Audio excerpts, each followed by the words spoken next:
I believe we are live, y'all. What's up, everyone? Beast Mode back here, and we have ourselves the BCS Championship taking place today. Some of the best players in the game, all with invites to participate in this tournament here. Let's pull up the bracket real quick. We have 21 players, a little bit smaller tournament. We had about 40 invited, and there's a lot of tournaments taking place over the next few weeks. And today, I think YCS Virginia. So, still packed with a bunch of great players. Ludo needs no introduction, just a beast of this game. Cold Madness also been tearing up tournaments in War League. Snack won, I think, HRC. Mayberry, top 10 player in War League. Chai T, um, topping a bunch of events. I'm not sure if he actually won an RBT, could be wrong. The ThePokeRapper, good friend of mine, tore up War League, top multiple YCS in person over the years. The list goes on and on. Cincy James, big time player, especially in the Edison scene right now, topping events left and right.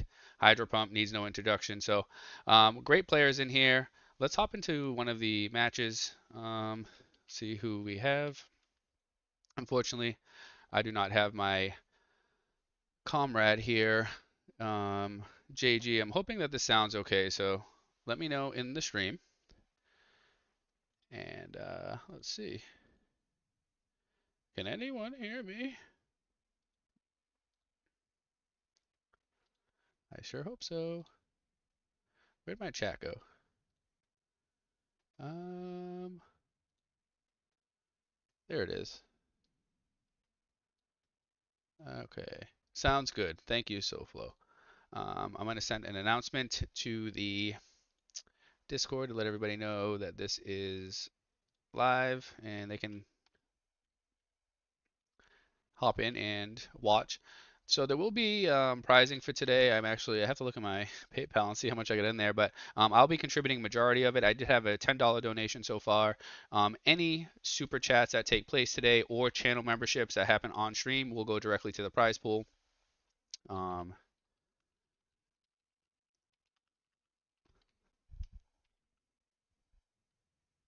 so that's should be worth your time anyway, at least for first and second. It's a fairly small tournament, so and all these players are great, of course, so anybody has a real shot at winning. All right, so that's the last tag for this. All right, let's get into our match here. Um, we have about 5 viewers that are trickling on in. So we have Hydro Pump on the typical Dragon Turbo, which is, I think he pioneered the deck. I could be wrong. And we have the ThePokeRapper, who typically plays frogs, but is on Blackwings today. I think one of the best Diva Hero or Diva Frog players of the format. He tore up War League with Diva Frogs week in and week out, which is often seen as the weaker version of Frogs. I think Hero Frogs has definitely done a lot more. So that deck seems very challenging to play. The Diva Frog build just because of how intricate the combos are with the synchroing and plays a lot of different cards like Moray of Greed and Salvage and all that. So it was interesting to see how well he did throughout the season. So players are invited here via topping BCS tournaments. Depending on the amount of players, we give an invite for every 16 players um, or winning a tournament, of course, a BCS tournament. And we gave invites to top 16 players of the War League final standings, the individual rankings, just to give them something else to play in. Obviously, they're all great players. They played week in and week out, and were better than the other 200 players in the league. So um, we have like I said about 40 players in here, and of course, some are not able to make it due to the YCS. But what can you do? You can only uh, schedule tournaments and hope that people play. There's not much more you can do about it.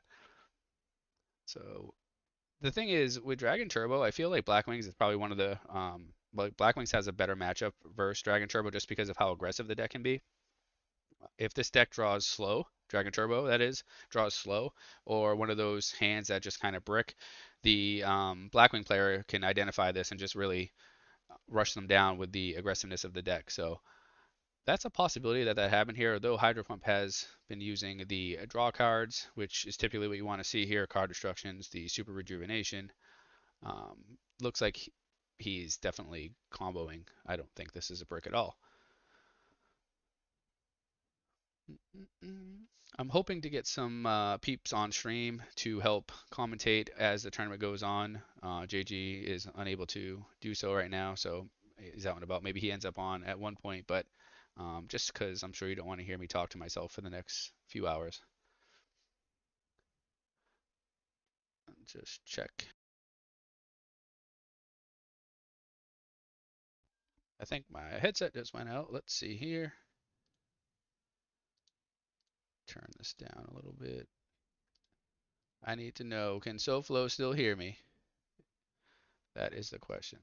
Get a little input of sound here so you don't. Oh, that might be a bit loud. I'm not sure. That might be a bit loud.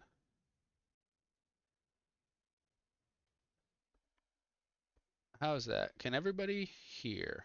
Let's see what the chat's saying. I'm messing around with some stuff here. Uh, Sounds good. Can you okay? Can you hear the sound effects on Dueling Book?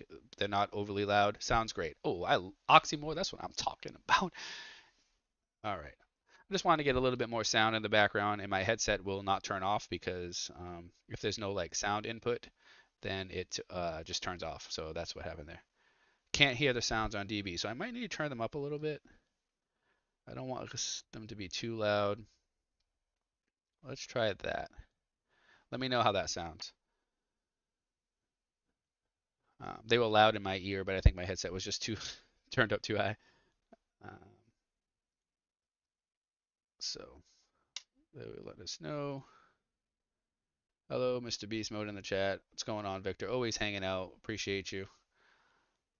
Um, so I think this month alone there was quite a few invitationals taking place. We had this one here today, which of course out of all of them is the much smaller one. These tournaments were never meant to be super competitive, although they quickly turned into quite the competitive scene.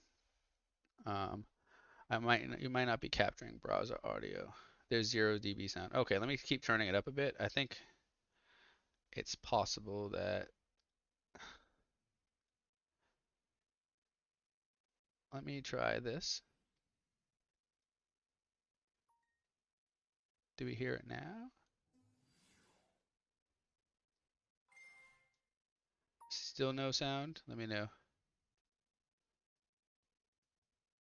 Um,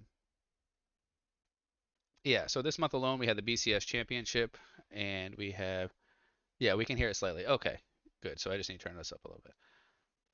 Boop, boop, boop. All right. Let me know if it's too loud, the DB sound. BCS Championship, then we have the Rulers Championship, which is what, 2 weeks? And then the Edison World Championship rather will be on December first week of December, I believe. I think they changed the date. So there's quite a few tournaments, invitational tournaments taking place this month thereabouts. So that might have been a little loud. Could you hear that one now, or is it super loud?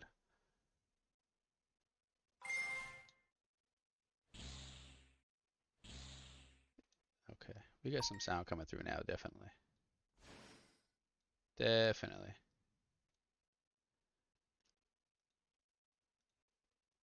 DB audio is good. Okay. Sound for DB is good. All right, so we're just working through the kinks here. Ooh, look how aggressive the deck is. See, now this is kind of what we were just talking about, how this deck can play very aggressive and be one of the few decks that can just outright beat Dragon Turbo. So game one goes to the ThePokeRapper. Um, just playing Blackwing, super aggressive, realizing the matchup, and essentially slamming cards. Sometimes what you have to do against Dragon Turbo, you can't sit back and try to play that whole, especially with like zombies or something. Sit back and set recruiters and everything else. You're just gonna get blown out. I think you have to just identify the fact that you're playing Dragon Turbo and just be extremely aggressive. So while they're side decking, let's pull up the. I like to try to pick a couple people that I think will win the whole tournament. Not that I think that they're better than anybody else, but sometimes I just like to see certain players, or I root for certain players just because of the deck they're playing or whatnot. So, PokeRapper is a really good friend of mine, so of course I'd like to see him do well. Um, Ludo is, I think Ludo actually got a first round bye just because of the rankings and there was 21 players. But either way, Ludo is likely going to be making a deep tournament run. Karina also definitely has done well in these BCS tournaments. So we'll have to see. We shall see. Yeah, I hear the obnoxious ring sound a little bit. The ring sound? I'm not sure what that is. The dueling book sound? All right, I don't know. We shall see. I should start some polls. See who we got gonna win this one here. Mr. Rapper have been grinding Blackwing and Ladder. Probably have good odds. Yeah, so check out the PokeRappers. Actually, both of these players here have YouTube channels, so definitely want to shout them out. Just because they're both great players, and I think they offer content to specific decks that don't get covered a lot, especially Dragon Turbo. And the PokeRapper was really doing a lot of coverage on Diva Frogs, especially during War League, um, which unfortunately might have been bad for us because of the fact that players were able to see his entire deck and side deck, and they were definitely prepared. But either way, it doesn't matter if people know your deck; they have to still be able to beat you. So, um, but yeah, check out the PokeRapper's YouTube channel and definitely Hydro Pump's YouTube channel. So, so Hydro Pump going first here is very strong for Turbo, obviously, because you just hope to Turbo. You get to do that before your opponent plays any cards, which is always good. Right. Let's see here. This is a large think. I'm also trying to. JG is behind the scenes managing the uh, tournament, so hopefully there's no judge calls. I think at this point we have some very experienced players here. I think that there's always still mishaps that happen, but for the most part, I think that they will probably be able to navigate any ruling issues amongst themselves. If not, they can use edisonformat.com. Great resource if you don't know about it. Has all of pretty much all the rulings you ever could need about every specific card that is essentially played in this format. So with that and the expertise of some of these players here, I think we will be good to go in terms of judge calls. Let's see. Let me know if that's overly obnoxious, those sounds. If they're too loud, let me know. This is not a good opening from Hydro Pump um, at all. Like when you don't see any draw cards being played, that's essentially a brick in my opinion. But um, again, I'm not the most knowledgeable when it comes to this deck. It's not something I typically play. I'm not a huge fan of it, but um, it can be a little toxic, especially because of how interactive it can be at times. It doesn't matter what deck you're playing. If the Dragon deck has the combo, it just wins. So,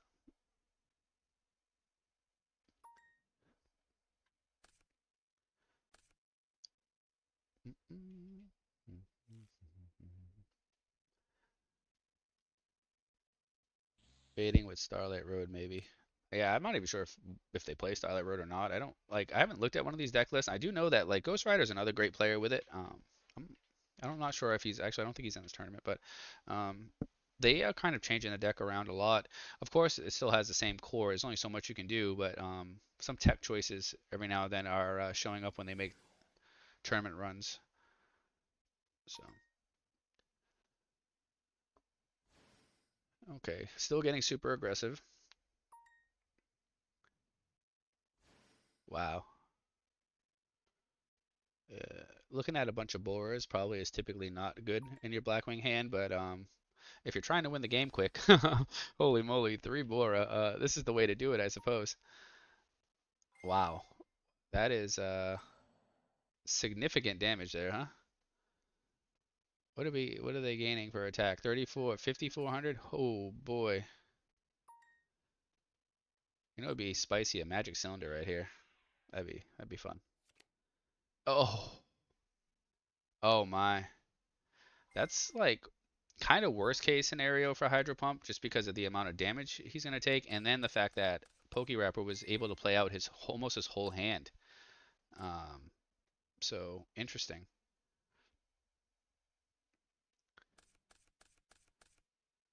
Um, yeah, so I think Hydro Pump's in a little bit of trouble here, especially just being so low on life. Kalut is very strong here. Um, it's hard. It's probably going to be hard to clear that field, I would guess, in Dragon Turbo. I'm not sure entirely, if they play vortexes or anything like that, but um, curious he did not set compulse. Yeah, he might not have been reading it as a morphing jar. Same thing with Feng Shui's in the building. Feng Shui, another great player, actually topped 2010 Edison YCS. So he's actually one of the. I'm sure you've scrolled past his deck list 1,000 times when you reviewed the decks that actually topped the event. Yeah, I'm not sure why he didn't set the compulse, but you'd have to have a read that that was actually morphing jar. And again, who knows?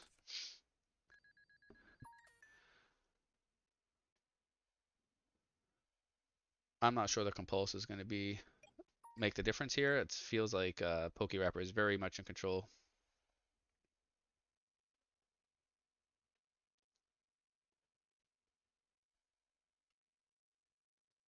Also, yeah, I missed that. I was reading chat. Heavy Storms, he kept heavy in versus Dragon Turbo, which Animaniac, Animatic Lunatic, who's here all the time, appreciate you, actually pointed out that that card probably usually gets sided out, but looks like he elected to keep it in, which is pretty cool because he was able to get a lot of advantage.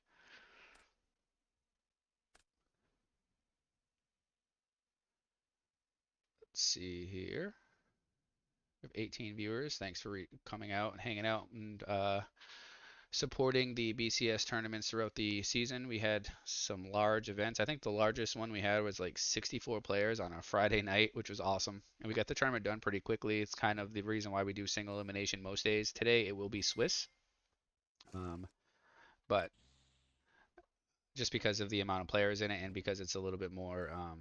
It's because it's kind of like the championship, so we don't want there just to be someone who draws bad and is out of the tournament. But typically these are single elimination tournaments just because of the speed that we can run them in, and we can fit them in on a Friday night. So the PokeRapper wins. Kind of had everything there. It did have the DD Crow and was able to play super aggressive. So that's kind of the one of the, if you guys are wondering how to beat Dragon Turbo, you can do it pretty easily with Blackwing if you open up 3 Bora and have the Sirocco. So that's pretty cool to see. So we have the PokeRapper with a win. Let's see who else is still playing. Looks like Chai T, also a Team X member, is was able to win. I Karina has taken a loss. SVG, I'm not even sure who that is. Ronnie Tsunami, I've seen around. Let's watch Cincy James. I think this is this James Frazier? I think. Okay, we're in game 3, so players are playing at a reasonable pace. We like to see that. Yes, Big James is on Team Perfect Circle. They're going to be a War League team this next season. And have a lot of great players on the team. So interested to see how they do this next season. Speaking of War League, I know everybody has questions. It will not be starting before the end of the year. Like we're looking at early 2024. So just because Goat League is starting up soon, and a lot of players expressed that it was hard to play in both, and I know there's a bunch of people that don't care. It's just hard to play in 2 leagues, 2 different formats, playing all these tournaments and events every weekend, and it's just a lot going on. Plus, we literally just got over with the season, like the middle or end of September. So we want there to be a little bit of a lull in between, to build up hype, and so it doesn't become a burden and it doesn't get old quickly. So probably looking after January 2024, so another month or so, especially with the holidays too. Like it's just too hard to be doing that right now. Um, we're gonna talk it over with the War League team, and we're going to make some changes where they need to be made, and we'll have everything ready to go. So get ready for another great season. It is in the works. So it looks like we have Vayu Turbo versus Hero Beat or Diva Hero Beat. And I'm not sure what's actually favored here. I think Value Turbo is just bananas. I've said that in a few videos that the deck just feels so good. It feels like it's well designed, well built. It's so refined. Everything seemed to work together like it was designed to do. Um, out of consistent, like out of the decks of the format, I feel it's one of the more consistent decks. I could be wrong on that. I don't play a lot, but it feels that way. And it just seems to have a good answer to just about everything. Kind of like Black Wings in the sense that there isn't a terrible matchup, and sideboard wise, it's hard to side against. Like Compulsors are probably your best bet, but Noblemen, people try to side in against Value Turbo. It's one of those hit or miss. Sometimes they set the Hamsters and Raikos, and other times they're summoning Armageddonites and Greffers. So it does feel like it's probably the most consistent, but so this is an instance where Nobleman actually works. um, doesn't always happen that way. So there are some cards that do stop it, and the deck is pretty reliant on oppression because the beaters of the deck are just not that strong, 2300, 2500, but no effects. But it gets pretty devastating once they flip oppression. So the deck has won so many tournaments this past last like I don't know, few months.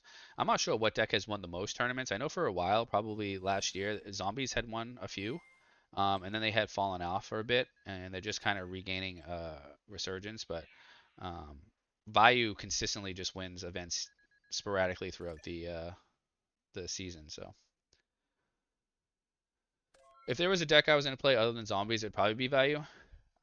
I did try Blackwings in the playoffs of War League with limited practice, and I played Hydro Pump, which it didn't matter how much practice I had. He was playing Dragon Turbo, so it kind of just null and voids anything I was going to do anyway. But um, opening Shura Whirlwind is so strong, and I did that like both games, still wasn't able to win, probably because I didn't know what the hell I was doing. But that deck is bananas as well. Blackwing, Bayou. Um, this Diva Hero beat feels to me like it's fallen down a bit. It's I'm it's hard for me to even put it in S tier because if you just don't get Miracle Fusions going off, it just doesn't feel good at all.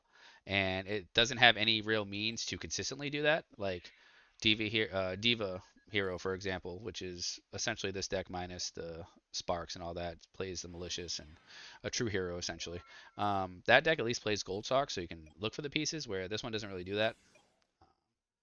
So there was a number in War League where the Diva Hero beat, this deck here specifically, had like a crazy win rate versus Blackwings. And I'm not sure if that was just a War League thing because I don't myself, I'll speak for myself, I don't put a whole lot of like merit on the results from War League because it's a very different environment and it's nothing like tournament play at all. Your opponent has a week to literally stare at every game that you've played to date. They figure out your rock paper scissors. They figure out what you do for side decks. Like it's not something that is easily like you can't replicate that in tournament play.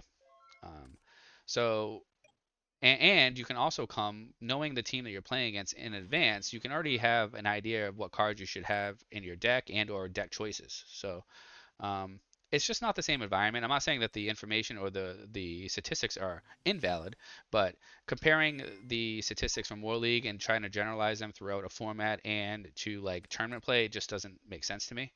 Um, so that's kind of my 2 cents. Like Zombies had like less than a 50% win rate, I think, or something like that in War League, where I think the deck's obviously better than that, but it's also easy enough to sideboard for if your opponent knows that you're going to be on it.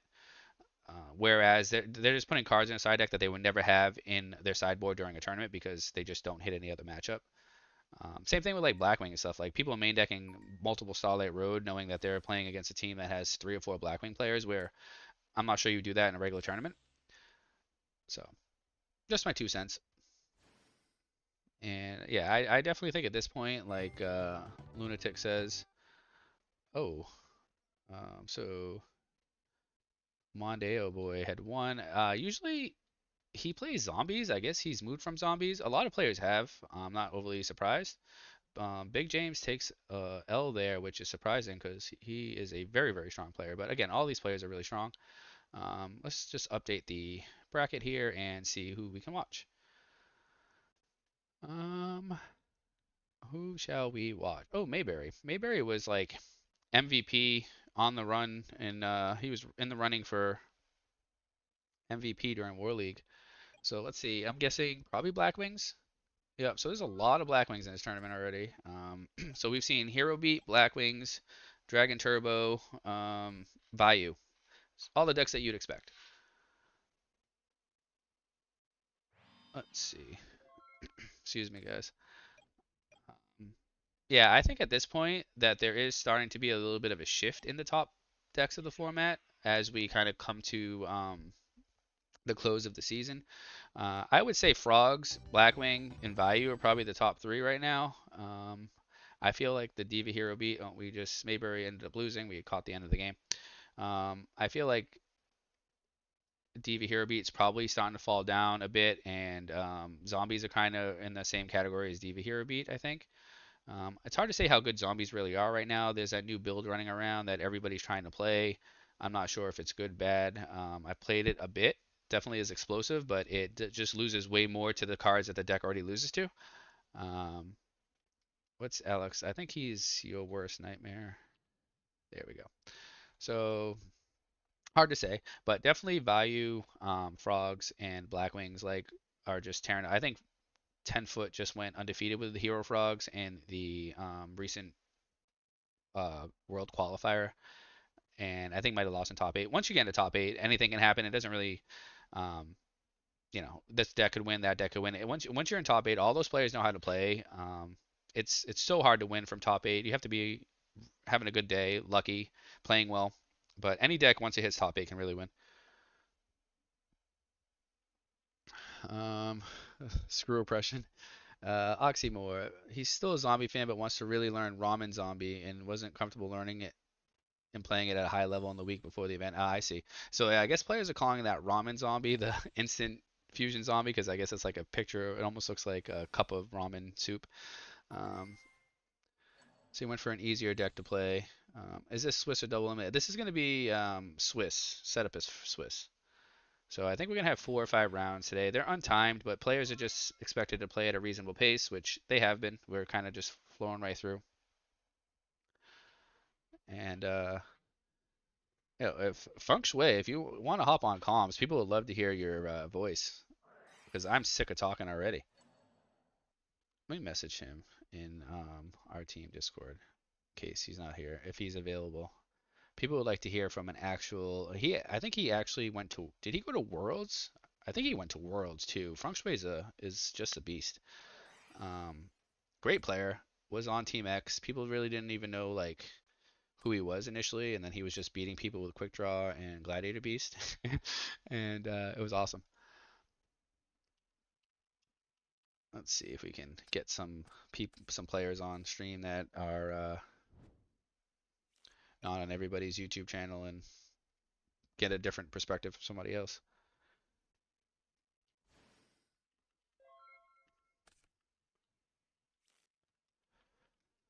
All right, let's see if he responds. Sam Pustino, actually, I ended great player, great player. Stopped me from topping one of the deck devastators. I made a horrible misplay, and it still irritates me to this day. Um, but he was playing at a high level, and I was not. So um, I think they are on Blackwings at the time. They play multiple decks, top a lot of events. Sam Pustino, definitely a great player. Alex the Man has been playing very well on Frogs lately. I think he actually won a tournament recently, and yeah, I think was playing like combo Frogs for a long time, and seems to have taken things a little bit more seriously and is playing Hero Frogs and just destroying people. So um, definitely a strong player in today's tournament. Let's see if we have anyone here. Let's get a little bit funky. He hasn't responded to me yet. I'm trying. I don't know if he's still on the stream or not. It doesn't tell me like who's here or not. It just tells me the number, which kind of stinks. We have 26 viewers, so I appreciate y'all. 6 likes though, that's kind of low, I think, for the end of the year tournament. Also, if any of you would like to contribute, you can do so by super chat or my PayPal email here. Where the heck is it? Let me post it. And all of these donations will go directly to first place, second place. I think we're gonna give money to first and second place. We'll see how much it is at the end, and then kind of distribute the money.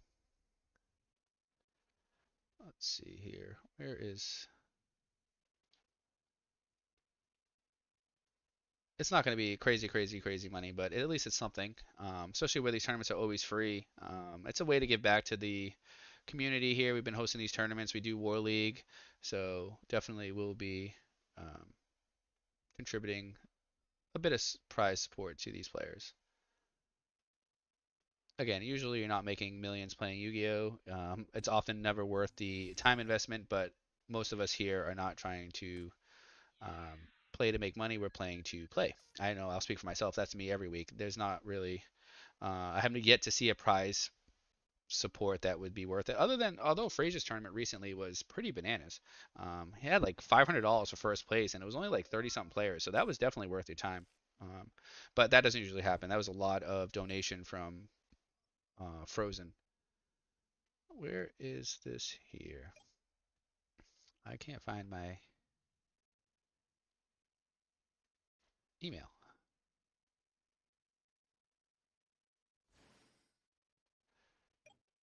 Do, do, do. Oh, here it is. Copy. Pride only. This here is the. Oh, we don't want all of that. No, thank you. We do not need all that. Who's messaging me?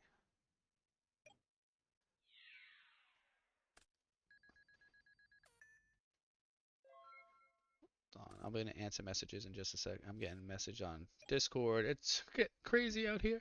I usually have help, so I'm trying to manage this myself. I just want this. Copy. Let's see what happens when I do that. Okay. So this here is my PayPal link. So if you guys want to donate directly there, all contribution will be donations will just be given out as prize support. Like I said, I've had one donation for $10, and then the super chats, of course, if you want to post any of those and or become channel members, I think it's $4.99.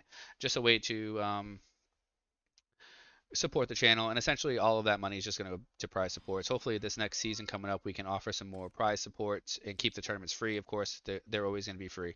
Um, and be able to give back to the winners, even if it's like $20 or something, a tournament, that would be kind of cool. But I also don't make millions and I can't fund everything myself, but we're gonna do the best we can.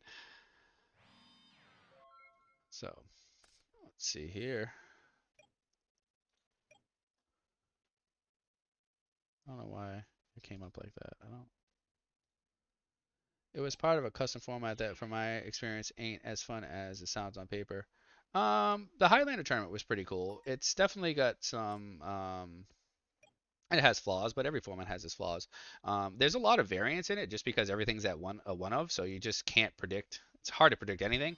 Um, but it's hard to make read. Obviously, you are still able to make some reads just based on the fact that you know Mirror Force is a good card, Torrential is a good card, Deep Prison, and if you don't see those in the graveyard, then you know that they are still in play. But I do think Gladiator Beasts and like Zombies are just inherently better than like most of everything else. But the format is still, I would call it, I guess it is a format at this point, is still very, very young, and there's a lot of innovation. Just like Edison format itself, there's still so much that is changing with the decks of the current format. So I think it's pretty cool. It was a cool idea, definitely. I think I'd play it again in the future. It's not like playing regular Edison though. It feels like even it feels slower than regular Edison when you play.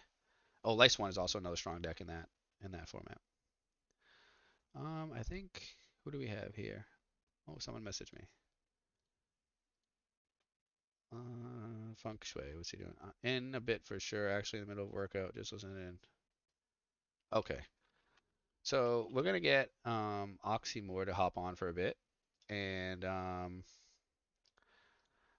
Feng Shui will be on. He's of course at a workout. He's like as big as the Hulk himself. and he'll be on after. He's just listening in while he's doing his workout, so that's cool. And we will get Feng Shui on after. So I think we're just gonna kind of like have people hop in and out throughout the stream. That'd be pretty cool, and then we can hear from some different players. So of course we ask that everybody's just respectful on stream, and yeah. So join the Oxymore. If you just join the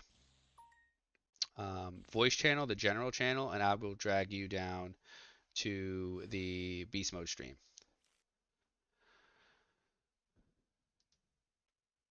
And let me just make sure I can get your volume correct so you're not screaming in everybody's ear. Let's try that. Hello. Hello, can everybody hear Oxymore? Am I saying it right? Yeah. Okay, good. Just make sure you're not too soft. Let's hear.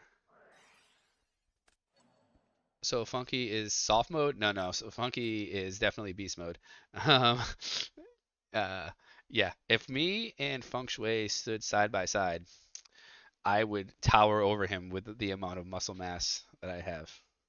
And I'm being extremely sarcastic if you can't tell. Um, and I'm not really commentating these games. I'm kind of just talking, but that's okay. You guys know what's going on. So what's going on? Not much. Just watching some of the best players play fun Play. games. That's it. That's what we're here for. Um, can y'all let me know if you can hear Oxymore okay, or too loud, too soft? Just let me know. That way we can get it fixed immediately, and you don't have to deal with the headache. So Oxymore is hangs out. We hang out on a few of the same servers. Seems very knowledgeable with the game.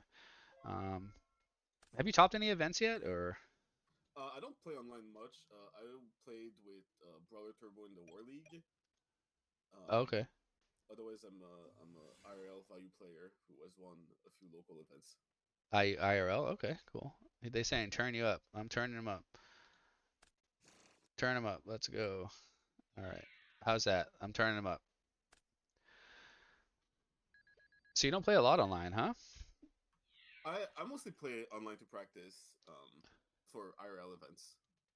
I think playing on in play paper is like the most fun Oh yeah, ever. definitely, definitely.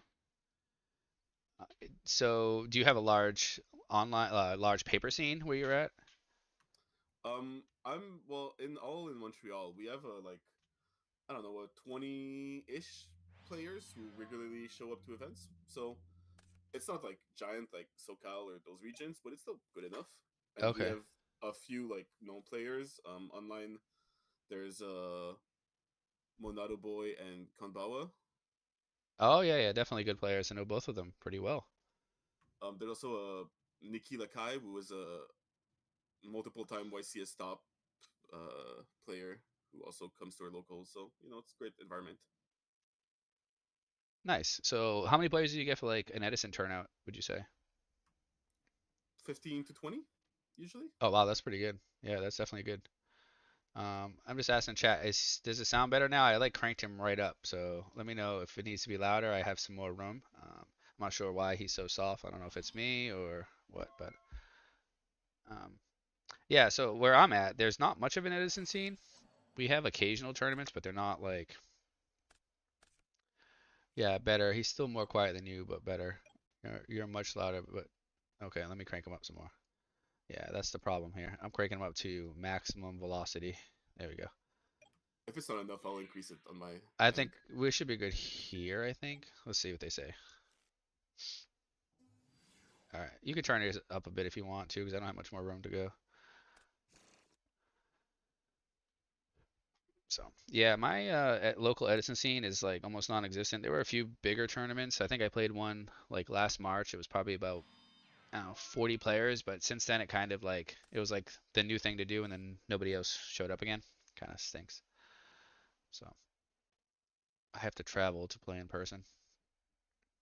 Yeah, we're lucky to have a great IRL scene.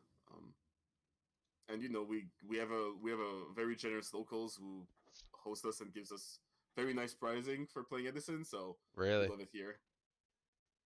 Still needs to be louder. Um, did you turn your side up a bit? I just turned you up in Discord. Sure, give me a second. But yeah, I played in terms of like local play. I have to go to like some of the local regionals in my area just to kind of get like the side events to try to win those mats. I did that a few times last year. Went to YCS Philly, won a mat or two there for the side events, and then I Yeah, flew out to California. So, all of us, well, all of us, big part of us were at YCS Philly too. Was great. We had a lot of fun, and oh yeah, yeah, yeah, definitely. since I I'm moving in your area soon, like I told you about, I'm gonna be going to the same tournaments as you, hopefully. Well, if we ever can get any. You're what? You said CT you're moving to? That's a couple hours away Yeah, from me. Yeah. The PokeRapper's from that area though. yeah. I've talked to him a bit to figure out where he goes to play, so I can join him. Definitely, definitely. Most of the tournaments I like, in-person tournaments, I usually, like I said, the IRL RBET, we flew out to Fullerton for that. That was fun. I'm considering going to Big Boy Gaming's for the 5K, but I also am not able to travel that much now that I have my second child, so I have to kind of be selective of the tournaments that I am going to play at. And a piece of me just rather go and play at like an RBET, despite the fact that the pricing is probably not the equivalent of a 5K. But again, I don't really care about the pricing that much. I more or less care about the experience. And I feel um, like the community aspect is bigger at yes, RBETs than that's they are kind at of what I 5K was, tournaments. am feeling. So I don't know if I'm 100% going to go or not go, but I probably have to make a decision soon because that tournament's like early next month, and I have to fly if I'm going to fly. So let's see here. We have Vayu versus Frogs. So game one, I think Frogs is. I would agree that I think game one Frog is ahead, but I think game two and three Value, when they bring all those insane sideboard cards, I think is advantage in the matchup. I agree with you. Yeah, definitely. That's what I was gonna say. I think game one probably goes to Frog, but Frog beats almost everything game one anyway, unless they like completely draw bad or go second and like they get the Reaper rip after turn one or something like that, and it sets them back a turn or two. That's like the best case scenario. If you're playing like zombies or something and you play, or any deck that plays Reaper and your opponent goes first with Frogs and just goes summon, swap, send Treeborn and you get the Reaper play, like that really can nullify a lot of the advantage Frogs get by going first. But other than that, game one Frogs feel very favored. Value also gets to like win some random game ones when the Value player is on Fader to survive, and the Value randomly has their oppression to just go for the push and steal wins like that too. Oh yeah, yeah, definitely. Okay. We're still working on audio here. We'll get it done before the stream's over. I'm sure of it.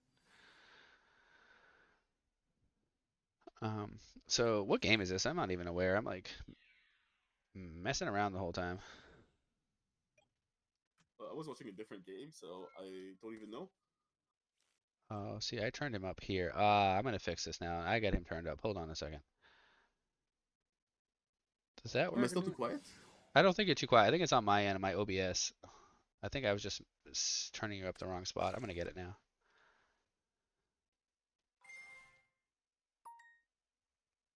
Yeah, I play Yu-Gi-Oh for the love of the game, strictly. Fits, definitely. Yeah, I think most of us here are doing that. Exactly that. We play for um, just to play, I think, more or less. Obviously, we all want to do well on top events and whatnot, but I'm gonna actually just do this. All right, I think he's probably loud now.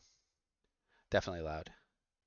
When others said I'm good now, I don't Uh, know I think he's good if now. that Is he changed. too loud now? Holy, uh-oh, he might be too loud. We might have just cranked him up to the next level. All right, let's just, there we go. Maybe that's better. Sorry, guys, if he yelled in your ear. He's louder than you. Okay. All right, we are gonna get this Oh, we're set. getting there. Yeah, we're getting there. All right, I think you're good now. I'm gonna stop like messing around. Um, it looks like Value Turbo was able to win this match, which is kind of what we talked about. Obviously, it feels like game one is Frog favored, and then game two, three. That's why I think Value is just so strong right now. It even like against Frogs, which I consider to probably be the best deck of the format, it still beats it.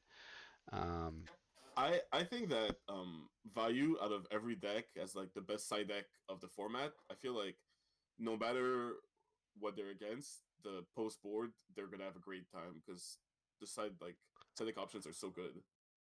Yeah, no, you're absolutely right. It can side deck all the best cards. It's kind of like Black Wings, right? They have oppression, which is just busted. Um, it just shuts down certain decks, which they can main deck, and it doesn't hurt them at all except the plague play. And the side deck DDV is so good against so many matchups.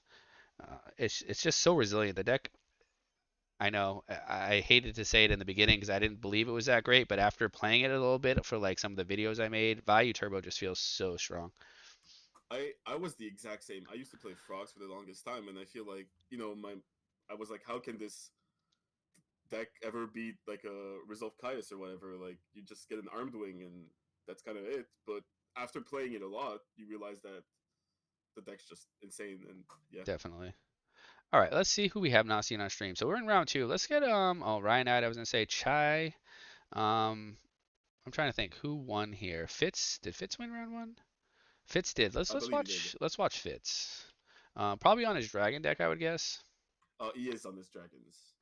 Are they playing it? Where am I at? They're just loading up now. So we're in round two. We're gonna move right through this tournament, we hope. And yeah, that's the plan, of course. Snack is also playing Ludo. That's gonna be a good game. Ooh, actually, I think we're gonna watch that. Definitely gonna watch that. Ludo has not been on stream yet. I think he had a round one bye, which is just how the tournament works. Not anything we can do about it, and it was set to random, so I am not going to lose any sleep that somebody got a bye at all, out of my hands. So, boop, boop, boop. They're waiting. Who is messaging me? Somebody is messaging me. I don't see myself. Um, did John Wick get a bye this round? Let's see. What's his name? Yes, you have a bye. He has a bye.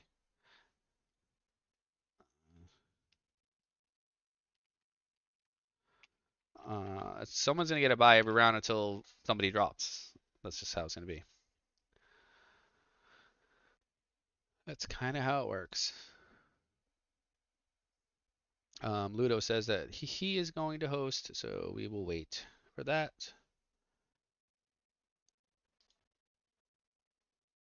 Oh, Yeah, you're in chat. this is the problem with all the tourneys with all the best players. It's just you want to watch all the games. Yeah, it is fun. Like when you get the championship, like I remember Rulers last year. Every round was just like crazy, crazy good. Um, so I like the players that like get a pass down invite or like top like one event and like get right in and like they don't play, you don't see them again, and then they end up like tearing up a whole tournament. That's awesome. It's always fun to see that. Yes, I love a good underdog story. So we're good here. We're waiting. I don't know. Ludo has not hosted yet. Have you played any ranked on Dueling Book? I've played a few games. I think I played like 15 or so. I mean, it's just great that it's there. It's so much better than the old way of playing. I agree. Yeah, I agree with that. I have only actually played one ranked game on this account. um, so my wife has done some playing. She plays very little. Trying to teach her the game, and yeah, that's been kind of my focus as of late, just so it's something we can do, even though neither of us really have time. And I will be hitting the ladder over the next 2 weeks just to get ready for rulers. So I'm in the exact same boat, trying to teach the wife the game so that we can travel to events together yeah, there instead of you letting go. it be me. Yeah, she's plays a bit. I kind of have to like backseat drive, and I don't know if it's gonna work out, but we'll see.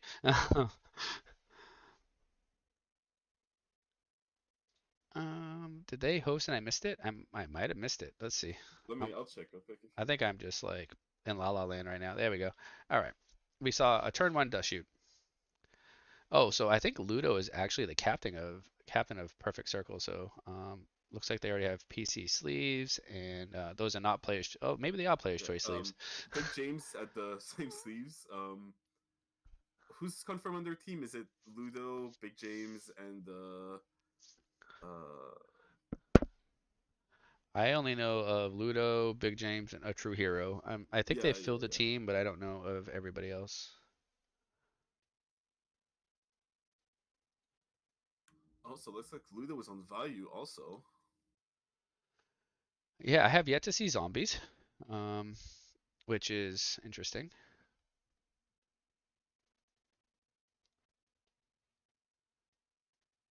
Trying to throw this over here. Okay. Snack has been. I got to give a big shout out to Snack. Of course, I always like to shout out players who have YouTube channels, just because I think that's great for the community, and we should all be, in my opinion, like helping each other and try to foster and grow the community. Snack has the Crow's Nest YouTube channel. It's actually, I think, bigger than mine. Has always been way better content, so definitely check that out. Um, and she's a great player. Has also done almost all of everything for War League, really, aside from, well, she's done all of the logos, the team logos, really set up the server initially. Um, so big shout out to her. And if you're not already subscribed, definitely subscribe to the Crow's Nest. She also, runs the. She's also responsible for the DDV tournaments that happens. Yeah. Yes, oh yeah, she does. She hosts the DDV tournaments, which I find to be so competitive, smooth run. Um, they are sporadic. I think there's a few a year usually, which is what I like because you can kind of play test and get ready for them and get excited to play in them when they come around. I think we're up to like DDD 5 now, so there's been about 5 over the past year and a half, which is cool. And yeah, she just won a tournament too. She won She's coming off of two tournaments top. She topped. She had the first cat top of the recent Edison format. oh yeah, and she won HRC, right? Yeah, she won HRC with value, and then she topped the RBT with her cat list. Oh, that's bananas. Yeah, she has always been on Cat, and I tried that at one of these tournaments. I had minimal. Actually, I streamed the deck. We made the deck on stream together, and I literally loaded up the next day. The deck is hard to play. It doesn't feel as strong as it's obviously not as strong as some of the other decks. So for her to top with that, that just goes to show you how well she plays. Oh, and we actually have our first channel member. It happens to be Headstrong, so thank you. That will be another, I don't know, $5 we'll throw to the pool. So thanks. That gives you little badges and all that. I don't even know what the membership does. I just added it to the channel. I probably could like customize it. Maybe I'll do that in the coming weeks, but I'm not really very good at all with like the whole computer thing. I know Snack made me like a cool layout to have, and I couldn't figure it out. So I'm like, all right, we're just not gonna do it. So that's another thing I'd like to do next season is really get the stream looking a lot better. I know Goat JDZ does a crazy job when he sets up his Goat stream, so I'd like to do something. Probably won't be half as good, but at least better. We have 33 viewers, 13 likes, one new member. Love it. Thank you all for hanging out. Got some of the best players in the world playing this tournament today. And it does look like Snack is playing her or cat plant list. Yep, definitely.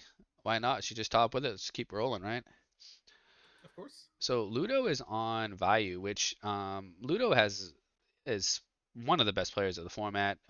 Definitely top 5 in my opinion. Maybe even top 3. Plays almost any deck. Can play any deck at a high level. Also just won GOAT Worlds. Like unbelievable player across multiple formats.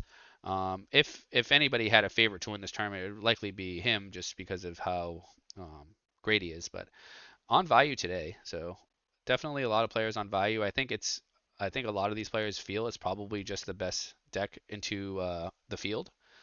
So what do we have for chat here?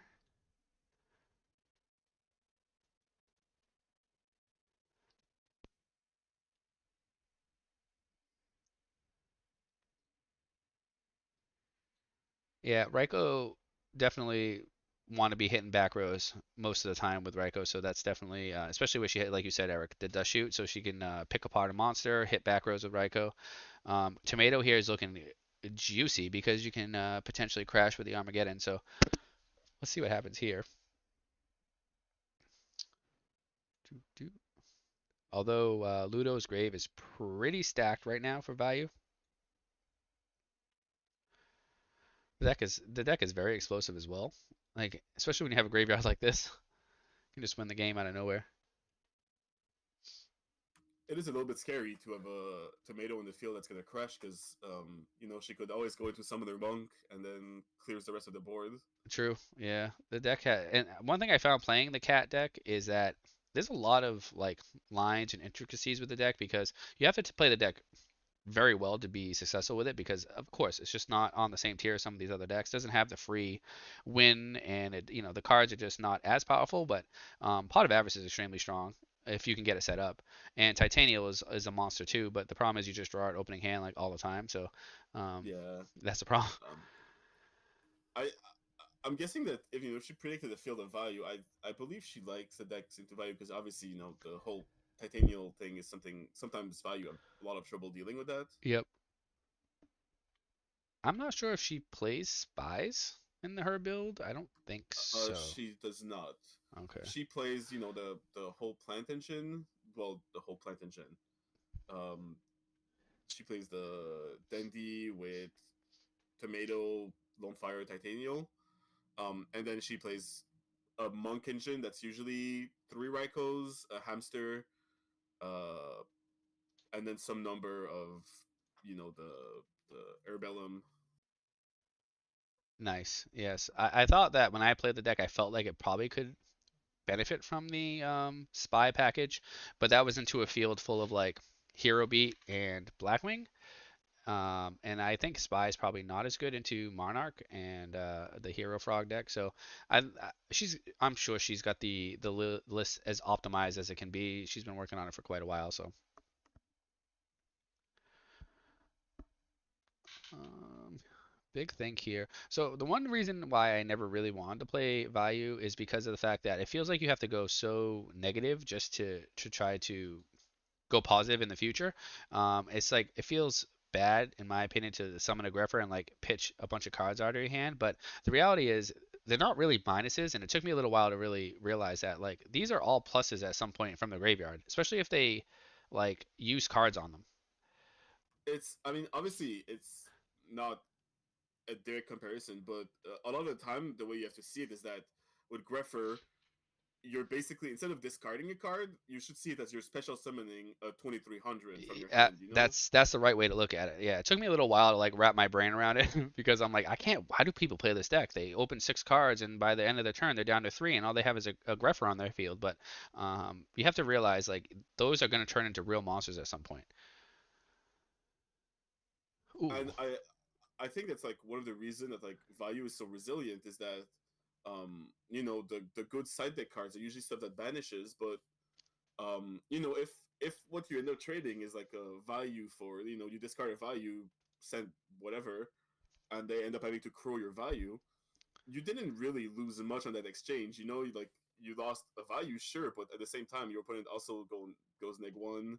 yeah, true. That's why Crow is like one of those cards where I feel like Crow's best matchup is like zombies because I like would it's the only agree, time you can yes. trade like one for one, like with a Book of Life, a call, um, is like against zombies, where everything else feels kind of like obviously Crow is not the worst against value, but I feel like Compulse is just better. I think it's at some point sometimes it's a necessary evil that like you have to bring it in, but it doesn't feel great unless you hit plague. Yes, Plague is fun, yeah, because then it becomes a one for one and it really stops a big turn. Yeah. So, 34 viewers, thanks for hanging out, y'all. Welcome to the BCS Championship. So Ludo has got plays here. Let's see.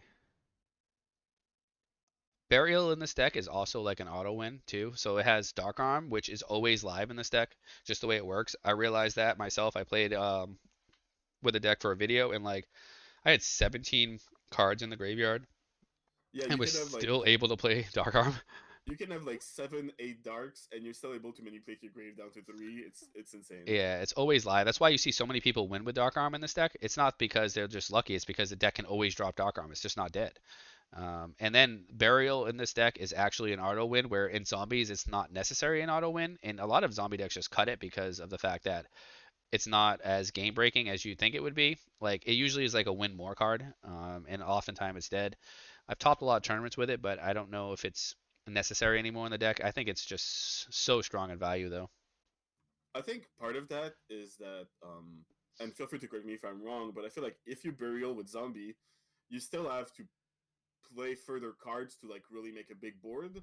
Like, you get back like a zombie master and a plague, but you still have to like use your Mizuki to reuse the zombie master, discard another card for plague or top for plague or something. While in value, just burial is just it's usually two free monsters by itself. No, you're absolutely right. That's exactly it. That's why it doesn't feel as strong in zombies. Like it kind of just extends the combos more or less, but it doesn't really create any combos by itself unless you have other cards. So Ludo is really down on cards, it seems like. But again, these in the graveyard, that's still a real monster. That's a synchro at any time. So just because there's no cards in the hand, this deck is very deceased. I can't even talk right now. Now uh, the scary part though is that now we know Snack as cat in her hand. So now what turn yes, can it's she make out of that? deceitful. There we go. Um, so this is going to be a big push here, I feel, or a kind of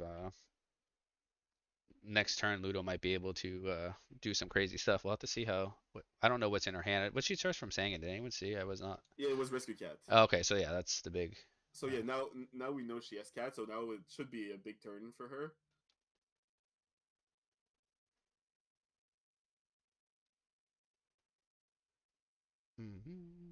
big think. Um, I don't know if she plays Dark Arm in her build. I don't. Think... She plays. Usually she does not play it. Our most recent topping list played Chaos Sorcerer. Oh really? Yeah, that makes well. Oh, she plays the Raikos. Yeah, she plays the Hamster Raikou package with Sengen Tomato as the two most common darks. Yeah, so that makes sense. You don't need to have that strict to three darks in the graveyard. It's a little bit harder to manipulate and make happen in that deck, so that's probably why. Plus, with Cat, you end up making fives a lot, and both the best 2/5 options are respectively light and dark. Yep, definitely. So this is oh, and speaking of which, we have ourselves a Chaos Sorcerer on the board. That card is so that card in Highlander format was bananas. Like I realized that pretty early on. I'm like, this card is so strong in this format. I think almost every deck like was playing it except for maybe the Gladiator Beast deck. So That makes sense. I mean, the card is. I mean, it's a reason why it's a defining card of Goat, right? It's it's yep, it's insane. it's only at one at Edison, or we would have like a whole different format. I feel if it was at two. I think Chaos would just be like crazy. Yeah, I think right now the best. I think the best Chaos Sorcerer deck is was we always say it's the value lists that they get to play it for free almost. Yep, with the values and the with the sorry, The Raikokos. Raikous, yeah. Yeah. So let's see here. Miff Biff just played Karina in Blackwing Mirror. In game two, we both had Brain Con Dad, but popped it. They popped it off first and won the match. Yeah, Brain Control and Dad. Those two cards are just crazy. Brain Con has got to be the best spell of the format. One of the best cards of the format. Oh, for sure, without a doubt. Let's see here. Am I getting pinged? Sorry, I'm hopping in and out. And JG is running tournaments behind the scenes, so that's great. Shout out to him.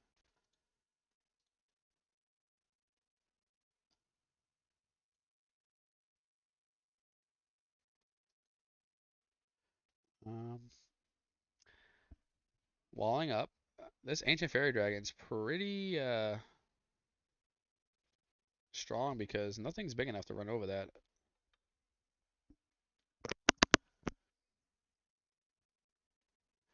Does the value of Plague Engrave? Yep, Plague is still engraved. We have. Are you not on? Are you on the stream watching?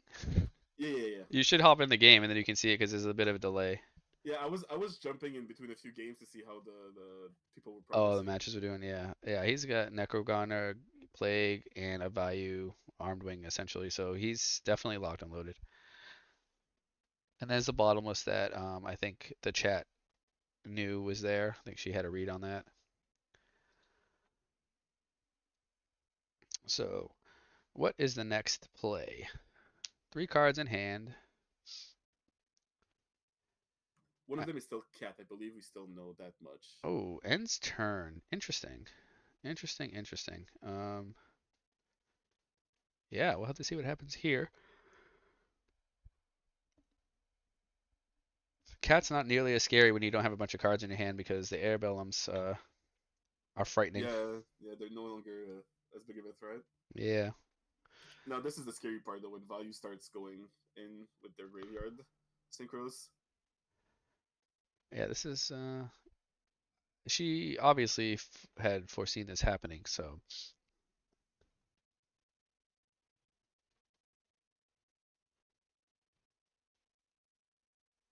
hmm.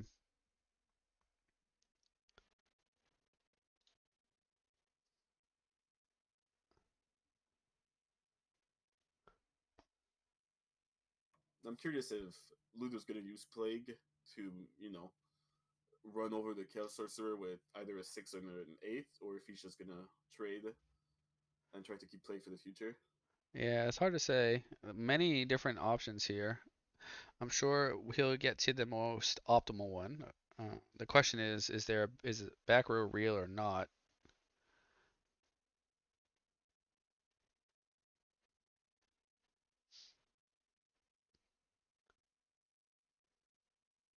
Do do do do do. We have 36 viewers. Uh.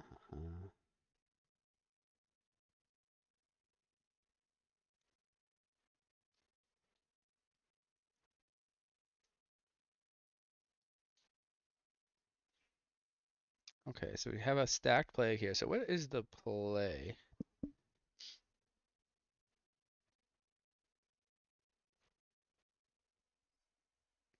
Ooh, Dark End.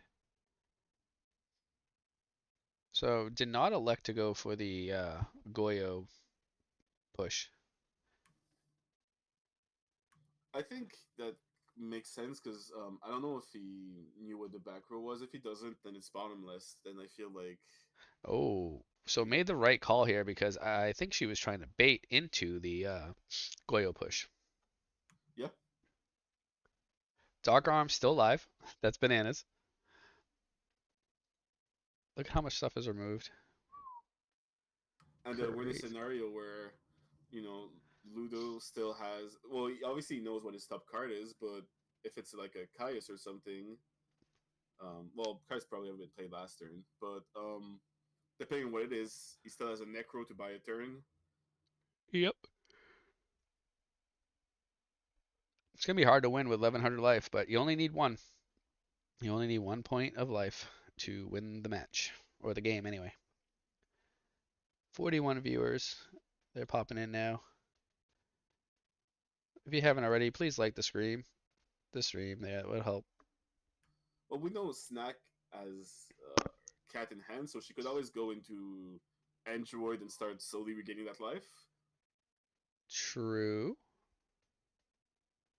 Let's see what she elects to do here. Seems like this Oh, Armageddonite is not going to live. Oh, whoa, that's a really big one. that I did not expect. Interesting.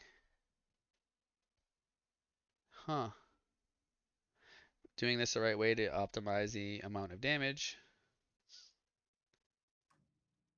I think it's the best way she could to play around Gardner to make the monster. Because if she couldn't do that, then she either had to choose between leaving the Armageddon Knight alive or losing her entire board for the next turn. But Yeah. this way, she gets to both guarantee that the knight dies and that she has a strong board left afterwards. Very quickly now, Snack seems to be regaining some control of this match. The problem is, what top decks are viable for Ludo at this point? Not much. Um, Um, yeah, there's not. Dark Arm is still very real. Dark Arm off the Um, top here is real. Depending on what now Snack just said and what he draw, there's still setting a value or Raiko still puts him in a decent position. Yep, definitely. There's only one value left. And yeah, one value, one Roko. So the tides have turned, definitely. Snack has been It playing is very well.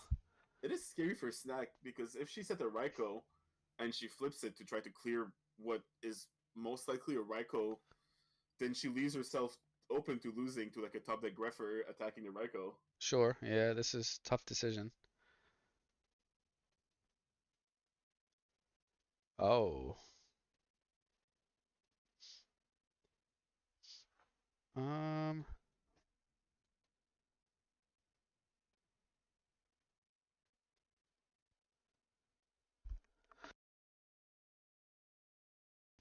yeah, this is coming down to the wire.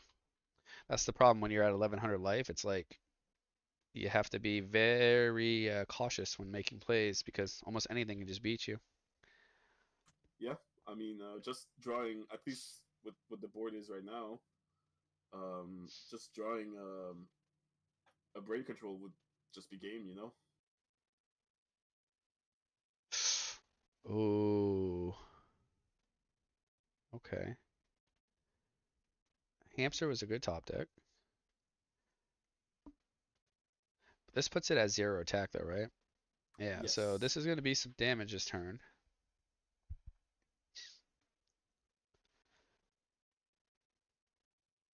I don't think this changes a whole lot for Snack, other than the fact that Black Rose is at risk of being destroyed. Um, yeah, seems to be the right play. Now, if you're Ludo, do you kill the Raiko hoping that you top deck brain control? Because is that your like that must be one of your only out at this point, right?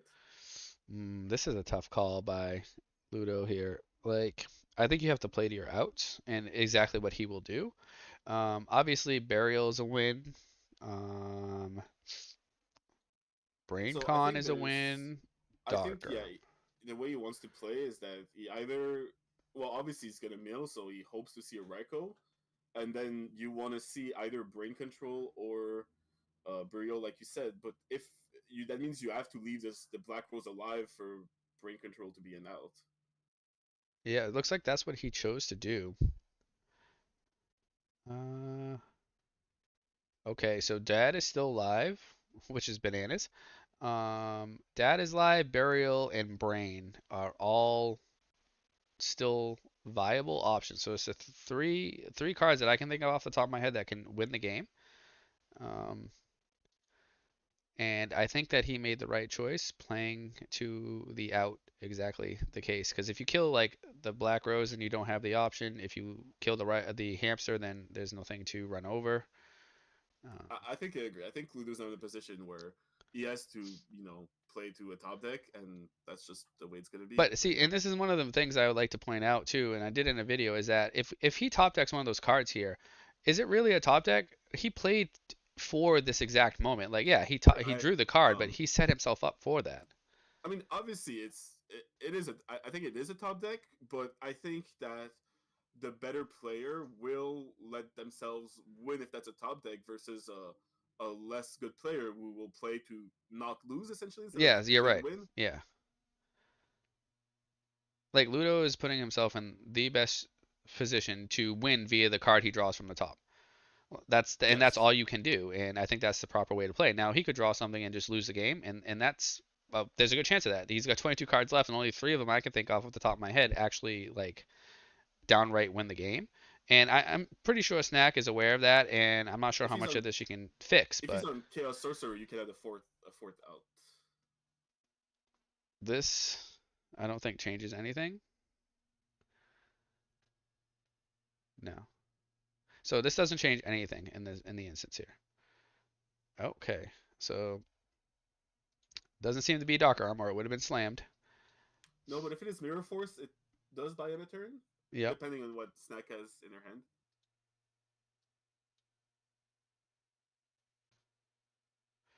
Looks like we're going to game one. So I think Snack played exceptionally well, and Ludo played to his outs, just didn't draw it, and that was a good back and forth game.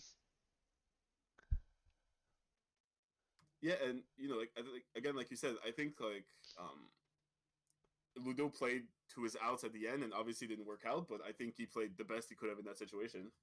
Yeah, definitely. So Eric says, "Dang, Ludo would have been in a way better position, I think, if he made Thought Ruler over Dark End." Um, yeah, but the problem is like you look at the graveyard and you can win the game with Dark End there if that back row is not real. You don't win the game if it's Thought Ruler right there, even though you are in a better position. And what if it's Mirror Force or something? I don't know what was in a graveyard, but what if it's like Bottomless? I guess Bottomless would have destroyed the Dark End too, but it's easy to make those statements after we know the fact that it was a D prison. Like, sure, oh, you should always make Thought Ruler, right? Because you pay 1,000 to negate it. But also, if it's not a real card, you just win the game. Yeah, if it's any real trap, you lose. That's kind of it. Where at least you get rid of the Chaos Sorcerer if you Dark End there. Like, honestly, if you ask me, if that card's not real, one of the best plays is Goyo there because you just take the Chaos Sorcerer. But um, well, if the back row is not real, then it's always Dark End because then you just guarantee to win. But yeah, I think he made the right play in my opinion for what the information he had.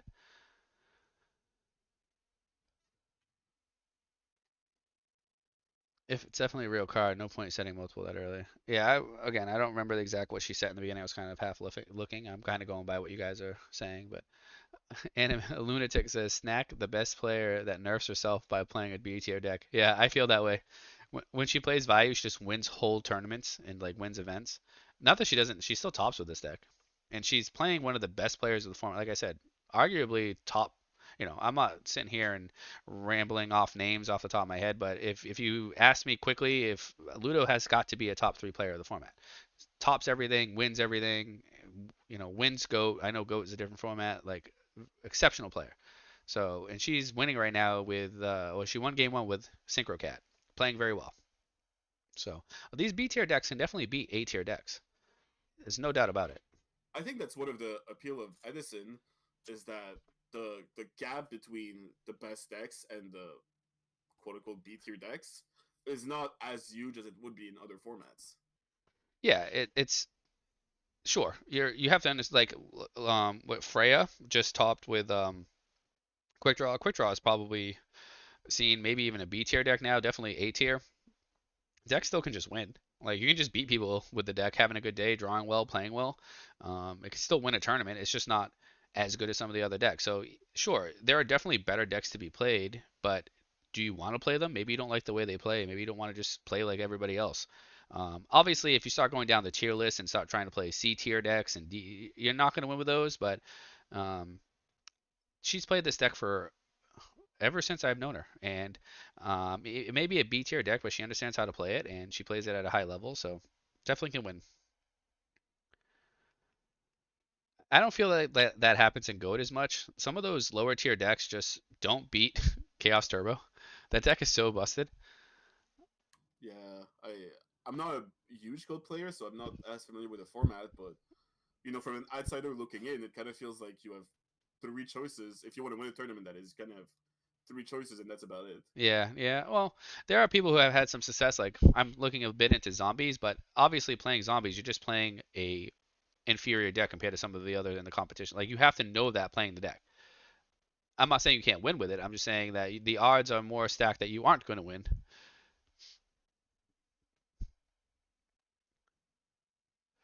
Got a few viewers here. All right, let's see. Almost at 50 viewers. Nice. Oh, all right. 16 likes though. That the math does not. Let's see if we can get to 20 likes. That's an easy ask. So here's what I'm talking about. Like turn one, just emptying your hand. Pitch it to special summon, discard to send one, and then you're down to like no nothing turn one. But the deck just plays from the graveyard so well. And if one of his cards is DDV, then he probably makes up that card disadvantage right away.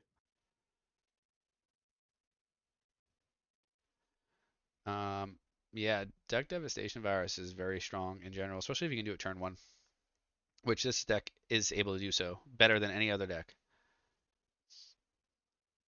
It's possible that's what's happening here. A lot of the time when you see players go all out like this turn one, there's usually a DDV right behind it, and that could be game breaking.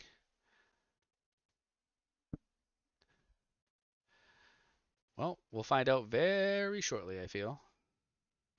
Yeah, I feel like we're about to find out. Yep, there Oh, you go. devastating. That's the name of the card. Oh, oh, hits a dandy though. Double tokens and a debris. Ooh,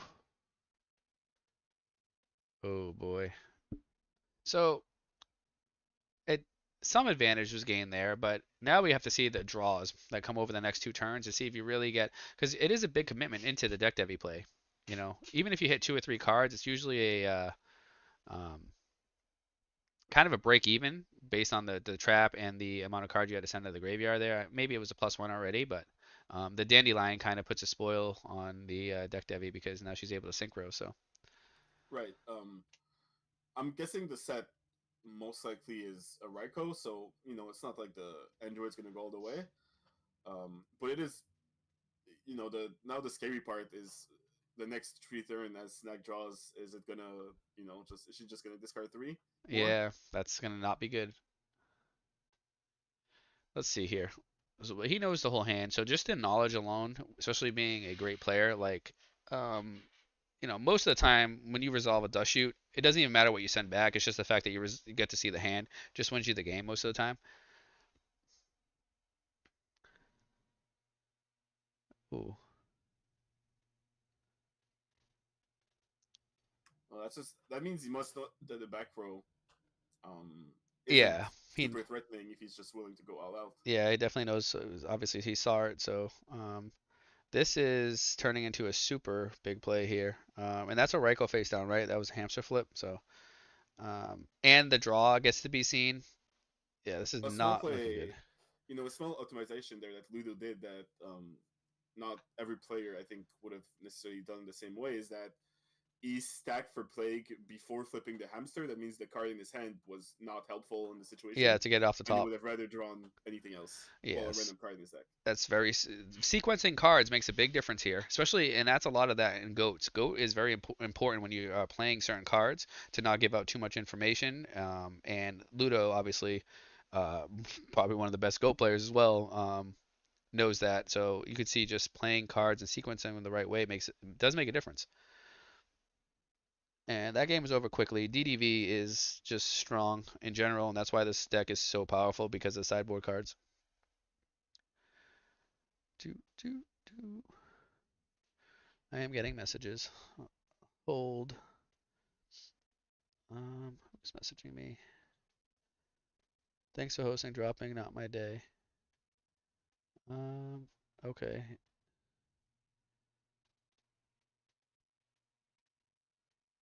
So Cold Madness can drop. Oh, he did. Okay. So we've had a few drops from a turn. Let's just peek at the bracket real quick. Um, looks like the ThePokeRapper is 2-0. Cool. Good friend. I'm happy to see him doing well. Mayberry has beat Cincy James. What are our standings looking like? SVGE. I don't know this name. Maybe I know the Discord name. I'm not familiar with the um I don't know. Maybe I know the dueling book name rather. So a couple people have finished. We have PokeRapper and SVGE are both 2-0. So and the winner of this will also be 2-0 or no? It Actually, looks like Fitz is 2-0 also now. okay. And Snack is actually lost round one, but Ludo got a bye. So it looks like, yeah, that's what happened here. So the bye kind of messes things up, but again, not anything I can do. I'm not going to tell someone they can't play. Just keep everything even. It's just how it works. Whoever wanted to play could sign up. Whoever had an invite was able to play. And ultimately, if you want to win the tournament, you have to play and beat the best players. So it doesn't matter. Yep, That is true. Fitz did win. So it looks like Fitz is 2-0. So it's going to be a interesting tournament, especially when we start getting into the later rounds.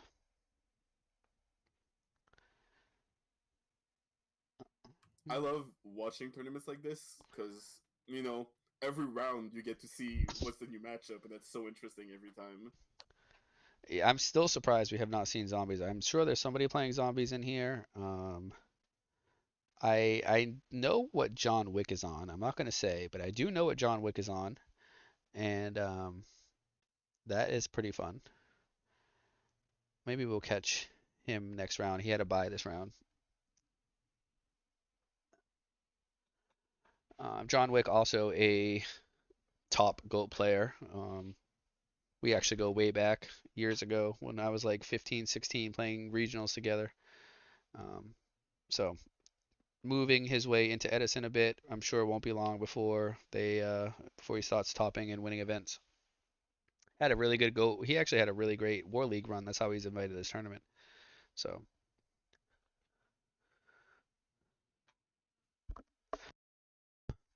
we have a couple sets here. Going first is definitely strong. We know that in any format really. It for sure helps her set. What I imagine she's bringing spell trap removal, so it lets her set up to prepare for an eventual DDV. Oh, Raiko on Raiko. Oh, Titanium not in the hand. That's impressive. Usually it is. Milling the Dandy is good if she has a Debris Dragon in hand because it lets her go into eights right away. Ooh, Oh, that's scary also. Airbellum ripping cards is strong.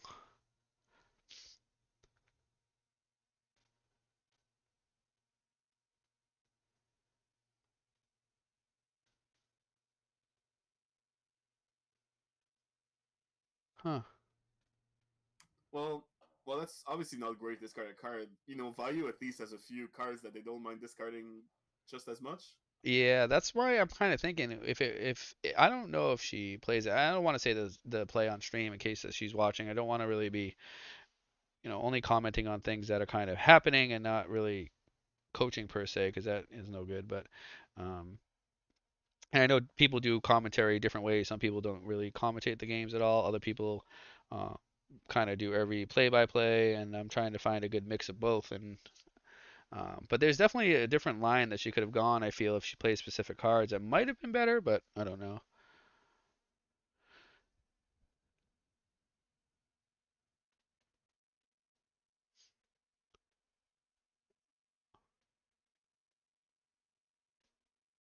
Okay, so Goyo's the play.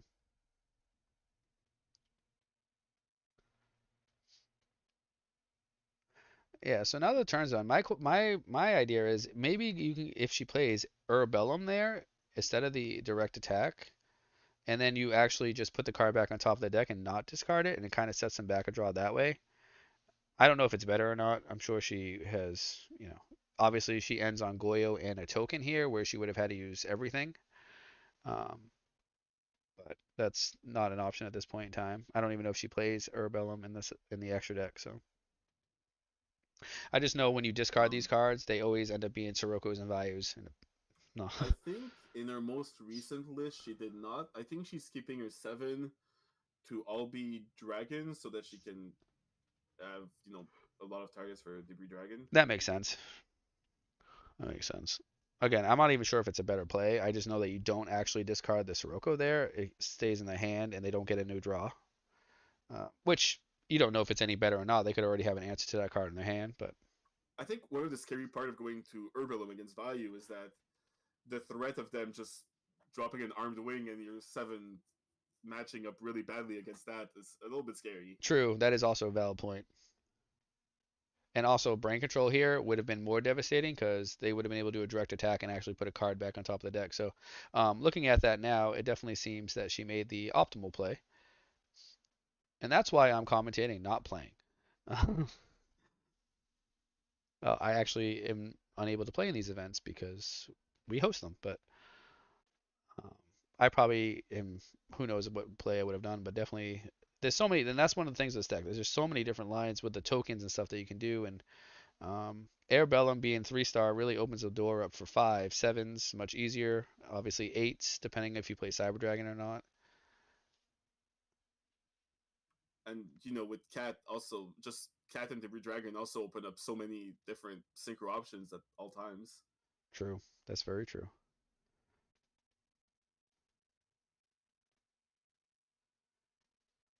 Hmm. Oh, Interesting. it looks like Alex the Man has dropped Oh despite no. winning his round. Oh really? Did he win? He won. Oh, but he said he has things to do, so he can't stay to play the rest of the tourney. Oh, okay. Fitz says discarding value Sirocco's isn't ideal, but it's still net good to rip those. Means they can't pitch recover. Yeah, definitely. Yeah, looking at what it was now, it seems to be the right play. It was just another line that is possible, but it doesn't even. I don't even think she runs the Urbellum anyway, so it wouldn't matter. That card's seeing a lot of play now because of that zombie deck. Because you can like instant fusion and make level sevens much easier now.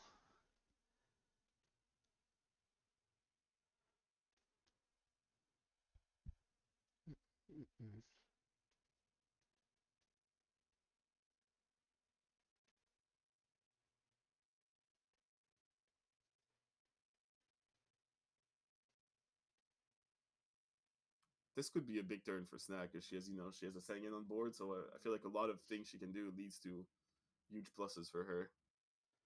This is it right here. Yeah, definitely with Sangan on board too.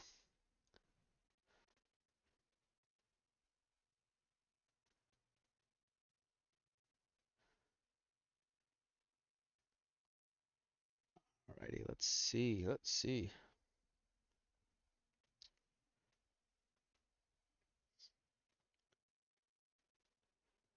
Fitz is in the chat, playing in the tournament. He does it all.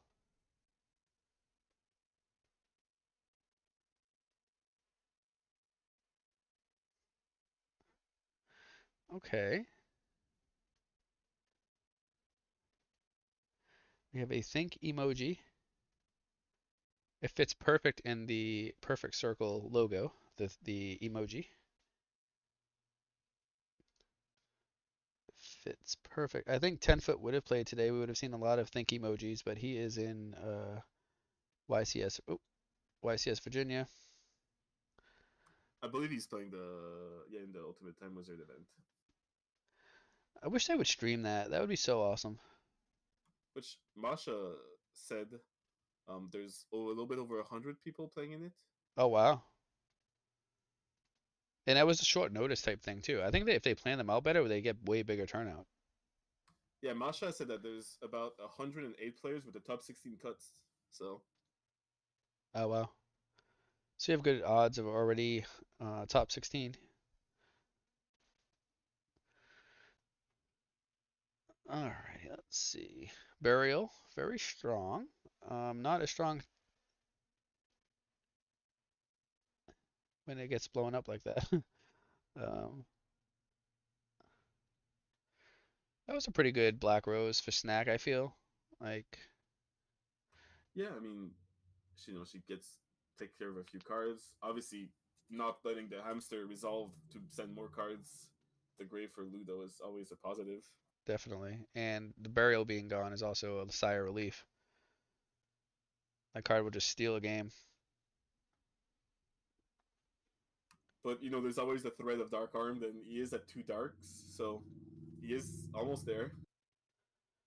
50 viewers, 19 likes. Are we gonna hit 20 likes? That was at 30 something viewers we asked for. Where did my chat go? I don't know what's going on today.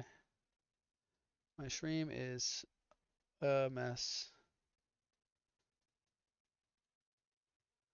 See if I can get it back in.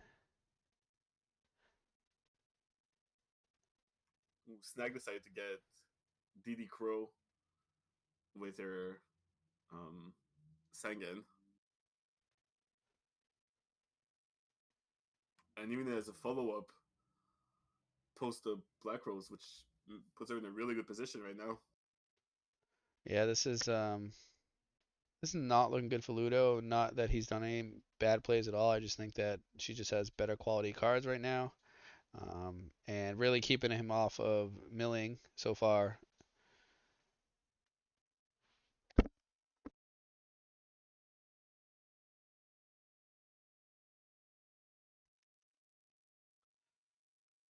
Uh-oh. Did she Oh, play that's two scary. Titanium? That'd be crazy. Yeah, this is gonna be tricky. Sitting at 8,000 life points is kind of strong with that board, and your opponent not really having much of a graveyard with a deck that really needs to play from the graveyard.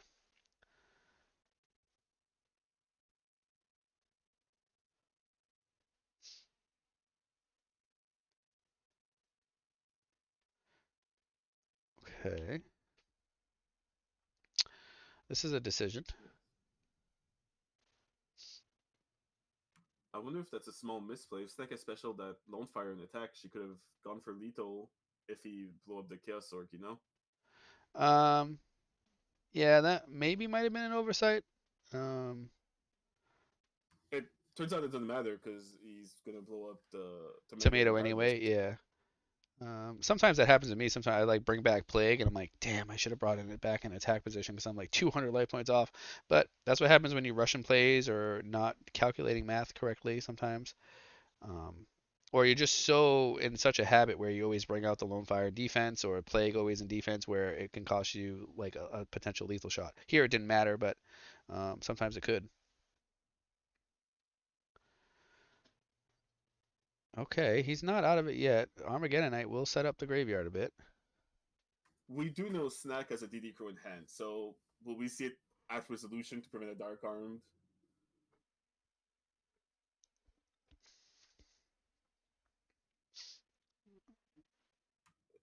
Immediate DD Crow, yeah. She's not waiting to see if there's a Dark Armed in there. Yeah, I,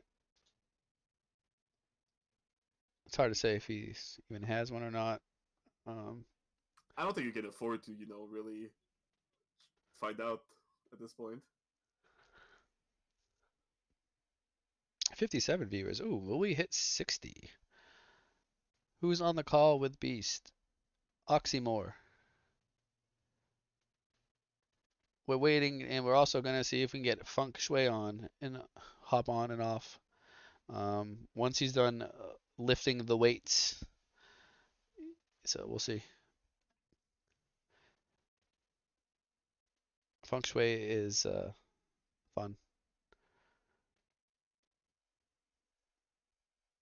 but Oxymore is doing a fabulous job talking through the gameplay here, while I have my head in the clouds here, reading chat and Discord. So Snack is doing her best to play both around Dark Arm by removing the third potential Dark and Mm-hmm. Mirror Force. Ooh, okay, we have an allure.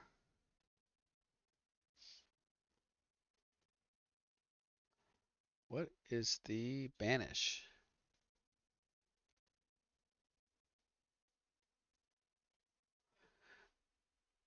Let's see if Ludo is able to mount a comeback here after a fresh allure.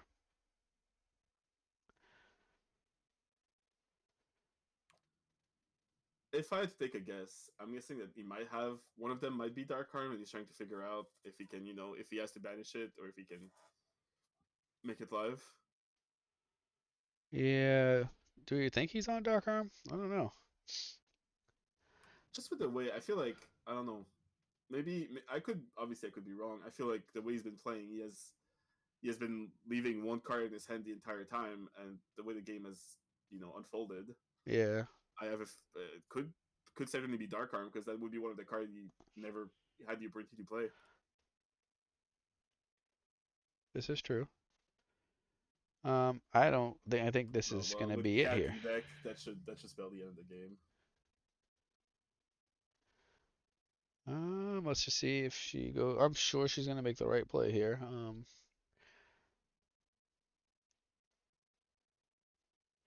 Yeah, I'm not sure if it was Dark Arm. I feel like here she could obviously go into either Arcanine Magician or Brionac, essentially the same thing. Same idea, yeah, and win there. So Snack takes out Ludo. Interesting. Pretty well played game by both players, I would say.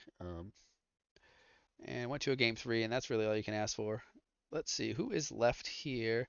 We have one match still going. Monado boy, if I'm even saying it right, never seem to get it down. Let's see. Okay, Noob Sauce. They are in game three.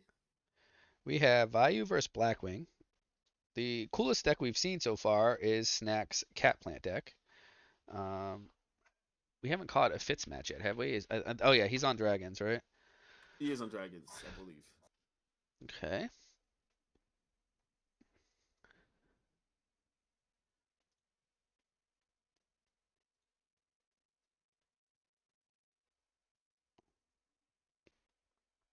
Well, I think we caught the end of the game. Oh, that's that. And Monado Boy wins. Okay, so let's see here. Did everyone report yet? Ludo has to report. Okay, he did. Good. Um, so we are going to be starting the next round soon, I think. Like Parents just went out. right now. Look at that. We are moving. Um, so let's check the standings right quick while they are queuing up. And Hmm. we I have think there's two good games. There's either Snack against Monado Boy or Fitz against PokeRapper. oh, but we have not seen what is John Wick's score? I believe he is 2-0, but I'm not 100% certain. Where is he? Why can't I find him? I think he is 0 and Oh, 1. maybe Okay. 1-1, yeah. Chai T also. All right, let's see. Um, we have not seen Chai too. I know there's a lot of good games. Oh, what? Mid. They're not playing yet. Okay, they're hosting up, so we'll see. You said who Fits and PokeRapper? Yeah, I think maybe we do that. Those are two 2-0 players. I guess we should do that. Who is Chai playing? Oh, the other 2-0 player. Okay. And then Snack. We just got to see Snack play on stream. So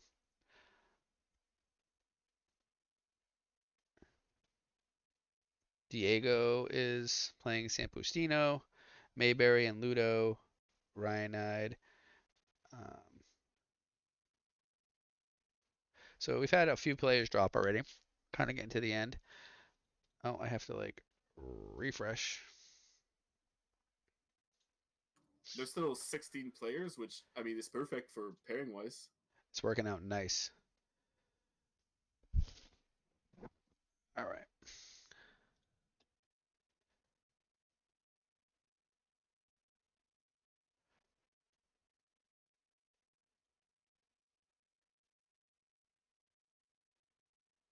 I don't know if I have to like do anything in the bot here to start the next round. I'm not sure. I don't think I do.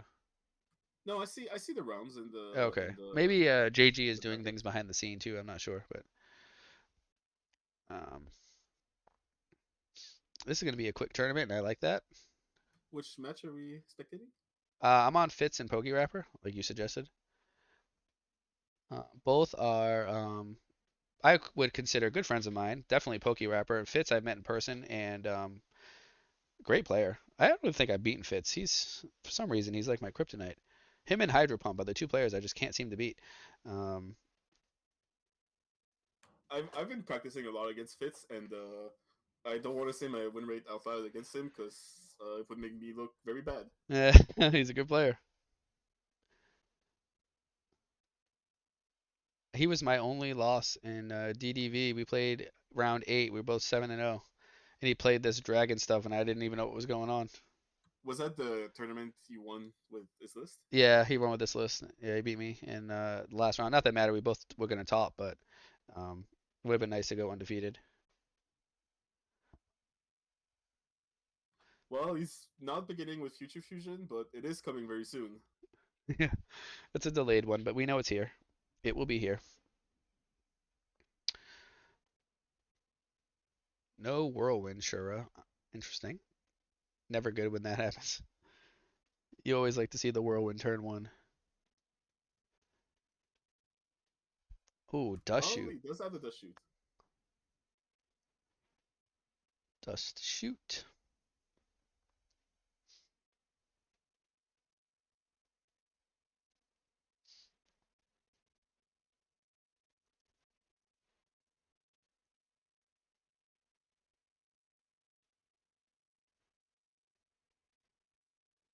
I hope he types the hand for us.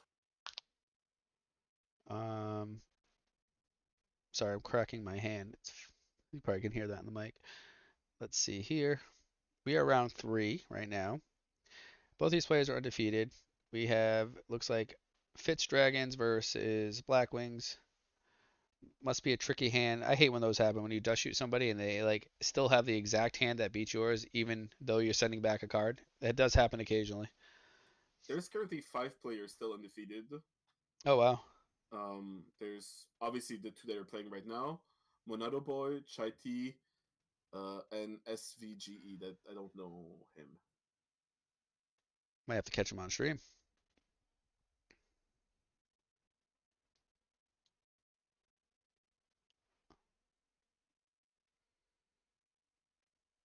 Put big thing Gores, Torrential Tribute, Bottomless Trap Hole.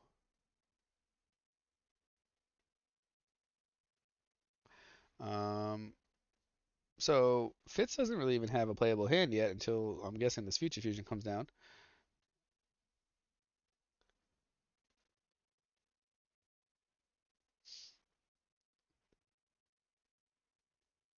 No, but no, we do know he's on Gores, so we will have to see how the PokeRapper plays around that. Yeah, that's interesting. Especially with the Future Fusion coming out, so that might lock. Oh, double bottomless, double Shura. Interesting. All right, so this is the like power play of this deck, and I know when I played Fitz, he literally would hold the Future Fusion until he had a Solemn or something if I had back rows to ensure that it would go off because it's just so powerful in this deck. He played extremely well when we played each other. So the Future Fusion seems to be the key to unlock most of the combos, which makes sense because you send the Wyverns and bring out the Red Med. So it looks like he is choosing to send the Prime Material Dragon as the fifth one. Interesting. Probably pretty good against Blackwing, right? Yeah, it does blank a lot of their cards.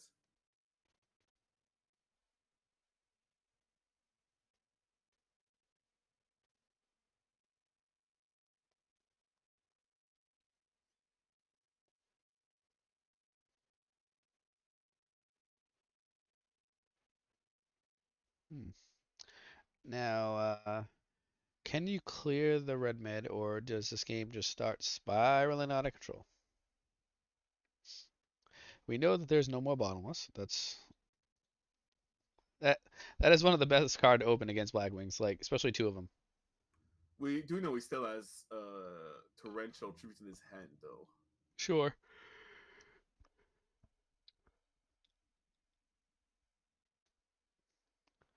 I remember playing my top 8 match in RBT in person there, and I played against Black Wings. And one game, I literally drew like double bottomless, trap holes, whatever else. Like all I did was stop a summon or attack every single turn, and the deck just really can't play, obviously. Uh, That is the biggest weakness of the deck. yeah, you just stop everything they do, like bottomless, bottomless, deprison, compulse, and I just like attacked with the Gale like 7 times and won the game.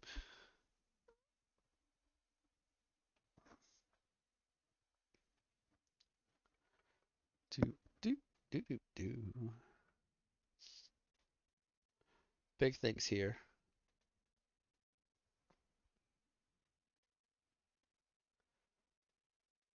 He is checking one thing. Mm-mm. I don't know um, if PokeRapper has an invite to any of the worlds coming up. I think that he is invited to the Edison Grinders tournament, which takes place in the Format Library server. If you have an invite for that tournament, which I think they're playing for an actual worlds invite there. Um, but I'm not sure if he's topped anything else this season. I haven't really been keeping up, but um, dominant on Diva Frogs. It's odd to see him on the Blackwing, and I know I said that earlier, Blackwing deck, but he's playing it pretty well for the most part. He's 2-0 already, so He did very well in the War League with Hero, Diva Frog yeah, overall. oh I yeah, think he was like 8-0 at one point or something crazy like that. He that is carried our crazy. team. Yeah, he pretty much carried our team. Him, Chai T, not Chai, Sizzle. Well, Chai T was fine too, but Sizzle was like 4-0, and not many people knew who Sizzle. I didn't even really know who Sizzle was at the time. He kind of asked to like join the team and just kind of learn, and he wasn't really. He didn't think he was going to play much, but he ended up turning out to be one of our strong players and got us into the playoffs. And then he ended up winning the Orlando RBET. So Yeah, it's it very was, impressive. yeah, it was. He turned out to he's a really good player. Are you playing in the Worlds, the FL Worlds? No, I am not invited. I only played in one qualifier for that. I'm actually not. I can't play in it anyway. It's like the week after Thanksgiving or something like that. I am playing in the Rulers Yes. tournament, uh, the RBET Rulers tournament in 2 weeks. That's the only quote unquote worlds that I'll be playing in this year. I played in one Edison qualifier tournament. I played the Plant Cat deck with like no Right. practice. So yeah, no, I'm not invited. And I didn't even play enough games in War League to qualify for like MVP race or anything like that. Not that I was. I didn't. I think I went like 3-5 in War League. So I went 4-4, so you know. same difference, right? Yeah, I did not play enough weeks. Too much going on. Kind of knew that was going to be the case. There's a lot of tournaments. It's hard to play and everything, and run the server, try to make YouTube videos, and try to somewhat manage a war league. Although we have a significant amount of help from other people that really do most of it, to be honest. But um, yeah, just a lot of stuff, a lot of Yu-Gi-Oh. It seems to Edison has really just boomed over the last year. I know when I made my channel back in November, it's almost been a year now.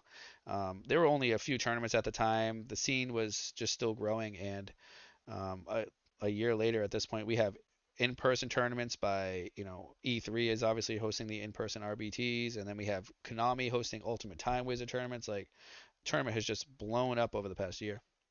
Oh, for sure. This The format, rather. format's getting Yeah. bigger and bigger. So it's crazy what it will be next year. So there'll probably be, my guess would be there'll probably be some type of tournament every weekend, I would think. I think that's just kind of where we're going, whether it's a big tournament, a smaller tournament, a cash tournament.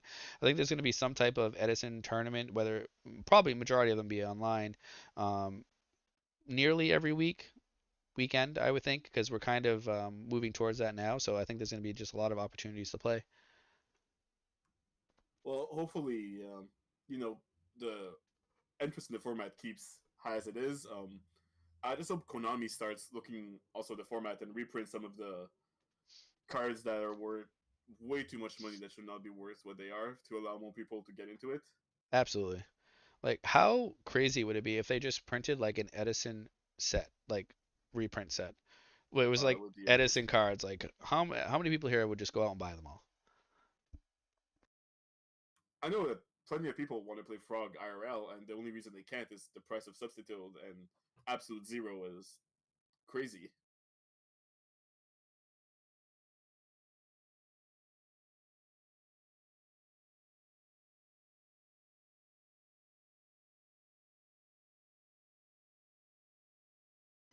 I'm back. I was gone, but absolutely, frogs are expensive. The substitutes are big money. Absolute zero. I don't even know how much that card is, but can't imagine it's cheap. We did just get a pulling the rug reprint, which is helpful. That one was very helpful. Yeah, the cheapest Absolute Zero are around like $15. Oh wow. And then substitutes, are they still like 20s? I 20. think they're more expensive than that. Wow. I think yeah, they're 20, Yeah, 25, I think. the cheapest right now on TCG is $30. Jeez, yeah, that card needs to be reprinted big time. So like I would just love an Edison reprint like pack or collector set or something where they just make crazy all these Edison cards like crazy rarities and like sign me up. Well, now we have something that doesn't happen all that often. We have a five-headed dragon on the board.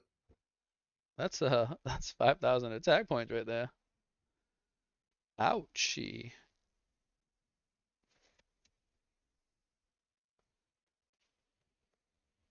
Quarter century rare substitute would go hard. Yeah, imagine that set like if it was just Edison, like Edison and Goat cards. Like that's what we need. Edison and like Goat reprints, like all the fusions and um, stuff like that, and just like one set. Like forget the new cards, and like most of us don't even know what they are. Like I don't play any current. I know a lot of people play Edison. Excuse me, play like no current. Like I don't want packs full of those. I want packs full of cards that like are every one of them are useful to some extent. Giant rats, like Mystic Tomatoes. I don't know, substitutes, just stuff that you can use in a lot of decks in Edison. Teleports and instant fusions, like all these cool Yeah, cards. yeah. As Super Blossom said, the Time Wizard Collection, that would be a great name, and it would go very hard. I think they would make money out of that. Oh, definitely. That would be bananas. Time Wizard Collection. Yeah, so it's not even like specific to a format. So they could, if any other formats in the future become very popular, they could also use that brand for it, the name. And they could do Goat and Edison right now. Those two are very popular, but who knows in the next few years? Tengu's starting to pick up a little bit.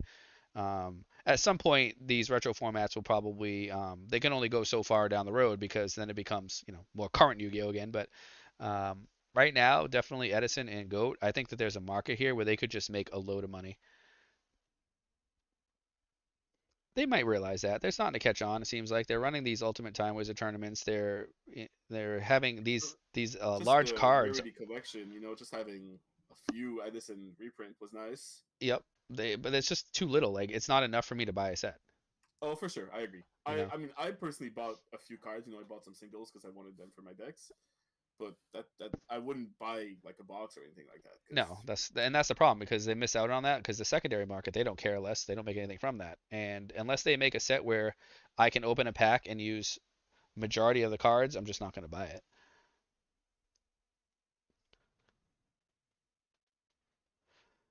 I consider anything retro Yu-Gi-Oh if there is a healthy amount of back row decks. Yeah, there might be other formats. I don't know. I don't play a lot of Yu-Gi-Oh like after um 2011, 2012. I played very little. I played a little bit of Burning Abyss.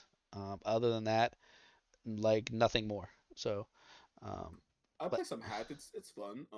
I don't think it's as good as Edison is, but I would say it's a very solid format.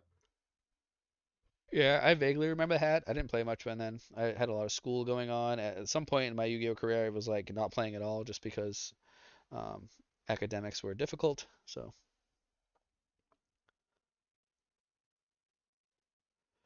once they reprint everything, it's really hard to monetize old formats. They have to split reprints over more sets to up value. Well, sure, but the set doesn't also have to be like gigantic either. Um, you have a bunch of old cards in Goat and in Edison, and like even if they gave you a set with like I don't know 20, 25 cards, like, would you buy them? I would. If they were all like 20, 25 cards that are used in these formats. And I'm not saying like cards, you could even use a lot of some filler if you wanted to, of like cards that were printed at this time that just don't see play and like the commons and stuff that nobody ever used back in 2010. You could still throw that in those sets. I think there's a few Edison cards, and I'm sure it's the same for Goats, but that they have very few printings, and those are usually the problem cards. Like and sometimes they're niche cards. Like there's the Avenging Knight Parshat. Is that his name? Yep, yep. That card doesn't play. You don't That see much play. the it's a very niche playable card in Edison, only in one or two decks, but it is worth, even the common ones are worth like $10 or something, just because there's very few printings of them. Yeah. I don't know. I just like to see some like cool rarity reprints of some of these cards, and I think most players would just buy them. Plus, I think that even if it's cards that have a lot of printings already, if it's new, if it's a new rarity that they've never been printed for before, there's going to be a market for them because people Sure. like their cards to match. Yep, definitely. So I think some of that will be coming down the pipeline, I would guess, because again, Konami has realized that there is a market for this stuff. People are interested in playing this. That's why they're hosting the Ultimate Time Wizard tournaments. And when I went to Philly, there were hundreds of people playing in those side events. Like they were not prepared at all. This is before they actually hosted the Ultimate Time Wizard event. Um, I I so remember Day One Philly. It was Day One Philly was bad because I don't think they were expecting the amount of people they were. And people were waiting for an hour in queue just to sign up for an 8 man for Edison. yeah, it was. I remember that. I only get to play. I think I played one of those tournaments. And no, I played in two, and I won one mat. And there wasn't enough time to even like play in another one unless I was like really on top of it and hopped back in line and did it again. Where there were people playing like 6 or 7 at other events because they were maybe I don't know if they were more organized or whatnot, but there was a lot of people playing in these events for those mats. I don't know what they do now. I don't know if it's just the Ultimate Time Wizard or if they still run pods like that, but I do believe they still run pods. I think, and this is just what I remember hearing. The Fancy Diesel, which is a very great Edison duelist and Go duelist, went to play at the YCS Indy, and he played in the main event. Ended up dropping, and then he went on to play pods to win some mats. oh wow. So the mat too, and I saw the hamster mat was. I know there was a lad mat which I have one or two of, and then there was a hamster mat. I think I don't know what the mat is currently. It might still be the It, hamster. it is the hamster mat. The hamster mat is new from this year, so I believe it'll stay for quite a bit still. It's still pretty cool. Yeah, I don't have any of those, but it hasn't really I been a uh, tournament next to me to go to play for them. I might have gotten one recently. I'm waiting for it to arrive. Oh, are they pricey? I bought it from said Fancy Diesel, so he gave me a friendly price. Oh, nice. It's good to have friends, right? Very good. Um, But as somebody who plays a hamster deck, I felt like I had to have one. absolutely, yeah. The mat is cool. It does look like the PokeRapper it has been on the fence the entire, or the ropes rather, the entire time here. Spirit Reaper ripped a card out. He did get a Blizzard to get the card back that he got ripped, so that was the that was better than I guess you know a lot of other cards. I'm guessing he could have discarded. That is true. Uh, uh, uh.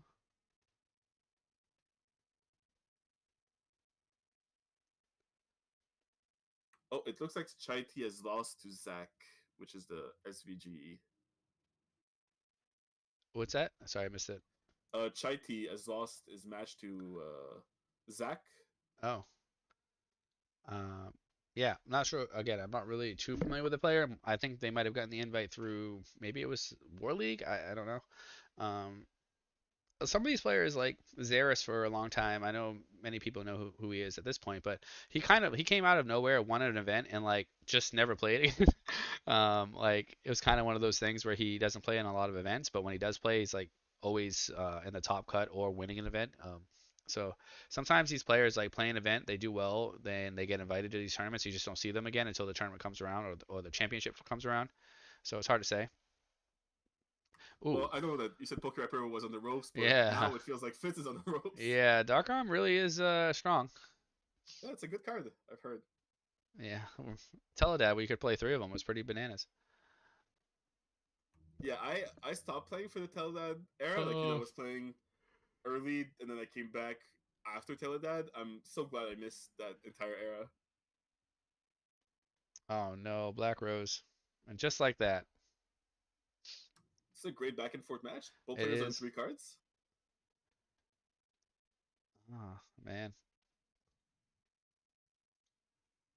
Oh, Bayou beats, nice.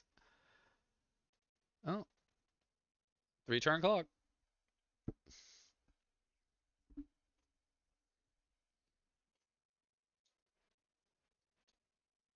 PokeRapper will take more life points.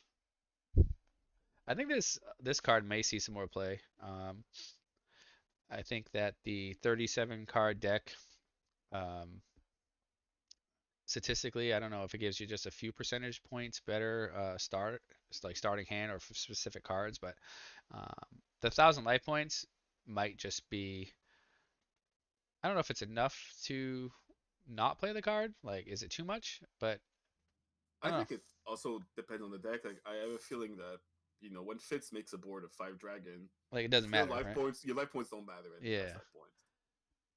Like this situation here is really now it's more in Fitz's hand here. Yeah, Yeah, especially that's true. Especially in a deck like Fitz, where getting to Future Fusion is like, important.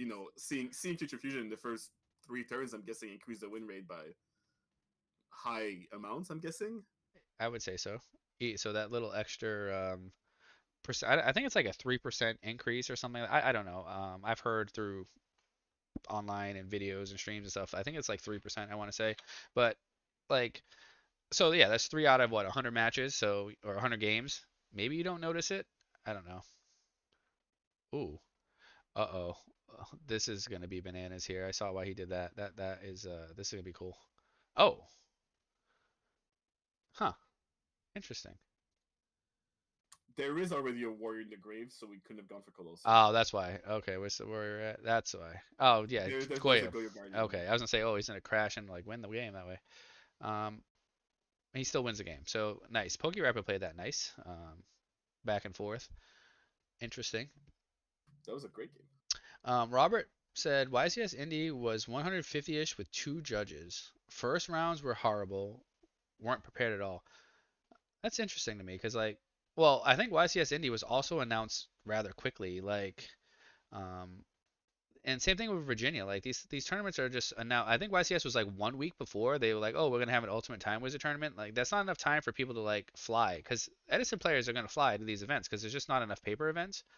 Um, Most people don't even have locals that actually play these type of tournaments or host Edison events. So people are planning on flying. You can't book a flight a week before. It's just expensive. It's hard to do unless you're driving or something. So if they would announce like a YCS and announce the Ultimate Time Wizard and announce the prizing so people like know what they're going to do, I think they'd have bigger turnouts.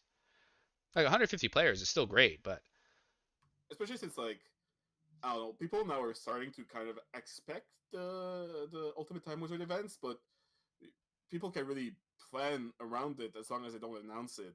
So yeah, like you have to know for certain it's going to be there. You're not just going to fly out to Texas or something and play in an event, right? yeah. And hope that I'm going to book my ticket because there's a YCS in Texas and I'm just going to assume they have a Time Wizard event. Like, probably right, but you don't know for sure. All right, let's see here. Have a game three. Both these players are great, and do we see a turn one future fusion? That will dictate the pace of this game. We do see a turn one upstart, which may get us to the future fusion. Looks like the life points are bugged for PokeRapper, Yeah, they're bugged on my side too. so he should be at 9,000. I'll refresh to see if it helps.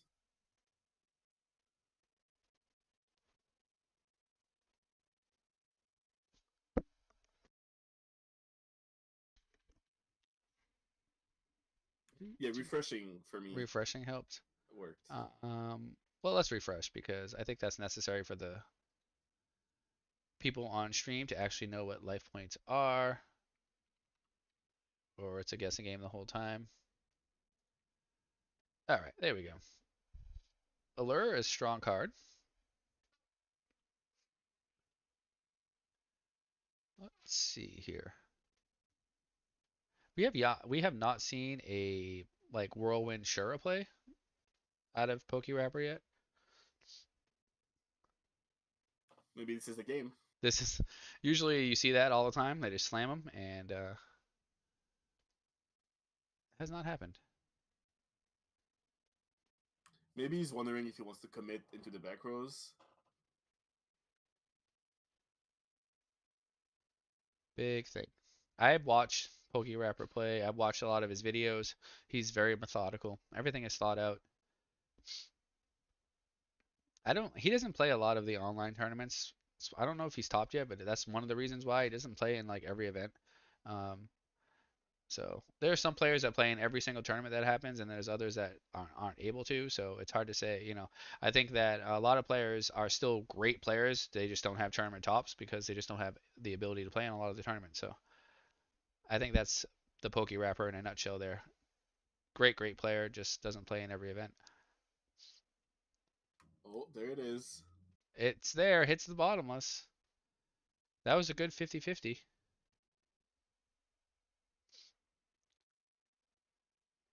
It's been a long time since I played in a true Edison. I played in the Highlander tournament a couple weeks ago, but Right?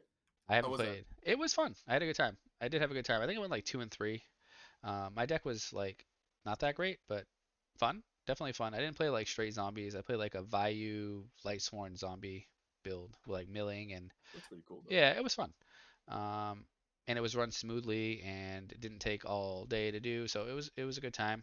I definitely consider playing in one in the future, but I still like Edison. It feels so much different. So 2 or 3 weeks ago now, at my local, we had a big 3v3 event where each player was playing a different format. So one player was playing current, one was playing Edison, one was playing Goat. oh, that's crazy. It was honestly one of the most fun tournament I've ever played in. Really? That so it was like a 3v3, but three different formats? Yeah, and Wow. it's the whoever wins, two player on the team win, they win the whole set. So you just have to match up with the person playing obviously the right format. Well, yeah, whoever's playing Edison is playing against the Edison player, and That makes sense. That's cool. We had what? There was one like 3v3 Edison tournament that had taken place this past year, and that was pretty fun. yes, it was was it called the Gladiators of Edison? Yeah, we haven't had. There hasn't been another. I'm surprised. Maybe that's on the agenda for next year, but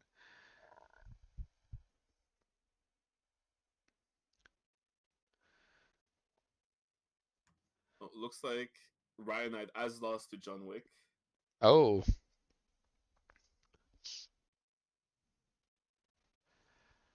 okay. Um, Whirlwind strong. I'll save it. So they're saying that there is that an MST drop Gores. Pretty sure it's not MST because I don't think that they would let you get the Whirlwind search if it was an MST there. So uh, these two know each other very well. Do do do do do.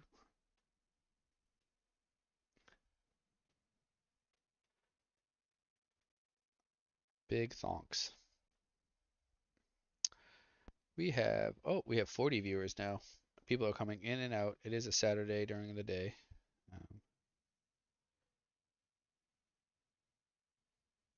Interesting. Mm, mm, mm, mm.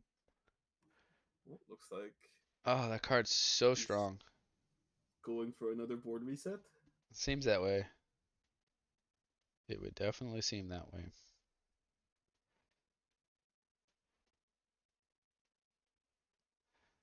Like that is the equalizer right there. The Black Rose. I think that's great for Fitz in this position because getting rid of a whirlwind is like Very priority number important. one. Yeah, I agree with that. Yep, there it goes. Summon okay. Uh-oh. Do we have a road? Oh It is the my road. God. Yeah. Oh, on my body. Oh my goodness, that is bananas. My body is very strong right now. I, that is good for the PokeRapper though, because that is one less card, post a board reset. True. But obviously, it's even better for him if the Sard road. They, It's pretty cool just to see that interaction play out. Yes, Starlight Road, my body. Ooh. My body, yeah, like I said, it's been in a lot of side decks right now. Um, it's just kind of it hits Mirror Force Torrential like um I'm trying to but think. also randomly against specific matchup. Well, Bottomless. it can get like the Icaruses, the Celestias, JDs. Yeah, randomly, like it randomly is good. Sometimes it doesn't do anything, like it just sits in your hand because there's never an opportunity to use it. But if there was I more was like, like this lights feels like one, it's any player's games right now. oh, it's back at yeah, it's well, definitely. I think PokeRapper definitely has, well, has life point advantage, but it doesn't seem like Fitz is drawing well right now after that my body play. But if there was more lights one running around, my body would be like amazing. Stop JDs and Celestias, but there's just not enough of that. Now the scary part is how many colludes does the PokeRapper have? Uh, valid. Where are my strat? My hold. Where did my chat go? No. All right, we're gonna figure this out.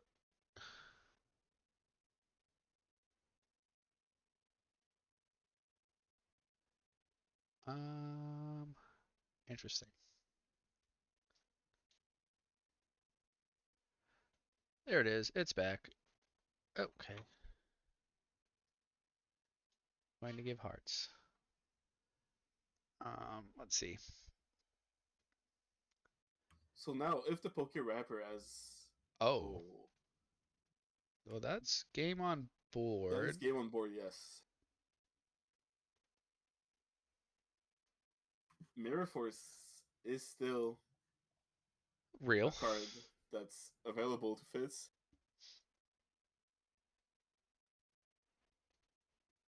Huh. Interesting here.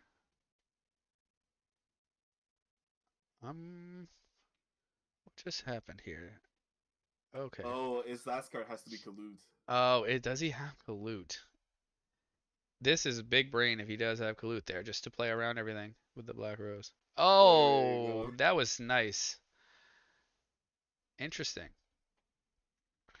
That was a very nice detail.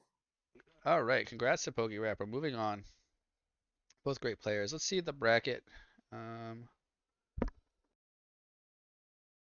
we Uh, have Bandai 91.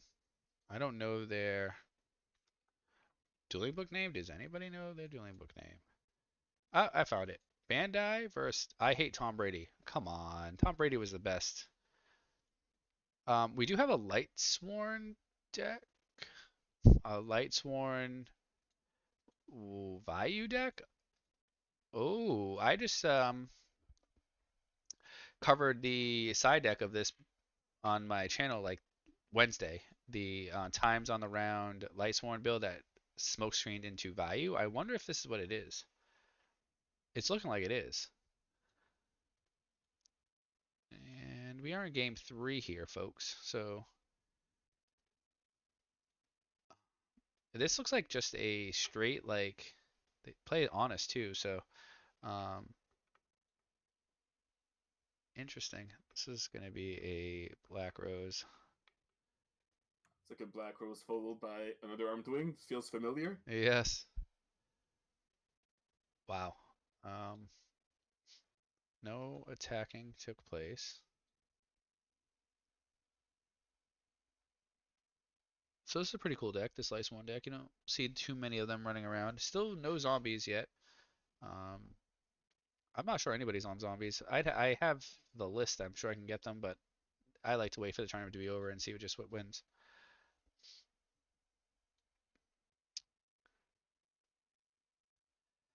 I hate Tom Brady is in a position here where it's just probably a matter of time, and that's that. Yeah.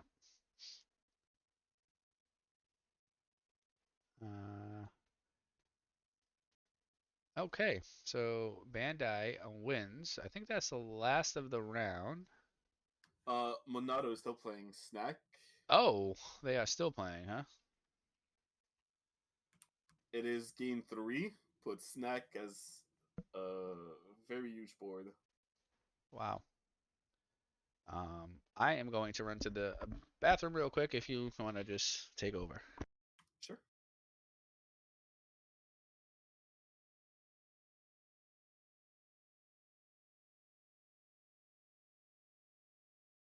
Yeah, so this is looks like the last match of the round, and Snack definitely in the lead.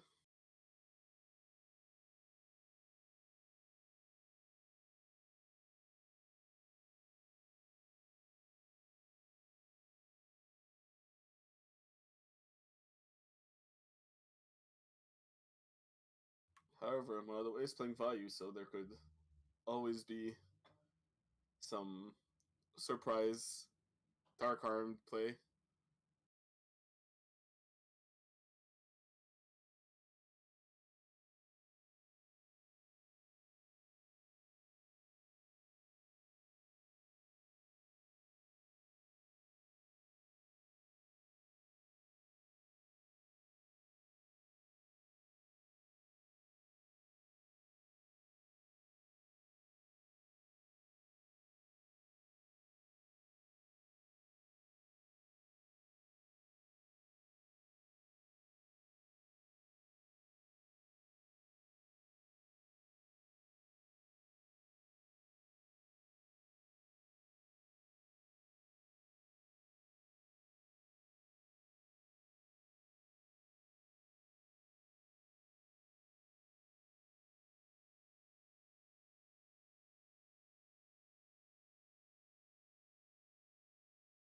Hi, Ryan Knight.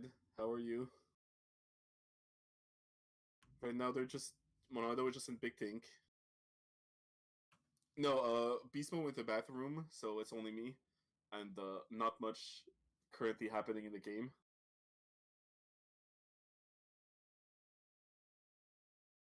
Although it looks like Monado is making his move.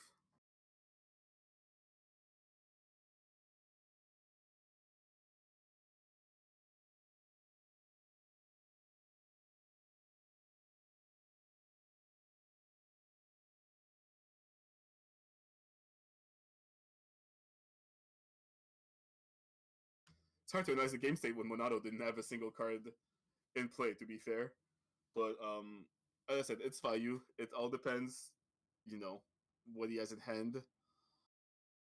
He could be on Dark Arm, but he just loaded his grave. Although he could always remove 2 dark to play the Dark Armed. Um, Snack is a very commanding position.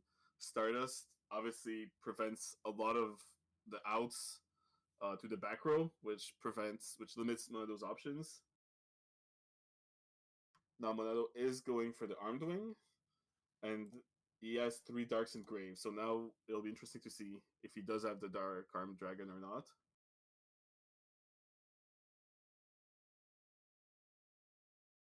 Looks like instead he will be going for a Gale play, having the Stardust, letting his monsters go over it.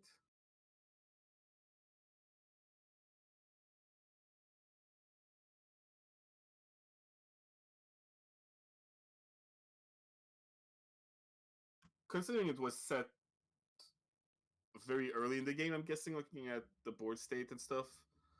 It looks like it was set very early in the game behind the Stardust. I would imagine it's a real back row, especially because Snack usually plays a very back row version of the Cat Plant deck.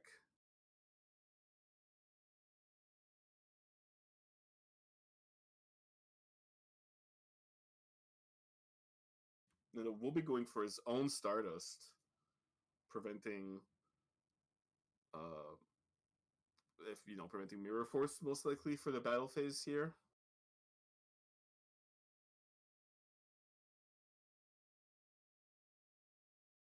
He's attacking the set first, which means he probably knew it was a Raikou.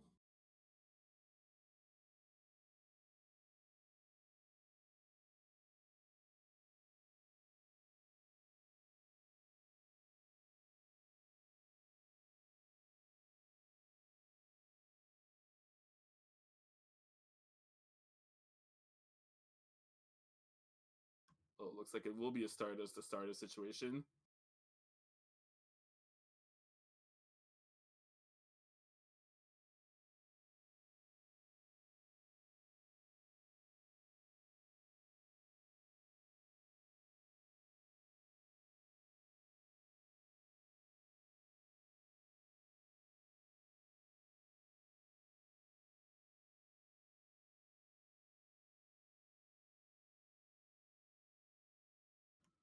You would probably side at least one or two crow against the plant deck just because they are both on debris and pot of avarice.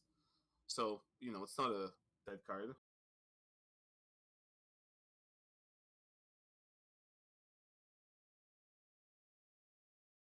Snack should be mailing because it's a mailing is a mandatory effect.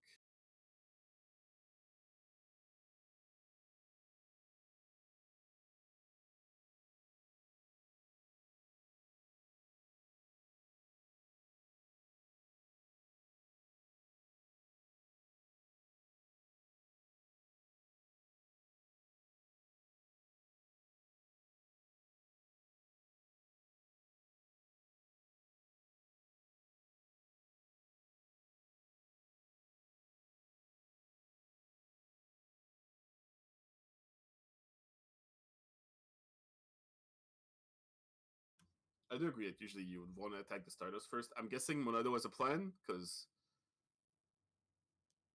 things panned out this way. So I'm curious to see what's going to happen post battle phase.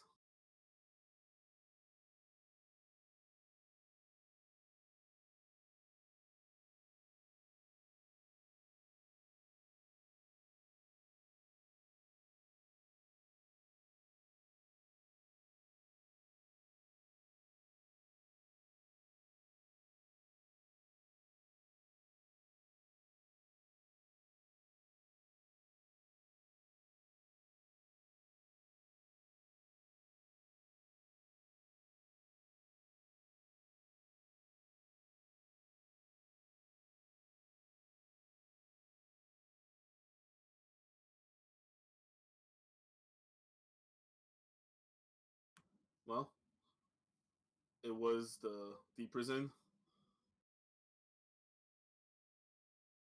Alright, so I'm guessing that was the plan then the vanities to prevent the Stardust from coming back. Um so at least he dealt with the Stardust.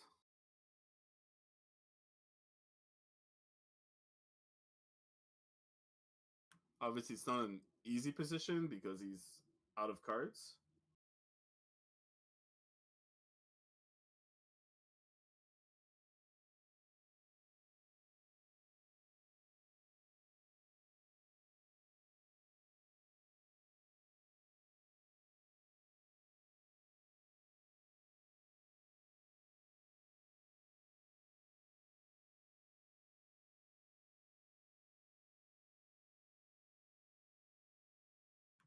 Oh, I mean, yeah, I think the way things ended up attacking with the Stardust, well, even before, but attacking with Stardust first was right. It just didn't happen that way. So I was curious to see what was the reasoning behind it.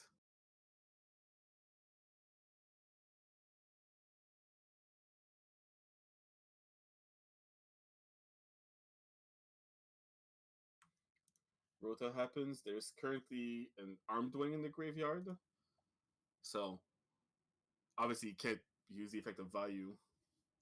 Oh, does he not have a target left? Oh no, he was just waiting to confirm. He will be able to send a value even if he can't use it yet because of the fiend. I am back. Welcome back. Thank you for holding it down. I saw some of these last plays here. There were some probably a little bit of missequencing with the Stardust attack, um, It where happens to the best of us. Stardust ended up Stardust thing is Stardust. Uh, it happens. You know what I mean? You got a lot of thinking going on. That could make the difference in the match, of course. But Vandy's Fiend seems really good right now. Yeah, and the Armor Knight will make value. Will make a live Armor Master engrave, but obviously he has to wait until Fiend is out of the way first. Sure.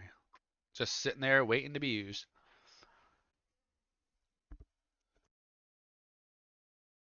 Ryan Knight said also that if you want to invite him to join Voices, he can join now since he dropped. Oh, he can join too. There can be a few of us. That way I can hop in and out because my son's gonna be getting up soon. I will still be here, but where is he? Ryanite, if you're here, I think he's getting food, but if he's back, then join the the voice channels, and I will drag you down to our stream channel. Because I don't see Funk Sway. He has not messaged me back. He ditched me. He left me. Oh, I lost the screen for a second. Okay.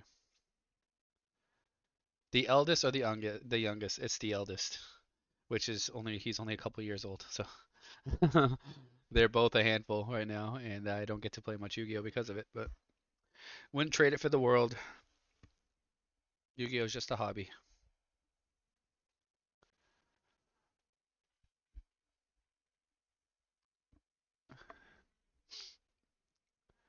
Oh, Feng Shui is here. I'm eating my lunch and then I'm ready to rock. Okay, we gotta get Feng Shui. We gotta get him. The fans want Feng Shui. His voice it just sounds like a Yu-Gi-Oh player that has been successful. And children are a commitment. It's busy. It definitely is. Of course, I'd love to play more cards and play in all these tournaments, but it's just not possible. So I have to be more selective with my time and pick and choose. And But you're running the tournaments instead of playing in them. yeah, well, these definitely. And at this point, I've kind of done a lot in this game and topped a lot of events, so I'm satisfied where my hobby has gone. Let's put it that way. So, I'm sure looking at number of top eights or whatever, you have to be one, if not the most successful player, right? there's a couple. I think 10 foot now has more tops than I do. There's a list of players, yeah, on I think it's edisonformat.net. And I have not won one though. That's the problem. The best I've had is second place, so that's kind of what's hurting my whole deal. I've not won an event, but in terms of topping events, yeah, I pretty much top like 80% of the events I've played in. Like, there's very few By that I don't top. looking by ranking by top eights, you're currently uh tied with no, you're tied for second place with Silchus and Samu. Okay, so there. Um, yeah. So it's fun to top all these events. I'd like to get a win, and that would probably be my goal. But it's really like I said, once you top eight, it's so hard to win these events. All these players are really good. You have to have a lot going for you. And my closest, like I said, I lost to 10 foot in the finals, and I didn't play particularly well that event, honestly. And he was up the. It was a double elimination tournament, so I had to actually beat him twice, and there's just no way I was going to do that. Especially playing zombies versus Vayu Turbo. It's just a matter of time before an oppression flips and I lose. So Yeah. now I must download a Bobby Boucher voice today before I come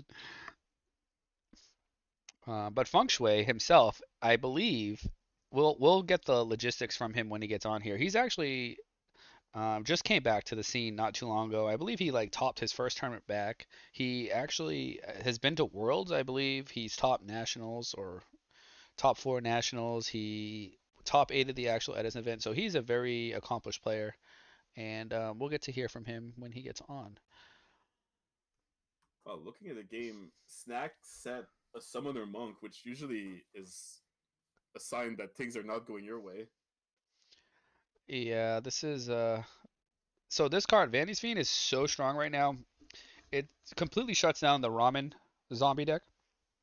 This card is a problem. So I gotta shut my door because there's a kid screaming. And yeah, the Vandy's Fiend feels like it's like a mandatory side deck card right now. It shuts down too many decks. Yeah, the effect of either Vitamin's Fiend or Fossil Dyna, they're both game warping. Yeah, because like if you got to go first and drop Vandy's Fiend versus that new Instant Fusion zombie deck, literally the deck just can't play. There's like nothing in the deck that actually really works. You can't play Instant Fusion, you can't play Book of Life, the teleport doesn't work. It, you have to set up a Caius play or have a trap that kills it, of course. But um, yeah, that's one of the big flaws with that deck. That's why I don't think a lot of players are. I think they've tried it and they realize that it's even more brittle against the things that already beat the deck. So I don't think there's anybody playing it in this tournament. I haven't seen it yet. So Well, it looks like Snack found her out. yeah, Caius is like the only out that you can really have, right? Or Raiko, of course. But Yeah, and even then, you have to like have your monster. you have to have a monster stay alive one turn, which is not always easy. Yeah, Lunatic says more boom or bust. Yeah, it's definitely more explosive. It's infinitely more explosive with those cards. It helps the frog matchup is like a lot easier now. It's because of the until they side deck in Vandy's Fiend, but it's definitely a lot easier because of the fact that you can like attack through dupe block with the Reaper on the Nightmare, and you can just make a lot of explosive plays without using the recruiter aspect of the deck because you don't need them to attack any of it because you can just instant fusion and teleport, so you can just kind of play your style of game.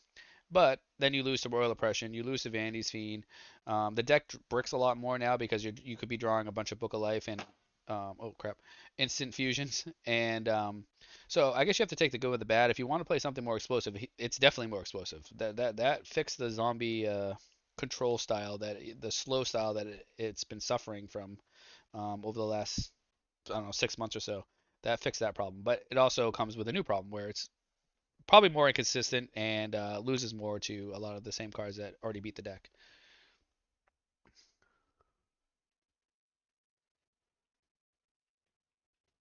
I do think that some of the better deck builders of the format and players, now that they see the build, will probably refine it a bit more. Maybe even the person who created the deck will refine it more, and it'll probably be a good happy balance somewhere in between the control style and the explosive style. Maybe we cut down on some instant fusions or Book of Life, but that's not really what the stream is about. Talking about zombies, so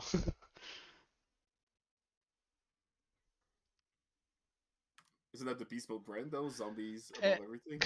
kind of, but it is a really cool deck. It's fun, definitely fun to play. But I'm just surprised. I thought for sure that we would see somebody on it in this tournament, just because it seems to be the flavor of the week. But I saw so much of it on the ladder over the past like week or so that maybe people are kind of just like, okay, I want a new toy now, and they move on. I do think that while it's a very flavor of the month, I do think it's also like a pretty high skill cap deck, and in a field where you're expecting a lot of value in Blackwing, which are all oppression decks, it's probably Yeah, not yeah, you just the lose. best to bring. Yeah, no, definitely don't want to play against like Blackwing with a good Icarus attack and just stop the Book of Life instant fusion play or the Telly instant fusion play, and obviously Royal Oppression it just beats the deck to begin with. So, but I do think it's probably the way zombies need to go, and I've said that in many videos. I just think maybe there's just too much gas now. Maybe we've actually excelled and have too much gasoline. It's a shame because my favorite zombie builds were always the like slower, more controlly one, and I feel like the ones that had the most success were always the Euro variation or now the ramen one, where Yeah. it's a lot more gas.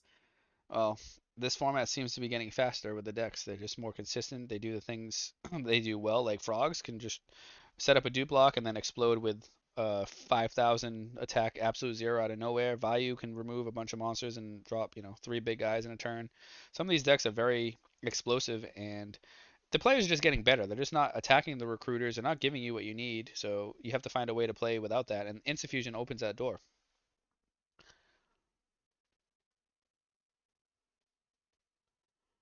Um, I'm trying to add two Raikou and one hamster and zombies. Yeah, but now that kind of like it can work, but then you make your frog matchup probably worse. I guess the Raikou can out a dupe block, but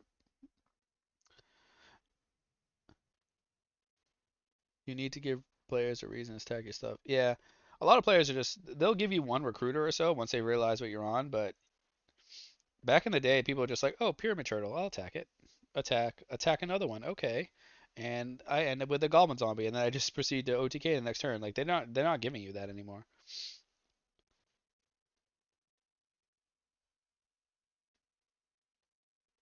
I noticed too, if I watched a lot of replays of the player who Caruso, who topped with the deck, was often just throwing recruiters and goblin zombies into other people's like monsters. Like he would set up the graveyard early and often. So that might be another way you have to play with the deck. Like not set the tomato, but just say screw it, I'm gonna ram tomato, ram goblin, and then like try to make a big play next turn.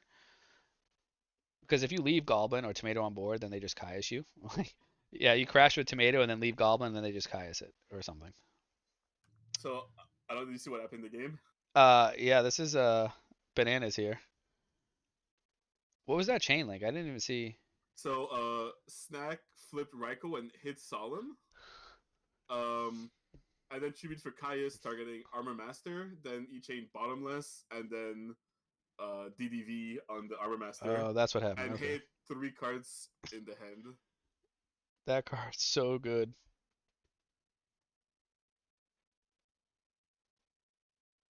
So now we're in a position where we know all of Snack's cards, which are Gores and Solemn. And Oof. Gores is awkward with a Call of the Haunted leftover. This game's been pretty bananas back and forth. Bluff Knock says Raikou is insanely bad in zombies. Just out the dupe block with Arcanite. Yes, Bluff Knock. I think he also has been playing like Instant Fusion. Again, I'm not going to get into who pioneered what. I don't know if he did or they did, whatever. But Arcanite, the addition of Arcanite really is fun, and it comes up a lot more than you think. And are they able to actually bottomless the Arcanite, or is that not possible? Because I'm not sure It's how not that works. possible because the it activates like it comes out as a 400 attack monster and it Okay, activates and gain a token. so you activate. So the effect that you get priority for is the adding of the counters, Yes, correct? you can't bottomless stop. Okay.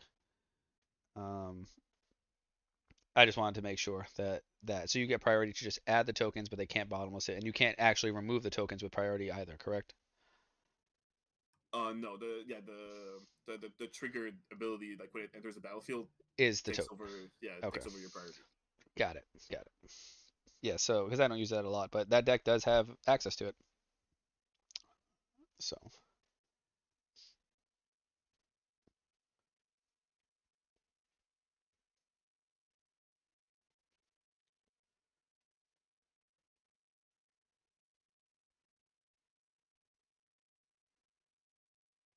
oof, ooh, we knew that was there. This Chaos Sorcerer makes me So want to play it. Monado is out of values. That's important to note. They're all banished. Is there a burial though? Let's see. Burial Burial. is still a Oof, card in play. almost. Oh, it's like an 8% chance, right, or something like that, right now to see it. Quick math. I'm just doing quick math. 8.5%. So let's see. And Burial would we be game. know the last card in Snack's hand.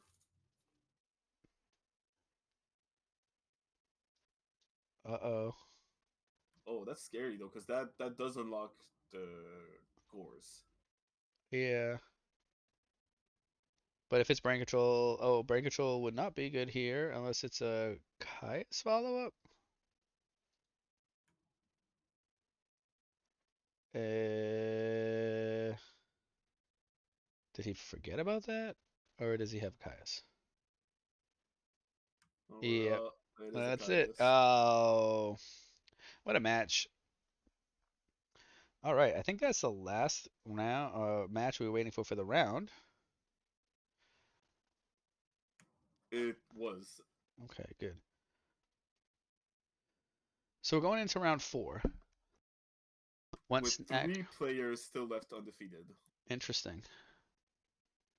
Let's just check Discord here. I'm trying to keep eyes on everything. Oh, I got a message from somebody. Who messaged me?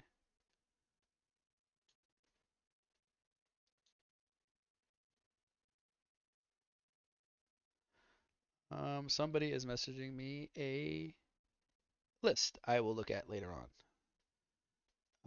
I do get a lot of DMs like that. I don't actually mind at all either on Discord if someone's trying to prepare for a tournament and want me to just look at a list or offer last minute suggestions. Again, um, you can have the best list going into an event and still make some misplays and unfortunately not win, but um, it's always good to be thoroughly prepared. So I think we're waiting for her to report. Okay, so Snack reported. Am I making that up? I don't think so. Maybe I am making it up. What happened to it? Did challenge just like break on us? No. Um, I don't believe Snack has reported yet, so that's why it's still holding up the bracket.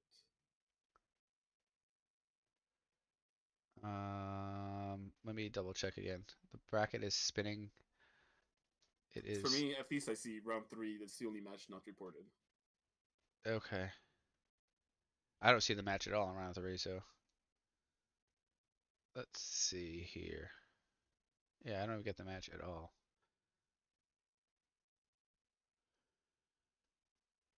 Okay, so Snack just has to report. Can X2 top? Can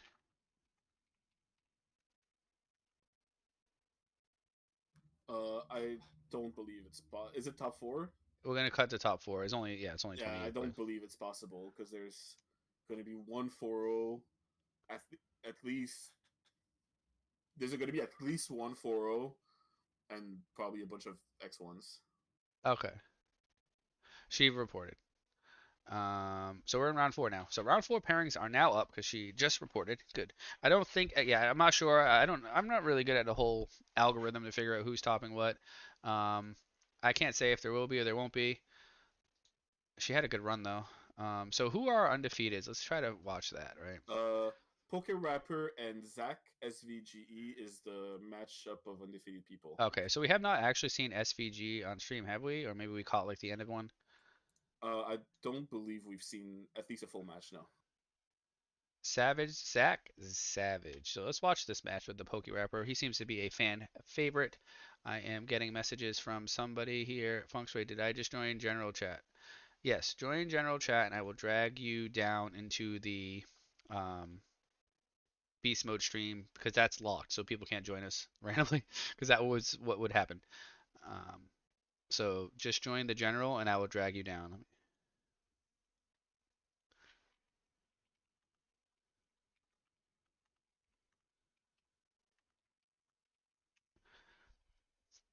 And oh, there he is. And here comes Feng Shui.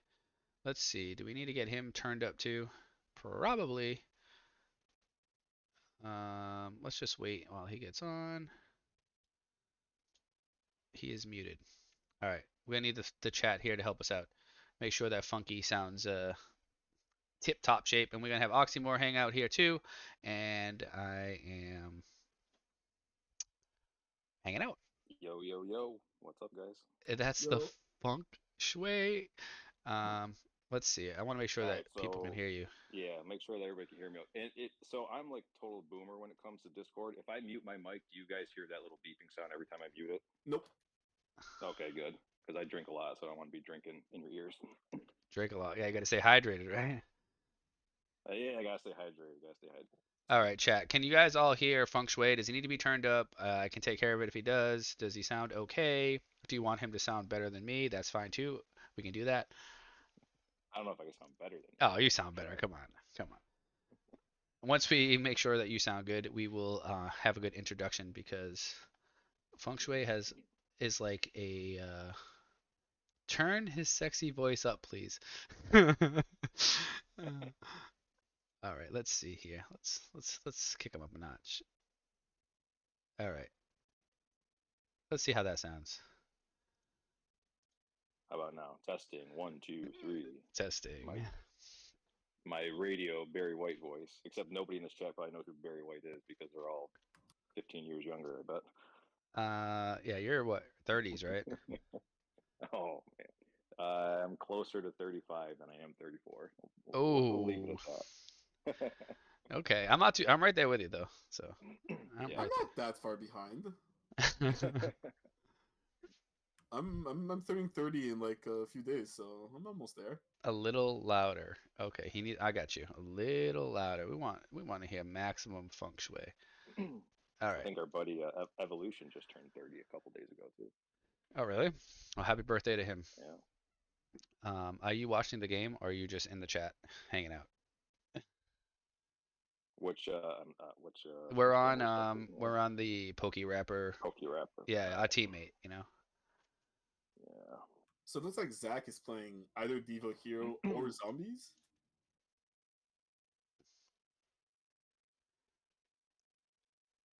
Um, do we have zombies? Okay. I have not seen a zombies. Is this like a Welladad? Possibly. It could be Hero But Zombie, but I guess most likely it's probably Diva Hero, right? Diva Hero is also a possibility. Yes. I would say that's more highly likely than the Well Dead deck. Come on now. Are Nobody. the are both of these guys undefeated? They are. Yep. Yes, they're both 3-0. All right. So feng shui. Let people know what events did you top back in the day? Because I keep messing this thing up. Um, oh God, I hate talking about this stuff. Come on, I want to hear it. Um, so the first event that I topped, ironically, was Edison back in 2010. That was like the first one that I ever topped. So that Edison will always be kind of nostalgic to me just for that reason alone. It was like the first time that I broke through. So Nice. actually, 2010 in general was just like a hot year for me.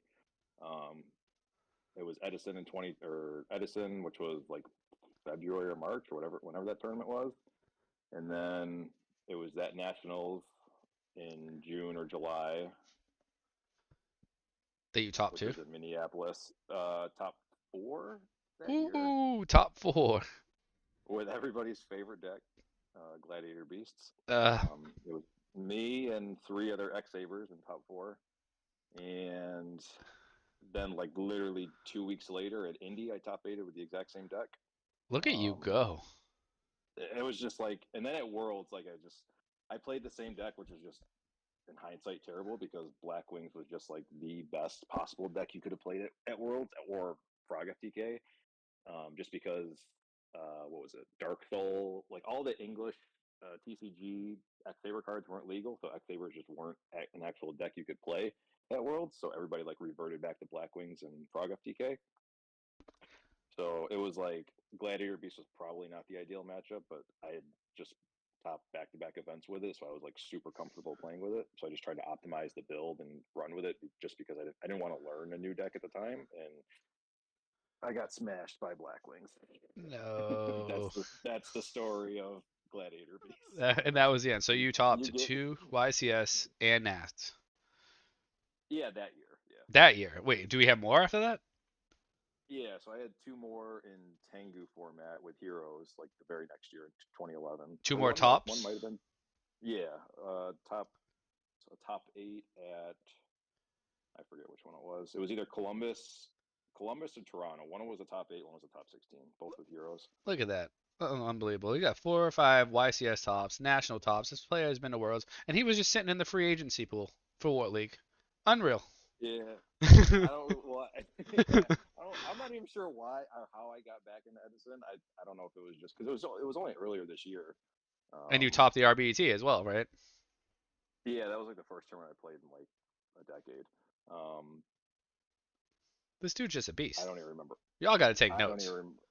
I don't even remember how I got it. I think I was just bored one night, like watching some videos, and came across. It was probably Keegan's channel. Started watching some videos and just kind of dove down like the rabbit hole of Edison and kind of where it is today and how it's different from where it was 10 years ago. And somehow found my way into the Discord groups, and Now you're here. which I yeah, and now I'm here. So and I still don't play that much. I mean, I don't. There's a lot of tournaments going on, especially in the Edison realm, like online and in person. I've probably entered a handful of them, but there's just so many nowadays, which is good. It's fantastic that it's becoming so popular. But I just don't have like the time, the effort, or The really the will. desire to play like I used to. But it's fun that it's there, and I can kind of jump in and jump out when I have the time and when I'm kind of in the mood. That's really cool. Nice. So Nice. it's awesome that you guys are doing these tournaments. It's almost like weekly. It seems like, I mean, or even like bi-weekly. There's always like some kind of tournament going on, which is really Yeah, cool. that's definitely what I was saying. Maybe next year, I think there'll be something almost every weekend by, the way that this format keeps growing. So it gives you I plenty think it of was funny because opportunities. yeah, it was funny that there was like one of the complaints about this weekend was like, oh, I can't enter this tournament because there's this other tournament going on. I'm like, wow, that's a great problem. There's Yeah, just so right? many tournaments going on. You got to pick and choose which one you want to go to. So Sure. that's pretty cool. Are you playing in rulers? On Yeah, I will be. I'll be Ooh, playing that. I don't know what I'm playing yet. We'll see. We shall see. Ooh, that'll Got a be got a nice. got a couple things in mind. It's like it's always like this. It's like, are you gonna play like the obvious choice, or are you gonna play like something spicy? I don't know. We'll see. So that is the story of Feng Shui. All right. Well, I have to ask, as you know, since you're somebody who's been playing Edison since, well, Edison was, the event. What's the biggest change from the format, except from the deck list? Because obviously, we've gone a long way deck list wise. I think from the event itself. What are the biggest change from like current Edison from actual 2010? Well, the Edison format, if you will, quotation marks format. It wasn't really a format. It was like a one event type deal because it was the only wise. It was the only. Well, actually, it was the last SJC. It was the last Shonen Jump. It was the last big tournament before the Shining Darkness came out. And when the Shining Darkness came out, the whole format just changed. X Sabers became tier one. Frog FTK became tier one. Um, so really, it was just that one event. So you didn't have a lot of time to prep for it. I don't remember the exact timeline of how much time you had to prep for it, whether it was like a couple weeks or a month. I don't remember exactly what it was, but it wasn't a lot of time. So people just went into that tournament with what they thought was like the best deck, and a lot of people played very vanilla like deck list just because they wanted to have something consistent for that event. So there was a lot of Flamville, there was Blackwing, there was Lightsworn. um, the quick draw deck was only really popular, I think, because Jeff Jones, he was on Duelist Grounds, which was like an online forum at the time. So like anybody who was like in that kind of circle knew about that deck. But other than that, it was just like a lot of like very vanilla deck list. Like you wanted to play like something really consistent that could last 11 or 12 rounds, just because you didn't have a lot of time to prep for the event. So you didn't really know. And like hindsight's hilarious because like going back now, like if you could play like Hero Frogs or Bayou Turbo, and I'm sure some people played Bayou Turbo at that event, but like the deck lists were definitely not optimized like they are now. So like a deck like Hero Frogs would, like looking back now, like probably would have went just undefeated in that event just because of how strong that deck is. Someone said that the voices were quiet. Did I just turn them up? Is that better? Let me know now. What did you play that? Was it Gladiator Beast that you topped with? No, I actually played Lightsworn at that event. Oh, Yeah. you topped with Uh, Lightsworn? yeah. Okay, Yeah, it was like it Diego was kind says of like a, better. Sorry, go ahead. still too low. No, I was just gonna say, if it was still No, too no, low. I think I got you Okay. now. I'm just playing around with settings. It's hard because like turn you up in Discord and then I turn you up here and then like I don't want people's Yeah. eardrums being busted. But people want to listen to you anyway, so I'm just gonna sit back and let you talk. So Lace One was just, I don't know. It was like the mindset was everybody's deck is going to be suboptimal. So I want to play something that's like has those auto win games, um, just by drawing like that kind of basic Light Sworn hand, and then also maximize on like the dumb one of cards that can make your deck even more stupid. Just because everybody else is going to be playing a very fair deck. So I just wanted to play like the most optimized, stupid, like best top deck style deck that you could play. So like Lightsworn was like that choice. So like obviously like if you open like Solar Recharge, Charge, JD or Beckoning Light, like you're already like so far ahead of like the slower decks that people were playing that day, like some of the Blackwing decks or some of the um like some of the Flam. There was like a lot of Flamvell decks and just kind of like weird decks, just because nobody really knew what the best deck was because you only had a few weeks to prep for it. And it was a very wide open format. Um, playing cards like Cold Wave. I was playing Cold Wave. I was playing Brain Control in that deck. Like Brain Control is not really like a super common card in Lightsworn, um, but like I just want to play like the cheapest cards. Now, how do you It think worked. that it compares to what we have today? Oh yeah, no, I tried playing that deck. It just gets smashed just because it's the format's a lot more. It's just so much more refined, and a deck like that was really good into like a field of like 9 or 10 different decks that were just like not very well built, and your deck was just like a powerhouse. But now everything's so well built and optimized. It's not as good. Like I was main decking cards. Like I was main decking Christia. I was main decking Consecrated Light in that deck. D Elk. Just like a lot of weird choices. It worked that day, but tournaments are every tournament's different, so you got to kind of figure out what's going to work for that day. Have you tried to play that exact build again in this current like Edison? I'm sure you've loaded it up. You had to have. Yeah. I've loaded it up and played like some like fun games or whatever. Just random DD matches, but nothing like no tournaments or nothing like that. Interesting. Interesting. So, what do you think that where do you think Edison will be come next year in terms of decks? Do you think the It's decks are going to keep getting better? Do you think there's going to be more refined, or do you think we kind of have plateaued? I think it kind of depends on like the player base that comes in. Like if the player base is like more old school players that kind of get back into it, you might see more of the same. Or if maybe you get more modern players that kind of make that crossover, because that's like a totally different mindset. I don't know anything about modern. All I know about modern is there's cards that are so insanely broken that nobody plays because there's another card that's 10 times more broken. So that's all I know about modern. There's cards that are so unbelievably broken, but nobody plays them because there's a card that's 10 times more broken than that card.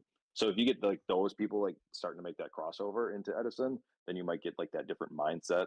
And you might get different decks, different styles of decks, or different way to build decks that has like that modern mindset kind of built into it. Whether it's good or not, you'll have to wait and see, I guess. But I think it kind of depends on who gets into the Edison field, if you will. If it's more old players, if it's new players, combination of both. But either way, I think it'll just make it better. More players is better. I don't care who it is, whether it's old players, new players, or a mix of both. More is always better. So Interesting. Well, we So, didn't talk much about the match, but that was a quick one. it was a quick one. My boy PokeRapper takes another W. I'm happy to see that he's doing well. I hopped The into John Wick's match, by the way. All right. And we have John Wick, who is Ivan Flores, topped, has won oh, YCSs. Dude is a GOAT legend. And we have playing Chai T, who's also another member. Team X is just tearing up this tournament right now. And yeah, what's up with Team X on all the birds today? What's going on with yeah, I that? don't know. There are no, not a single zombie here. So um, we just saw Diva Hero and Blackwing. We have Blackwing and well, we can tell you now. This is Diva Hero, and I knew he was on it. And it looks like he's up game one. So we got to hear Feng Shui tell us give his perspective on the format now. But I do Well, it's think that interesting because some I newer mean players will be in this it. match is interesting, just because Chai is so familiar with the DB hero deck, so I think that gives him a little bit of edge, I agree. just knowing what cards to expect. And um, although Decree, well, this is game two, so I was going to say Decree is kind of a oddball choice, but this is game two, so that's not rare to see in the side deck. Yeah, I think True Hero has been side decking Royal Decree, and I know the deck that John Wick is on because I had sent it to him. So I have an idea of what he's playing, and we did discuss Royal Decree, and I told him that that needs to be in the sideboard, so it looks like he added it. And I'm not sure what other changes he made other than that, but it looks like he's doing fairly well. I'm not sure what his record is right now. I think he has one loss, so Yeah, Yes, the Decree. only undefeated player that's still playing right now is Monado. Otherwise, it was the match we just finished watching.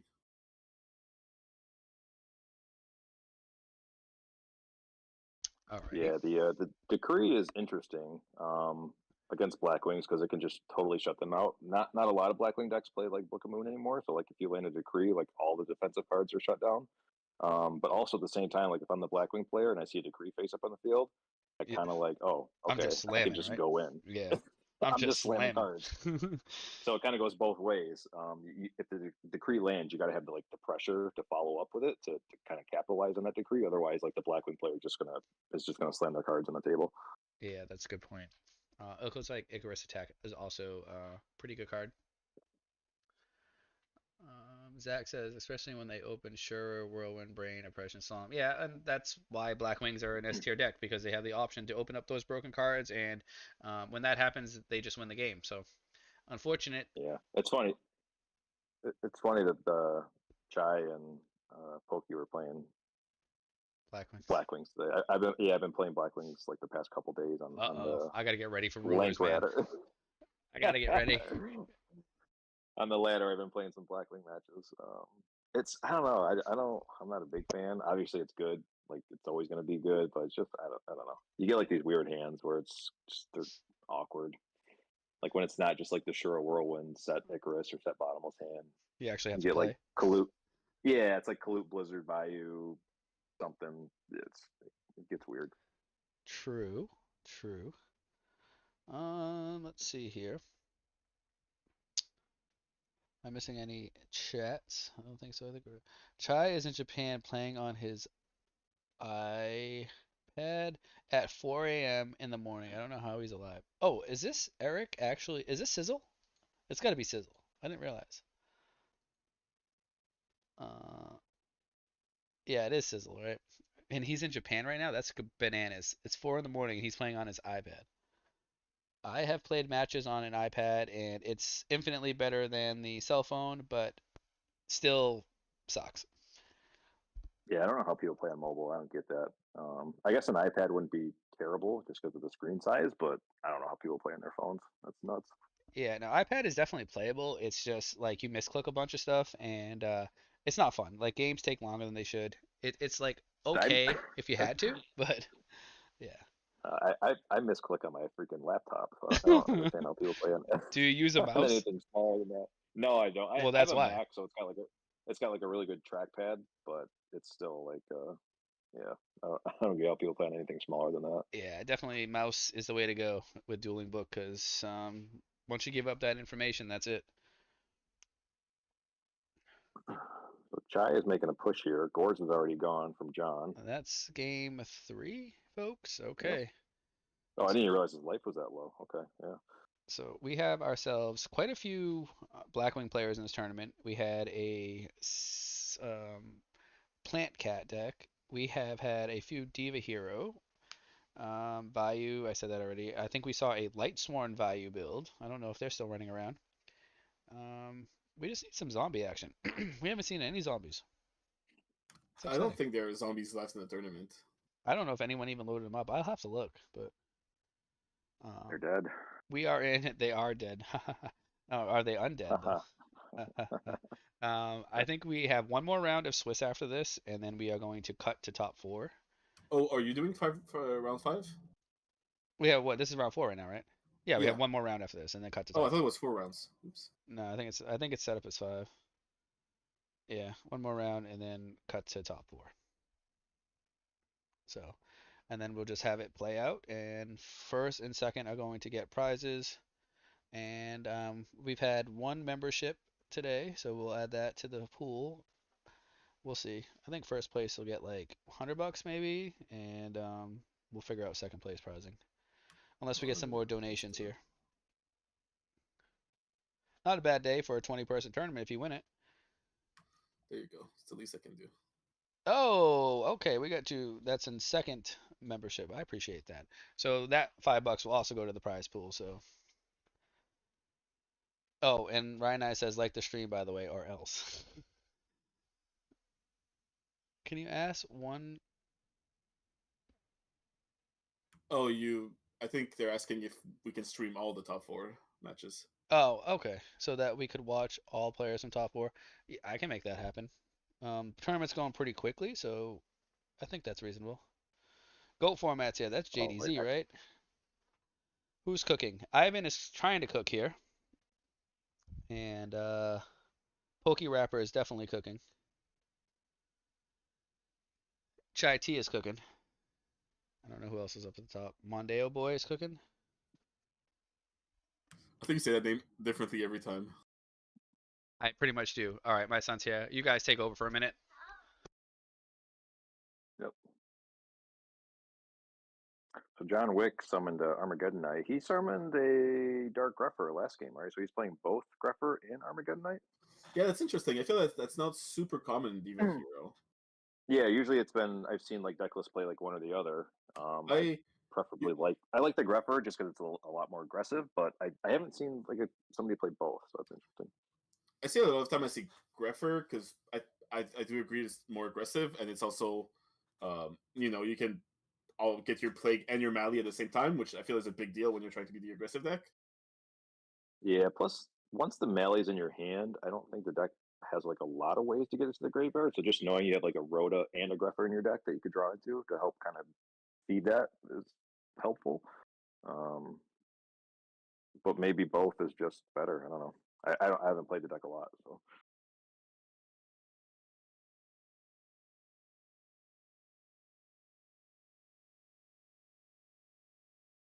And he's on Deep Prison. I think we saw Snowman last game as well, so he's kind of playing like the more controlled version.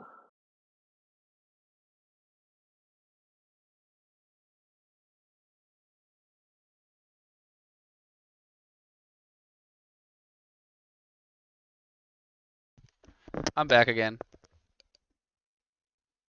So JG saying that it will be 4 rounds of Swiss, by the way, not 5. I have no idea. If JG says it's 4, then I guess it's 4. I just saw Challenge said 5, so I was confused. Because wait, we typically have one undefeated at the end of this, right?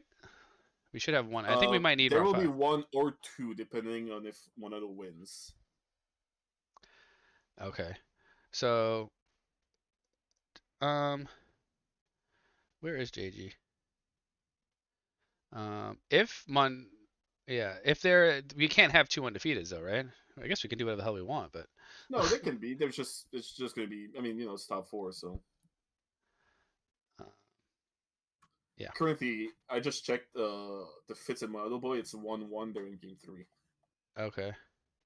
I'm gonna leave this here. Um, I'm gonna call JG. I'll be right back.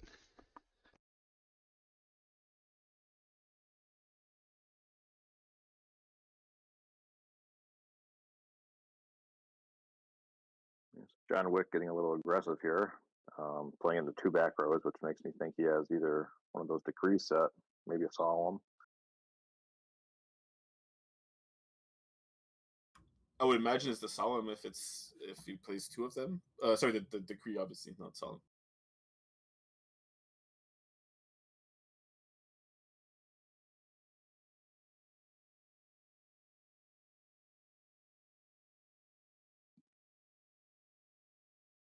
Opting not to prio anything.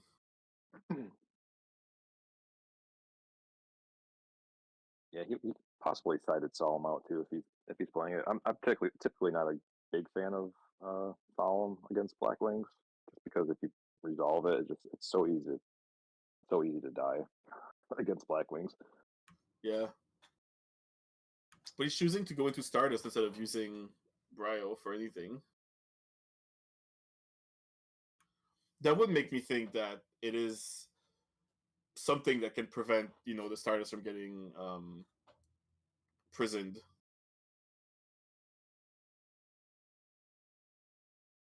Yeah, it's kind of interesting because going into 2 back rows or Stardust into 2 back rows, you got to be worried somewhat about a deep prison. So I imagine one of those cards face down has to be something that would be able to counter that. Although It's now always we tough see. to like what. Oh, go ahead. No, I was just gonna say it's always tough too when you don't know like the other cards in their hands. I know a lot of people try and backseat duel a lot, and it's like, well, he should have done this, he should have done this, but like the guy's Yeah. got 4 cards in his hand. Like it's those 4 cards matter big time on how you make a play. Mm-hmm. Well, now we see the Blackwing player setting monsters, which is usually not where you want to be as the Blackwing player. Yeah. It's either like it's usually one of 2 things. Like they're just trying not to die, or they're trying to like get 3 darks in their grave, because they have like a dead dark arm in their hand or something. He is at 2 darks right now, so even while setting, he still would have to wait another turn. Yep.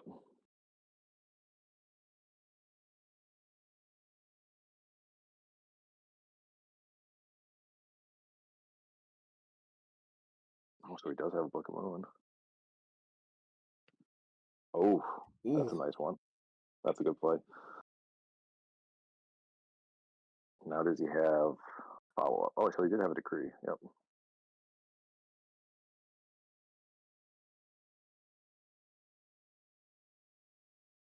Ventura. I was gonna say it, but I'm like, nah. It is basically the best you could hope for there, I think. The only problem is he's still very low on life. But John Wick is also out. Brain control, mind control. Both of those cards are gone already. I think he can just go into Armor Master, make sure that his board doesn't lose to the Stardust. Yeah. Hello. Welcome back. All right, I'm back. So I John Wick talked it don't. out with JG. This is how it's going to go down because you can never tell how many rounds these tournaments are going to be based on like certain things happening, right? If this person ties, this person drops, these people win. and it all depends on how many undefeateds we have. So what's going to happen is, this is what we decided, is that if the undefeated here, did they lose? Is that game over or no? We probably should just watch that. But if I can check. Monado boy, if I even said it right, loses, then we are going to be done right here with the one undefeated being PokeRapper. Okay. If there are two undefeateds, we will play around 5. That's how it's going to work. And then JG will do the buckles or whatever the heck it is, the math, and we will finish and figure out who are the top 4 players, and we will make a new top 4 bracket. That's how we're going to do it. We are not going to play around 5 if the Mondeo boy loses, because then like there's a potential that we don't have any undefeateds, and then like people could get screwed out of top 8, like PokeRapper who went 4-0. Like it doesn't make any sense. So I think that's how we're going to do it. We talked it out. Right now, the match between Fitz and Monado Boy is 1-1. They're still in game 3. Um, hard to tell who's winning. I Okay. would say Monado has a better board, but he's facing a Reaper he can't out. So Yeah, I'm not rooting for anybody to win or lose. I'm just saying like that's how we're gonna do it. If there are two undefeateds, then we will play around 5 to determine one undefeated player in Swiss, and then if not, then we will cut it off at round 4 and figure out the math. If anybody has any questions, let us know. I'll be back.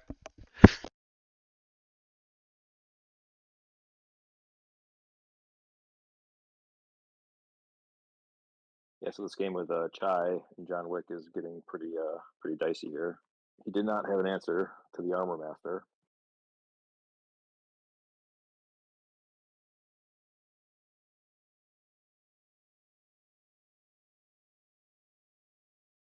In this set, potentially Snowman, Sankin. I'm going back to watch the game.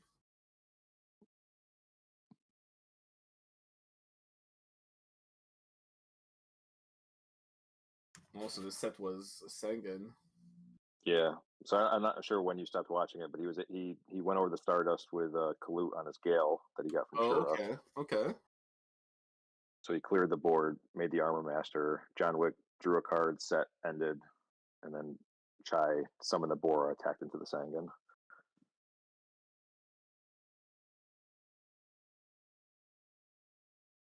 Now What did let's he see get what with what Sangan? he's still searching. So I'm not sure what he Oh, can okay. get here. Oh, Prodigy, yeah. Prodigy. If he has Caius, Probably has a Caius. Yep. that is what he could need to come back from this. Oh, well, never mind. Oh well. Well then, that was huge because he doesn't have brain control because the brain control's gone. So I'm not sure what he can have here. He needs to have some traps, I guess. Well, that Fossil Dyna is very strong against Stevie Hero, definitely. Yeah, like he can get if over here, but like if he he has still has wasted traps, he's battle still phase. alive, but it's not a great position to be in. Yeah, and he has no target for the Stratos, which is even okay. That's a good follow up. Oh baby, John All right, Wick it's is not putting in over. the work.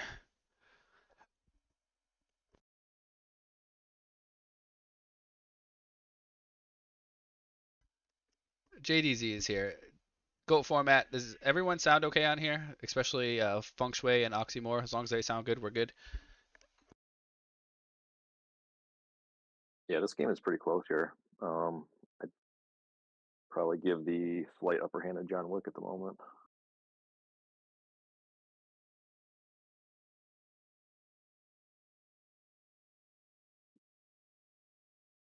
So we know that John Wick as Prodigy and most likely Caius, Yeah, which so Chai could make a silver win there, but that would just play into that. So he just has to kind of hope he can survive another turn here.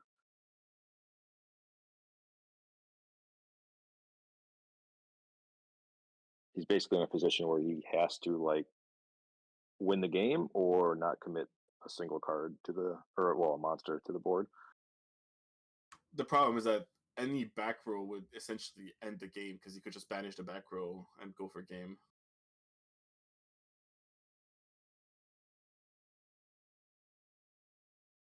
I'm getting an update that Monado won his match. All right, so he's just trying to go for game here. I think. Oh,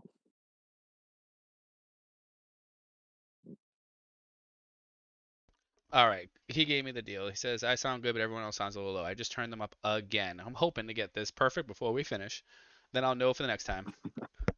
All right, so yeah, Monado Boy is also undefeated. He is also 4-0. So then we got to do a round 5 of Swiss. That's one how we're more. gonna do it. Yeah. We're gonna have one Yep. There's undefeated. the Caius.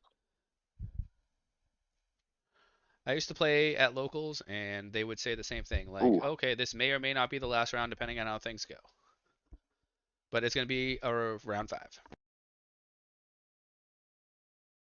All right. So John Wick just has like all the follow up cards. He had the Caius. He had the Miracle.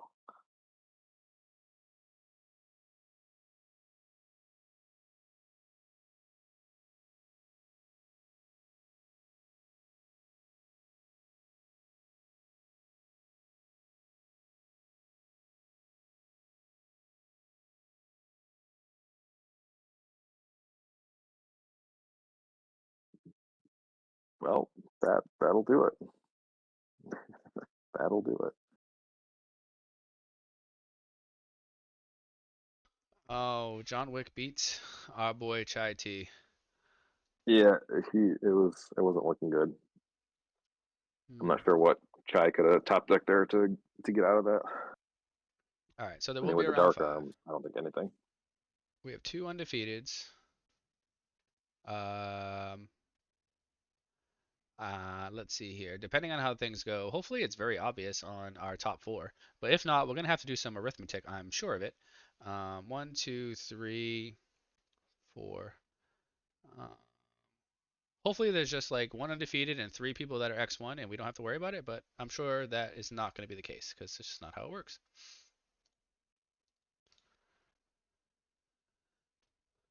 All right, who's Oh, it left? looks like the bracket is out for round 5 already. All right, so we're in round 5. We're just moving right through this. I like that. 3.5 hours, get tournament done. Um, the undefeated match is Monado and Yeah, Poker so we have to Rapper. watch that, and then we will figure out afterward. It's Vayu against Blackwing, which I feel like is very representative of the format. I gotta refresh because I messed something up again. Dang it!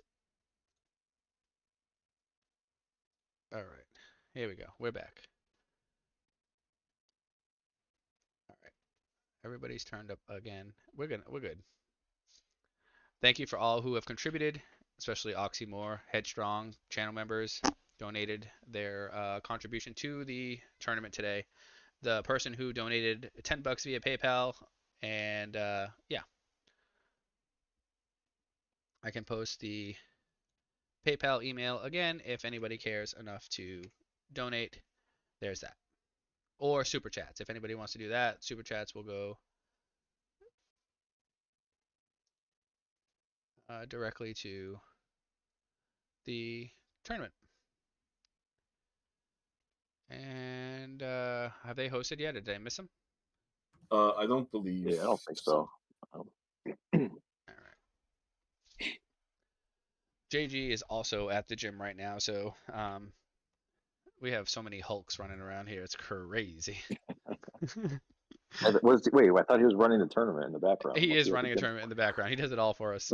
He's just not able to be on stream today. He's on comms, that's all. But he is still running the tournament, and he's also very good at arithmetic. So in case we need to do some buckles or whatever the heck that's called, I think he's on it. So uh, let's just get these matches going, and we will be moving. So Is the round up? I don't see anybody hosting. Am it's I missing yeah, something? they're just like figuring out because it happened so quickly. I think that Oh, our okay. standings. A few 2-1s. So any of these players here are still in the running, and then obviously PokeRapper and Mondado Boy. I've said it different again. Likely, probably auto in, I would guess, but I don't know for sure, depending on like tiebreakers. But if one of them lose, obviously if they win, then yes, they're in. I would assume they'd both be in because their loss would be Yeah, the to the only other person. undefeated. So yeah, So they have both in. yeah, So I think this is just for the fame and glory, but um, two spots that will need to be decided. And we're sure this is Black. Well, obviously PokeRapper's on Blackwing, and the other guys for sure on Bayou. Yep, we just saw them both. Yeah, Yep. we got to root for PokeRapper, right? Actually, I like both of these players a lot. So Poke's on Blackwing and Monado's on Vayu. Yeah. Yeah. Monado just hosted, so yep, I'm on the case. How do we feel about this matchup in regards to how much the coin flip matters? Uh, Bayou and Blackwing. I think it matters more for Blackwing personally, but I think Vayu is advantage in the matchup. But yeah, I think coin flip is ultimately a very big deal. yeah, if you get to go first as a Blackwing player and you get that chance of Shura um, Whirlwind, like that just puts you at like Yeah. what some crazy number of winning. I think Bayou struggles going second against other decks that play Raikou, Caius, and well, really mainly those two cards. But if they go second against Blackwing, like outside of like a Whirlwind play, I don't think it's terrible.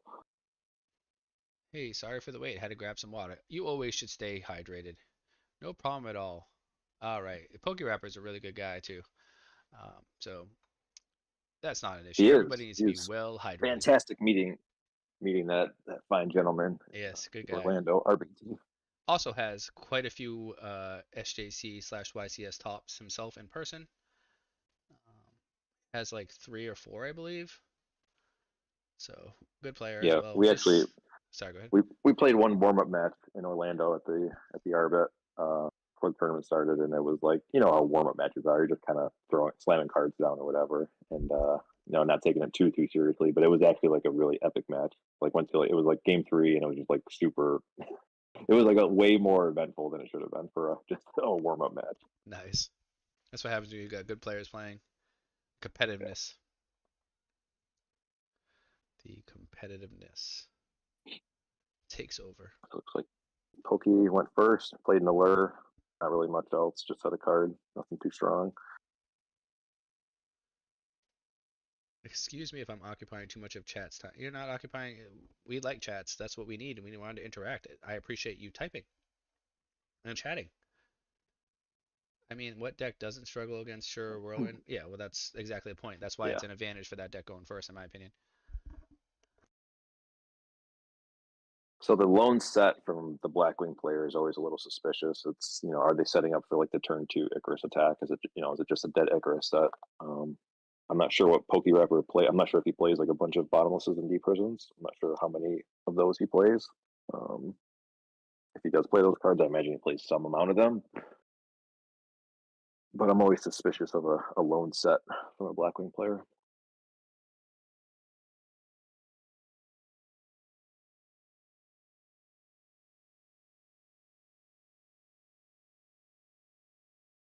Or And the I think set that's mirror what force. yeah, I think that's what what's it? I can't pronounce his name. Monado boy. Monado. He I might keep be. saying it different every time too. So Yeah, he might be on the same thing. He might just think it's an Icarus set, possibly, or at worst, like a. The scary part now is if PokeRapper just didn't play anything because he had his handful of Sirocco, and that's what's about to come down. Oh, so he's on Legacy too. Okay. Mr. Sultai said, "Let's go Pokey." All right, we got some cheering going on here. We can start a poll. Let's do that. So depending on Pokey's hand, he could just like completely turn this game upside down really quickly.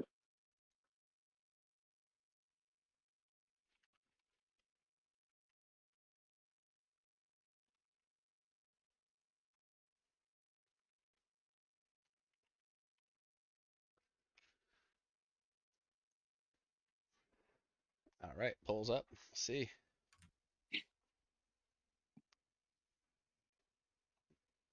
Oh, what are we doing here with that? Interesting, interesting. Guessing he's gonna go get the value and get himself a nice free armor master. Yep. Yep. Pokey has a 60% vote right now. 50-50. Hold up. We got 6 votes. It's 50-50. Yeah, it was a strong opening from Monado boy, but all it took was 2 cards to completely flip the field. Yep. And now Pokey's in a very strong position. But he's at 4,000 life points, which is easy enough to kill with value. It's nothing at all. Now, couple back row there, it's a little troublesome. Yeah, obviously the back rows mean a lot, but like if you just pretend they aren't there for a second, obviously they mean something. But like a Sirocco pump here would be devastating to PokeRapper. Like that's how quickly the game could just end.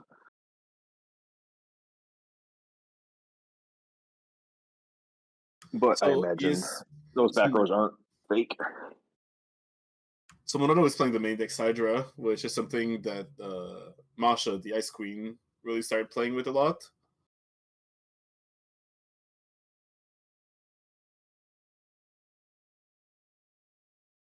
There's the mirror for it. Yeah, I've tried Cyber Dragon and Black Wings. I'm not gonna say I'm a fan or not a fan. I'm not sure I'm a big fan of Cyber Dragon in general. Obviously outside of like having it in against the machine matchup, but sometimes it just feels pretty underwhelming against literally everything else.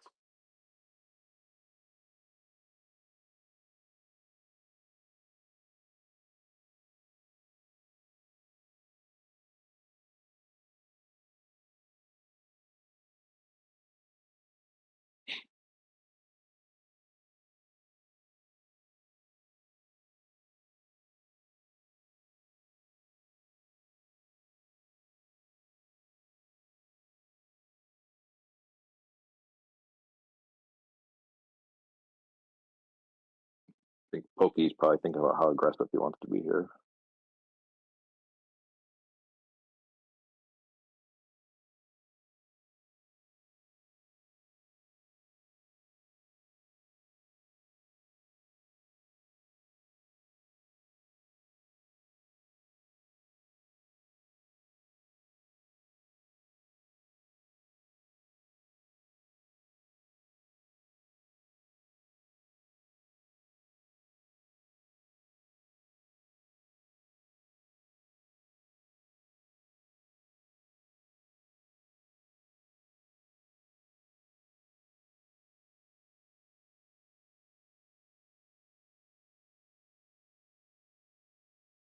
Oh no. The infamous big thing from PokeRapper is usually a sign that the game may be coming to an end.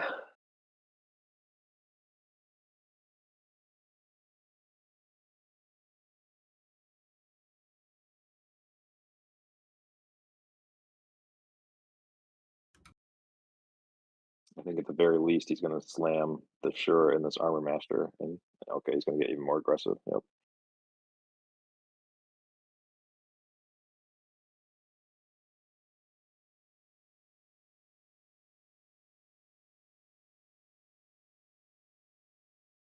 Ryan, I just say you can jump on voice now if you want. If you want another person.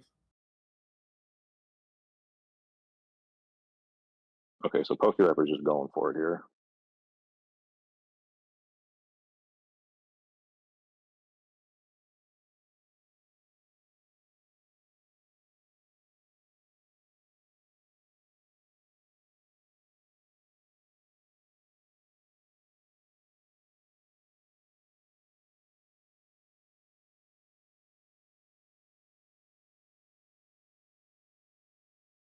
Yeah, I was going to say, I don't think he has Solemn set.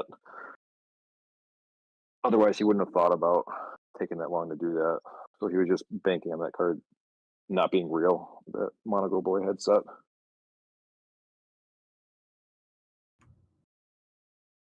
Monado's still in a very tough position though.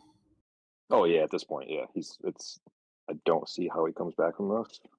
Uh, He does have 2 darks, so he's the close to way he Dark comes Armed. back, I think, is 3 of his cards have to be Heavy Storm, Dark Armed, Armor Knight. Yeah, unless like Poke sets are like Legacy Prison or like Legacy MST or MST something that like that can't interact with the Dark Arm. But even so, like Monaco Boy's got to have like all those cards. Like he's got to have at least Armageddon Knight and Dark Arm to even have a shot Yeah. here. And even then, like it's very also likely that PokeRapper just has an Icarus set too. So I very low chance that he comes back from this. Although, as we know in Yu-Gi-Oh, anything is possible.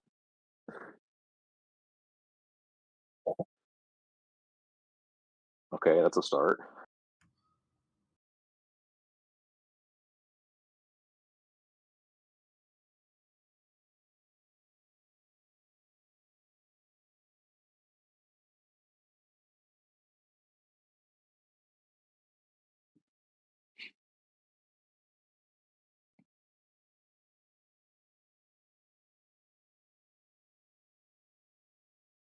Even then, that's still, he has to hope that he can kill the Blizzard and that PokeRapper is just on all blanks, which is not very likely. Yeah. So he opted for the armed wing over making an armor master here as well. Not sure if it's gonna really make a difference, but I'm curious. Maybe he has a brain control, possibly. Some way to use the Blizzard. Oh, that's a possibility, right? I I don't guess think he that can really would be play. an out, right? Making Stardust into then having the Dark Arm. That would be also one of the possibilities. Yeah, I don't think he can really play around Icarus here at all. He just has to say he doesn't have it. I don't think there's really a way to play around Icarus at this point. No, I don't think so either. Because even any card he plays at this point will be like, even if it's Yeah. just spell. Yep.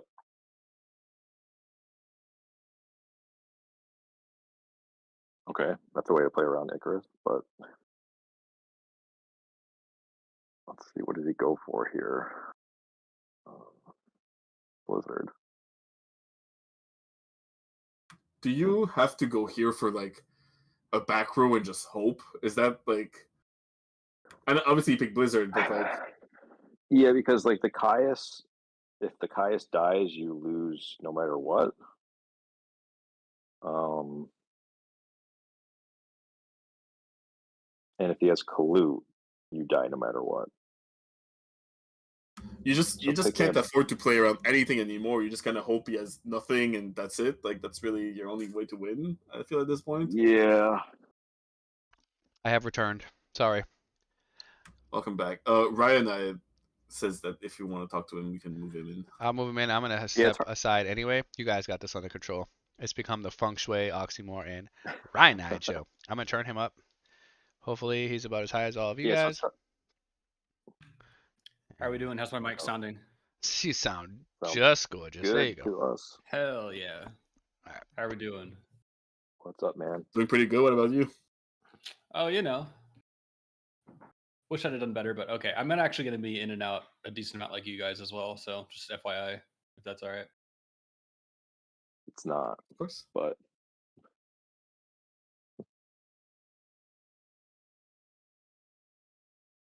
so it's tough to say with the other two cards that Monado Boy has, but I'm leaning towards him playing not to lose right now as opposed to playing just to win, which is usually not a good thing. No, I don't know what he could have. Like he has to have. I feel like so many things have to go right for him to win at this point. Yeah, I think he should have been a lot more aggressive last turn.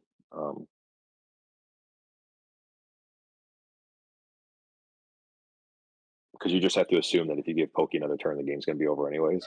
Yeah.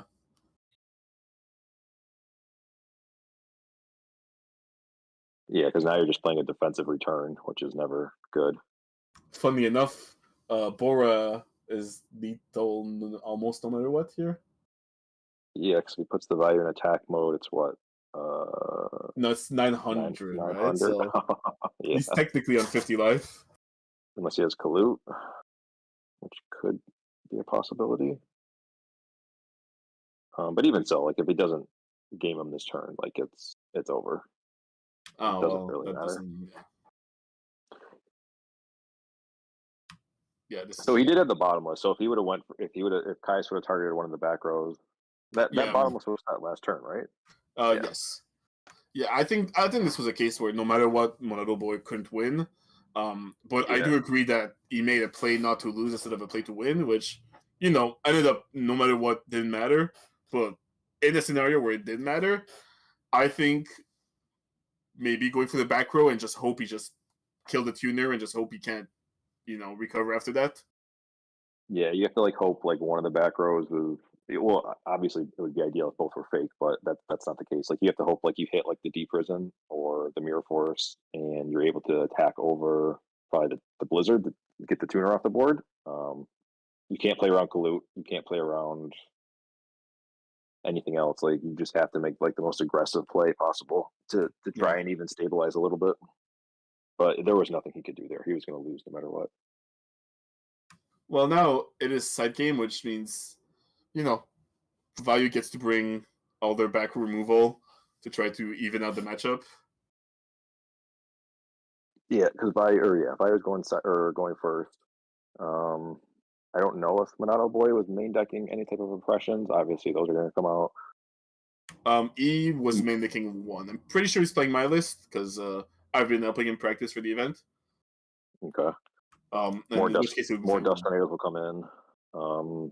I'm not sure how you feel about DD Crow. DD Crow always feels like that one card against Blackwings. It's like I don't think you can afford to play it because obviously it's good against Blizzard, but against so many of their hands when you're in the receiving end of the beatdown, you just can't afford to have a card that does essentially nothing. It does nothing. It depends. Like if it's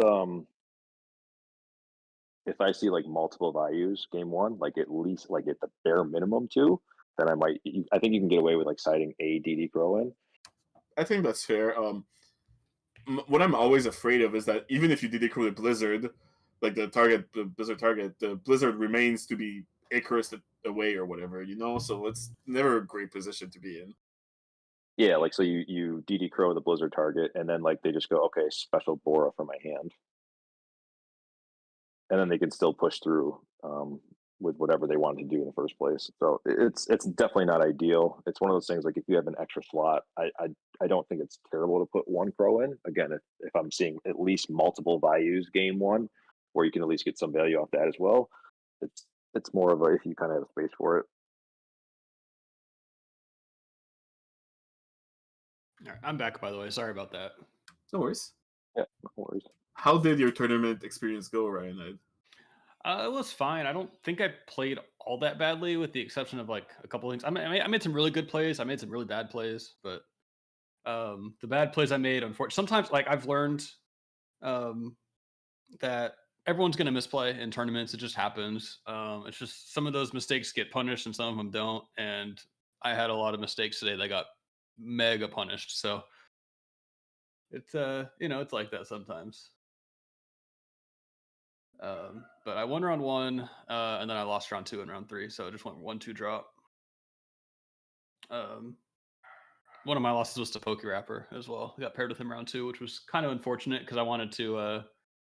I was going to play some games against him later on, just for fun. We've been talking about playing each other and stuff, so never really got the chance to since Orlando. And then we got paired up here. So, what deck were you playing today? Machine of Frogs. Okay, so like was it like the same list that you had in Orlando, or was there a couple changes to it? Roughly the same, give or take. Trap line, it might have been a little bit different. Yep. So yeah, I'm just trying to find where Gearframe Fortress kind of fit the best in this meta, in this format, because I think they're just absurd cards. And yeah, I've been running it. Yeah, it turns out just adding frogs to your deck just makes it pretty good. Who would have thought? Yeah. Yeah. I ran into a lot of machines on the ranked ladder the past couple days. I appreciate the anti Cyber Dragon talk earlier. By the way, card sucks. You guys shouldn't be side decking it. It's really, I don't know, like it's really not good against, like it's a very popular. It's always been known as like a very popular like go second card, but like go second into what, I guess, I don't know. Against Blackwings, you just get hit by a Kalu. Against Heroes, you get hit by an Honest.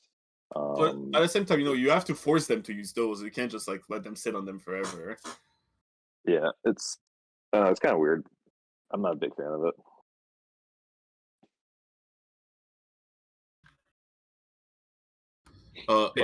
Machines. Right. Have you answered what the idea behind Machine of Frog? Yeah, I've been enjoying the list a lot.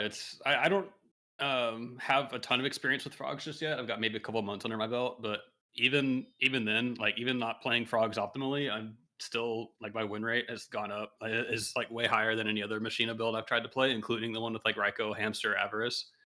I think that deck is just too fair. I think Avarice is too fair of a card. Raikou, Hamsters, I've not the biggest fan. I understand the milling aspect and stuff, but I don't know, just the frog. I've been just on a tear with this frog engine lately. Just for some reason, you have like just being able to like bounce gear frame with swap frog, or do block your opponent, or just repeat Caius over and over. Um, do like enemy controller Cyber Valley plays, just unfair things like that. It turns out that those are just better. Being able to side into like Vanity's Fiend post board. Um, yeah, I just decided I'm gonna try all this unfair stuff and see what happens, and I've just had more success with it personally. Yeah, I think that's becoming like a theme with Edison lately, is people are kind of coming to the conclusion that they just need to play more unfair cards. Yeah, that's kind of how I got my invite to this championship. Honestly, I won the very first BCS back when it was 16 people. I won it with Ancient Gears. I just drew limiter removal a lot. I don't know what else to say, but just that Yeah, card I wins don't I games don't by see like a itself. lot of people. Yeah, I don't see a lot of people playing that card in the machine decks, and it's.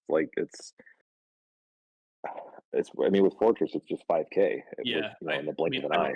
I don't play it in my current list right now either, but I definitely play it in any Gear Town focused builds. Just you just it just kills it steals games. Are you playing at least like 2 force in that deck? In the frog Like, what's deck, the ratio? Yeah. I'm on 3 gear frame, 3 fortress, 1 force right now. Okay. Um, I was gonna say if you're running like at least 2 force, I think you could justify a limiter in there just because it's so easy to land a fortress. But it seems too strong not to play.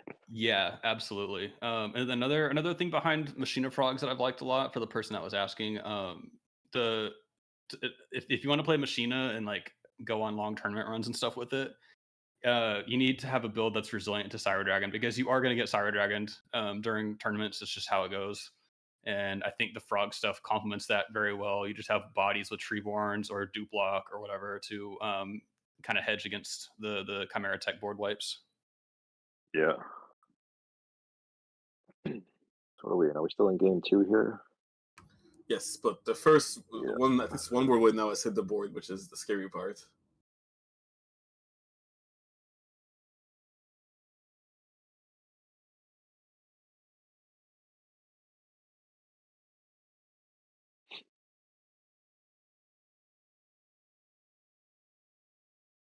This whirlwind So sticking around is always a scary time. Yeah, Pokey's kind of playing defensive here. Monado's choosing to kill non-whirlwinds, which means you have to be pretty confident that you can kill them fast, otherwise they're just going to overwhelm you. Yeah, he's probably. Let's see, what's he got in his grave? Well, it just uses that value instead as a guard now in grave. Yeah. I mean, Pokey's life is pretty low, so he's probably trying to pick away at those back rows. Yep, so this might be potentially game here, maybe. Do we know what E-Search? Oh, that's Oh yeah, this is that is the video game, I believe. I believe well, if it's so. not, yeah, yep, that'll do it. So Pokey gets to go first in game 3 though, which is obviously huge for Blackwings. I've got an account right now watching the Zach Savage versus John Witt game. They're in game 3 right now. I'm back. He's double accounting over here. Look at him go. Just as an FYI, just keeping track of the other games. I listened to a lot of that. Very good. Well said. You guys are so knowledgeable. I'm happy that you're all here. Which part did you like the best? Oh man, when All Ryan of it? Hyde said that he plays more, um, he decided to play more unfair cards and chose frogs as that being the unfair Okay. cards. That made me really excited to hear. I was just testing to see if you were actually listening. Yeah. Like kind of like when the teacher calls on you, like, and they say to read, like, what was your favorite part of the book? And you're like, I'm getting tested on the stream. Yeah, no, depends. who would have thought just adding frogs to your deck makes it better? Oh, Crazy. I'm not overly surprised by that. Is it time for the frog zombies then? I have Zombie a few frogs. lists that the Frogman, Rognog himself, Oh, sent me. This okay. Pokey, this is Pokey's gonna going in be right a now. rough game for Monado. Oh my. I don't know what the statistical chances of beating double Whirlwind Open. If there's a heavy storm here, then it's all fine. But if it gets additional search after this, it's over. I think that Monado's question of if you just scoop now is valid, honestly. So here's the thing: if this is now obviously this is not a coin flip or a dice roll because it's game three, but like if Pokey was going second, Yep. all Monado Boy would have to have is a bottomless, and And that bottomless turns like into a -3 for yeah, Pokey. correct. Because then he has to have an additional card to convert off that, or it's nothing. Right. Yeah, because those whirlwinds are instantly dead. The monster's dead, so like that bottomless just goes -3 for Pokey, and it's like this game is completely different. That's why going first is so strong. Yep. So slumming another Blackwing here and getting 2 searches will be the game. Yeah, the seeing that the first card played wasn't Heavy Storm is Yeah. probably a sign that the game, I don't know, it's gonna be hard. Because right now they've just replaced themselves. Even a heavy storm on that would have just been not good. It would have been a -1. But now if there's another surge, it's really bad news. Wait, did he just end with nothing? Okay, what did he have in his hand? Like, what did he search? I missed the searches. I He wasn't Kalut, paying searched attention. Gale and Kalut. Gale Kalut, yeah, but he's Gale just and the one Kalut. playing torrential. It seems like. Yeah, so he's probably got Gale. He's probably got like double Kalut, Gale, probably a Sirocco. Yeah. There's really no reason to do anything but just attack here, right? Yeah. Oh, this is rough. Also, Monado Boy might just be on a bunch of fake cards, just trying to slow down Pokey. To like, Well, it can't be that even fake, right? Because he didn't discard anything from to the Greffer, so that means like he's not sitting on values or plague or stuff like that. True. Does he consider summoning the Kalut here just to play under bottomless and get the 2 searches? Um, it's tough when you don't know the rest of the hand.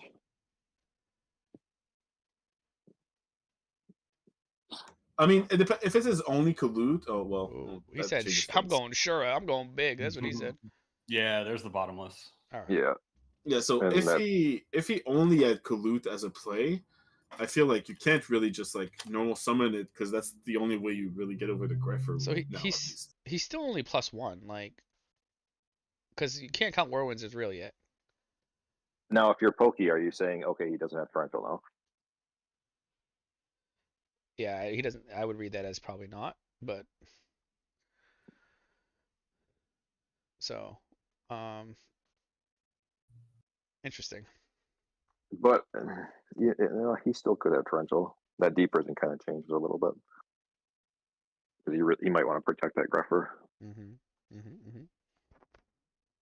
I mean, with value, he's always like one discard away from just killing him in one turn, so that's always you never know. Uh-oh.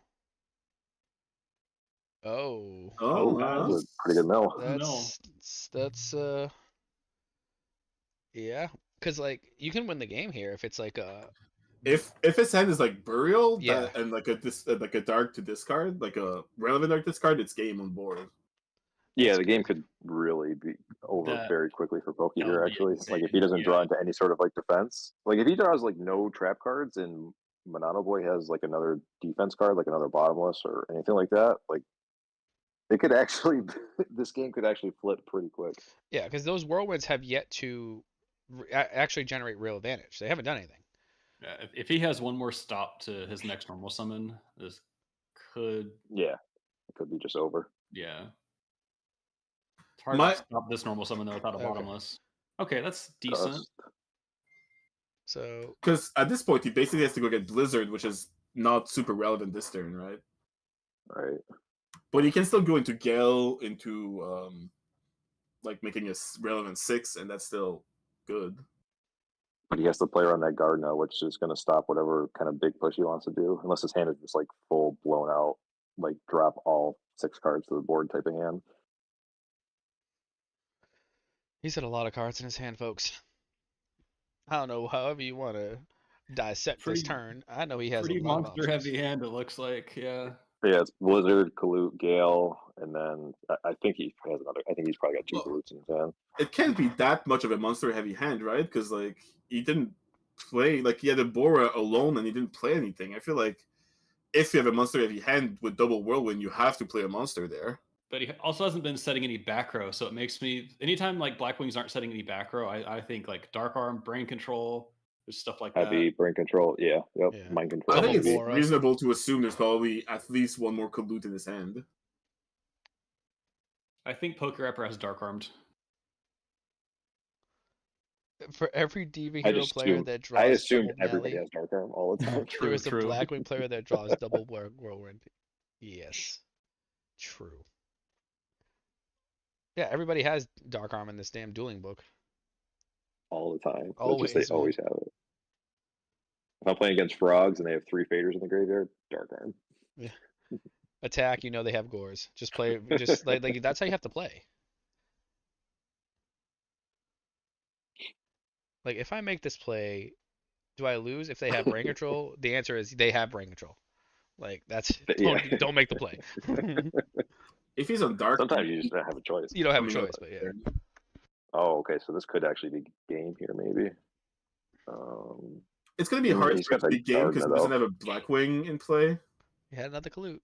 Oh, is his father Yeah, in the yeah, field? yeah, yeah. Yeah, no, this is probably no. He probably survives this turn.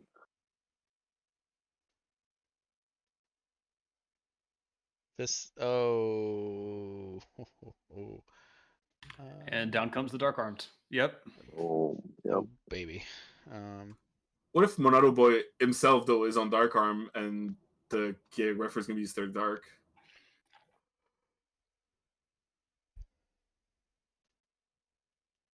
does he So you have go a mind way? control on the Grepper, pitch Soroka, I'll be busted. send Bayou. That would be pretty gross.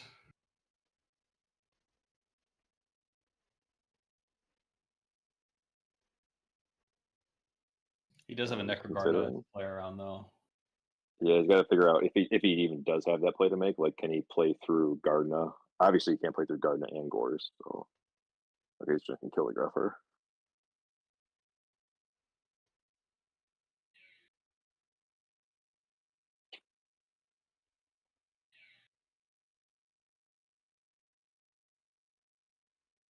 No Gores either. Does have a back row. So is that back row real? I don't know. Is it a fictional back row? I would say it's only real if he just drew it on that turn. I'm pretty sure. Yeah. Well, Okay, we're well, gonna it find doesn't out. matter I now. was leaning Yeah, towards it not being. Yeah, it's he's not. just Yeah, turning it. that's Okay. fair. Uh oh. Uh This doesn't oh. seem good though. Oh Oh, no. that's just the game, huh? Not. Well, yeah, because there's Brio and Dark. I'm on the field, so that's oh my goodness. It's like I don't have enough darks. Well, I have a hand, so that works. So it looks like Ludo has just won over Samu.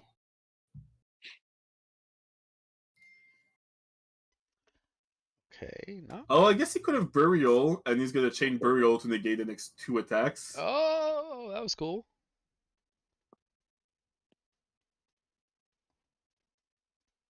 Not quite over. In like 3. Well, we know PokeRapper has Blackwings in hand, right? So it's still lethal on board. Well, if he plays a Blackwing. Yeah, it's kind of similar to last game where there's much that he can do here. And then Zach beat John Wick.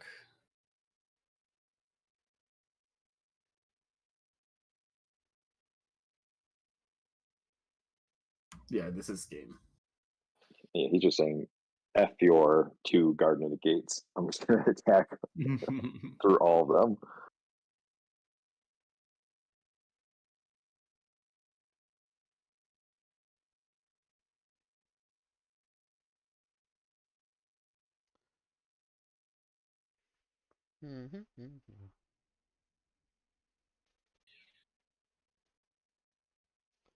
The PokeRapper is undefeated in Swiss and will secure himself into top 4.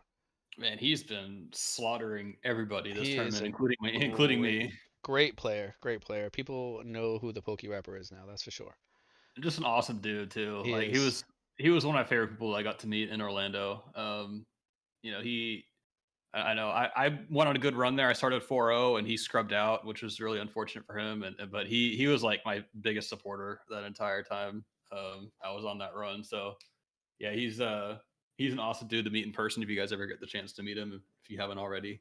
We go way back. All right. So we are going to have to figure out. Oh, I don't think there's anything to have to figure out here. It looks like our top 4 is going to be Monado, Ludo, SVGE, and the PokeRapper. I believe that's what it's going to be. Once they report here, we should have finalized, and we're not going to have to do any arithmetic, and it's going to be great. That was going to work out perfectly.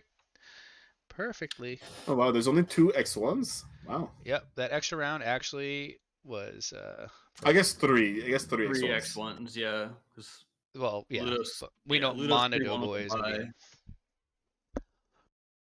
Can't count Ludo out when he took a loss. What, round 1 or 2? But He had a bye round 1. I don't remember okay. his loss. Yeah. Now watch him win it. That'd be unreal, huh? What is it? It's two Vayu Turbo, a Blackwing, and then what's the SVG guy playing? Diva Hero. All right, so we have to make Diva Hero. another bracket really quick, and so it looks like the PokeRapper is gonna play Ludo, and then Mondeo Boy and Monado Boy, and the other guy is gonna play because Ludo is the lowest ranked X1 because he had a bye. Like that's just the way the world works. Didn't actually play anybody. Um, so we need to make a new bracket here. People want to watch both matches, so maybe we will just um, what do I want to say here? Stagger them. Is that the right term? Yeah, just play them sequentially, I guess. Sequentially, yes. We're gonna play sequentially. So, let me say. Ludo's I'm just about to loss wait was for a to second. Be snack right back, round guys. 2. What's that? I said Ludo's loss was to snack round 2, so we got a bye and then a loss, and then he just cleaned up after that. You won 2, 3 more rounds, right? Yep. Something like that. Yeah. It looks like JG is typing here, but we will. Let's just watch a random ranked match while we are waiting. Oh, Ragnarok's playing. He's the #1 rated player on the ladder right now. We are working on the new top 4 bracket. Oh, we actually witnessed a loss to Ragnarok, who has a Reaper in the Nightmare in his graveyard. Interesting.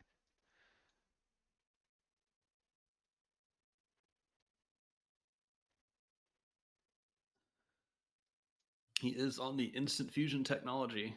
He's on something here. Who else is? I don't really know a lot of these people. I think a lot of people are on alts running around though. So Yeah, it's a lot of fun to watch Rog play that deck. I don't know if I know who DB Rando is. I know who DB Rando is. Do you? I don't know how public his. Oh, I know It's an who it alt. is. I know who it Yeah, is. I know who it is. I do remember that now.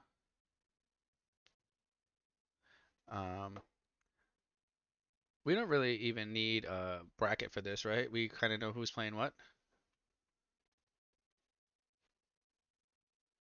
It's only 4 players.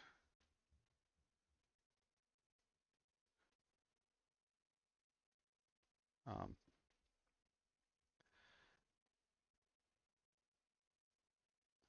yeah, it seems pretty easy to set up to yeah, I me. don't think we even need to like make a whole new challenge bracket, and they can just report their loss, and that'd be that. I think that works that way.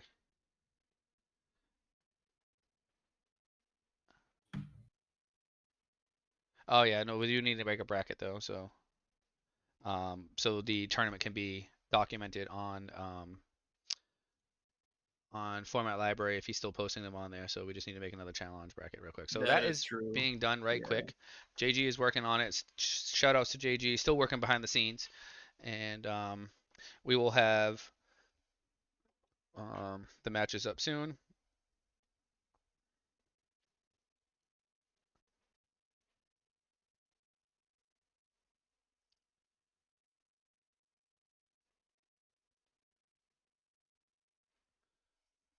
Um, Yeah, I think we agree. We watch each top format. We should tell the people that are playing just so they know not to play. They can't play yet until they actually know who they're playing against. Ludo is taking just a quick 10-minute break. If you need to take a minute break, please do so. We're gonna have top four back. We're gonna watch both matches is the plan. So maybe we just start with the two players that are here, and we do that. We're trying to keep people entertained here. Fun tournament. My two losses made top cut. Hopefully next time I'll break top cut. Miff Biff, that was a good run. Paul Clark is here. Serious Treeborn Frog. Tony, he's cheering for Tony. Awesome. And JG is taking care of business. So we'll just watch this match right here. And DB Rando is a very strong player. Trust me when I say that. Um, playing quick draw. Interesting. And might have just lost to a return. Yeah, I'm not sure how publicly known his alt is, so I don't know if we want to reveal who this person is. But I'm I not. think you and I are on the same page on who Yeah, this we know is. who it is. Definitely know who it is. I think I know who it is, right? I mean, I'm not gonna say it. Yeah, you know who it is too. I don't know who anybody is. Come on, you know some people, right? All right, what's JG saying here? Bracket is done. Okay, we'll wait. Actually, let's run the Monado and Zach match because Ludo is away. They all have to be played, so it doesn't matter who plays first.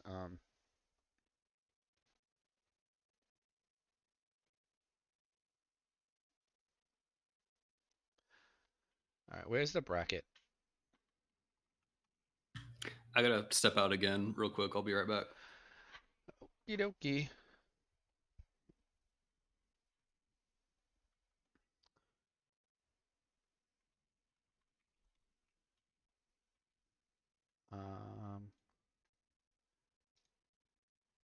Am I getting more messages?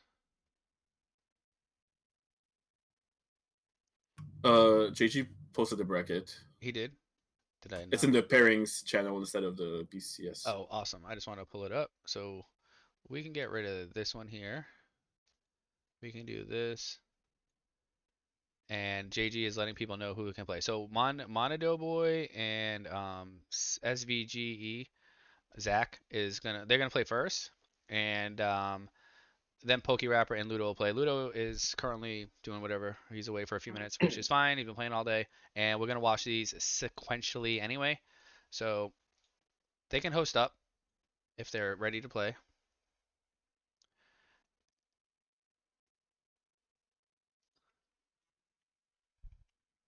We have what, a Vayu mirror match, I believe. This is Diva Hero against Vayu. Oh, that's right, DB Hero. Okay. Ludo This is is not the the same- other Vayu. Right. But this is not the same DB Hero that we just watched like last round, right? This is a different version. No, I think it is. Is it the same guy? Zach, yeah. It's just his Discord username is different. Oh, okay. That's why I'm getting confused. Okay.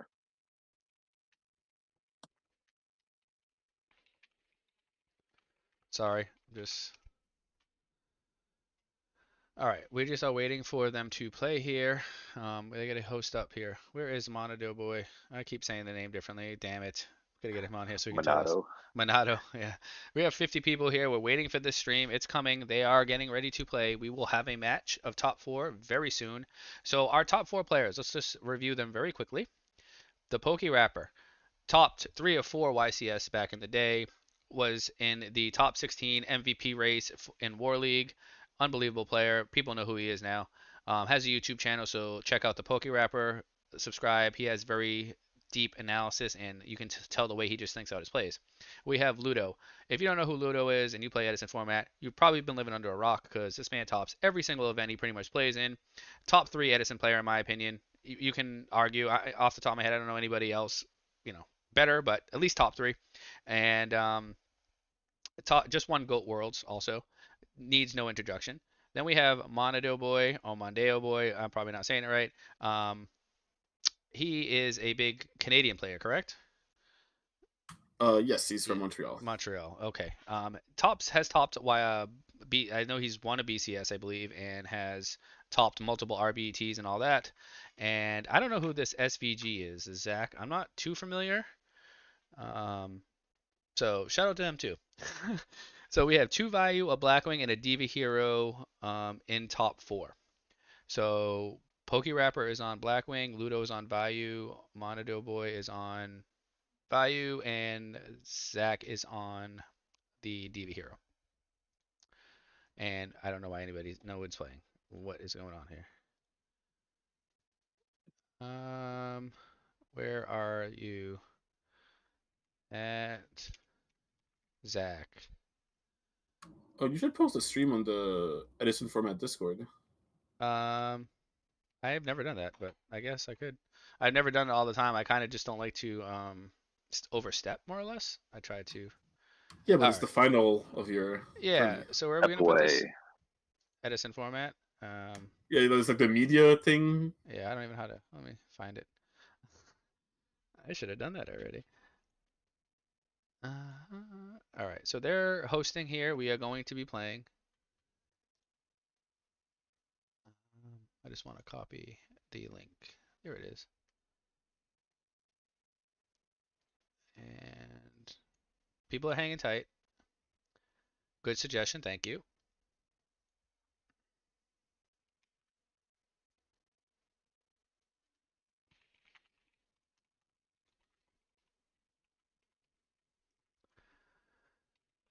All right.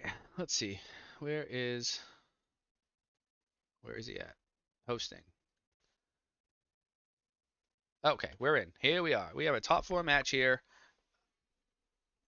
And it is Vayu versus Diva Hero. My opinion, Vayu is probably favorite. What do you all think? I would agree. Who won? Let's see who goes first. Stevie Hero. Well, Diva Hero has to go first here, and it looks like they are. So maybe they have a strong shot. Yeah, so I was gonna say, like, if he opens Stratos and then he has like a Kai's follow up to like a Hamster Raikou that Monado Boy maybe sets, it could get out of hand quick. Yep. Yep. Or hits the Future Fusion like turn one. That could be very strong. But if, going second against like a Prussian deck, not good. But Yep. And Zach is playing pretty quick here too. He's playing with a purpose. He's, love it. he's not wasting any time to play his cards. Zach is savage, some would say. Okay. Anyway. Oh, and the does shoot. Okay, so that Oh just yeah, gets that's out of hand real quick here. So his hand was really strong. Sometimes it do be that way. So if he does have a Kai's in his hand, this just gets out of hand really quickly, depending on what Monado Boy has.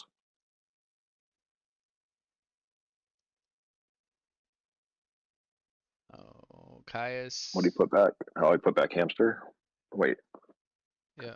Okay, yeah. He wanted to make so sure that should be a sign that there's no Caius right on the side of Zach.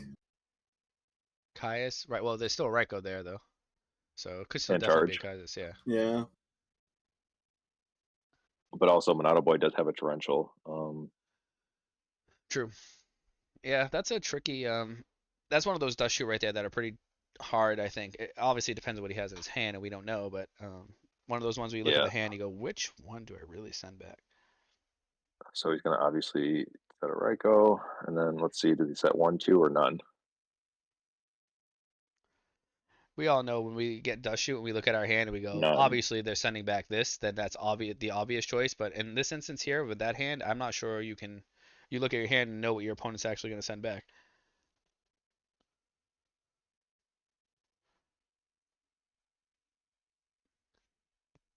Let's see. That is a right Coco.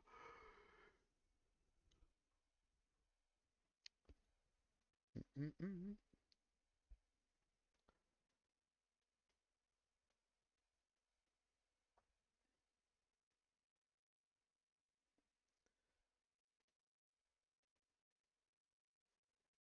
All right. Diva play here. Yep, this could get out of hand pretty quick. Miracle's live. We're going right up. Like I like this. This man is playing. Look at that. Yeah, he's taking all the shortcuts. Right into the Raikou.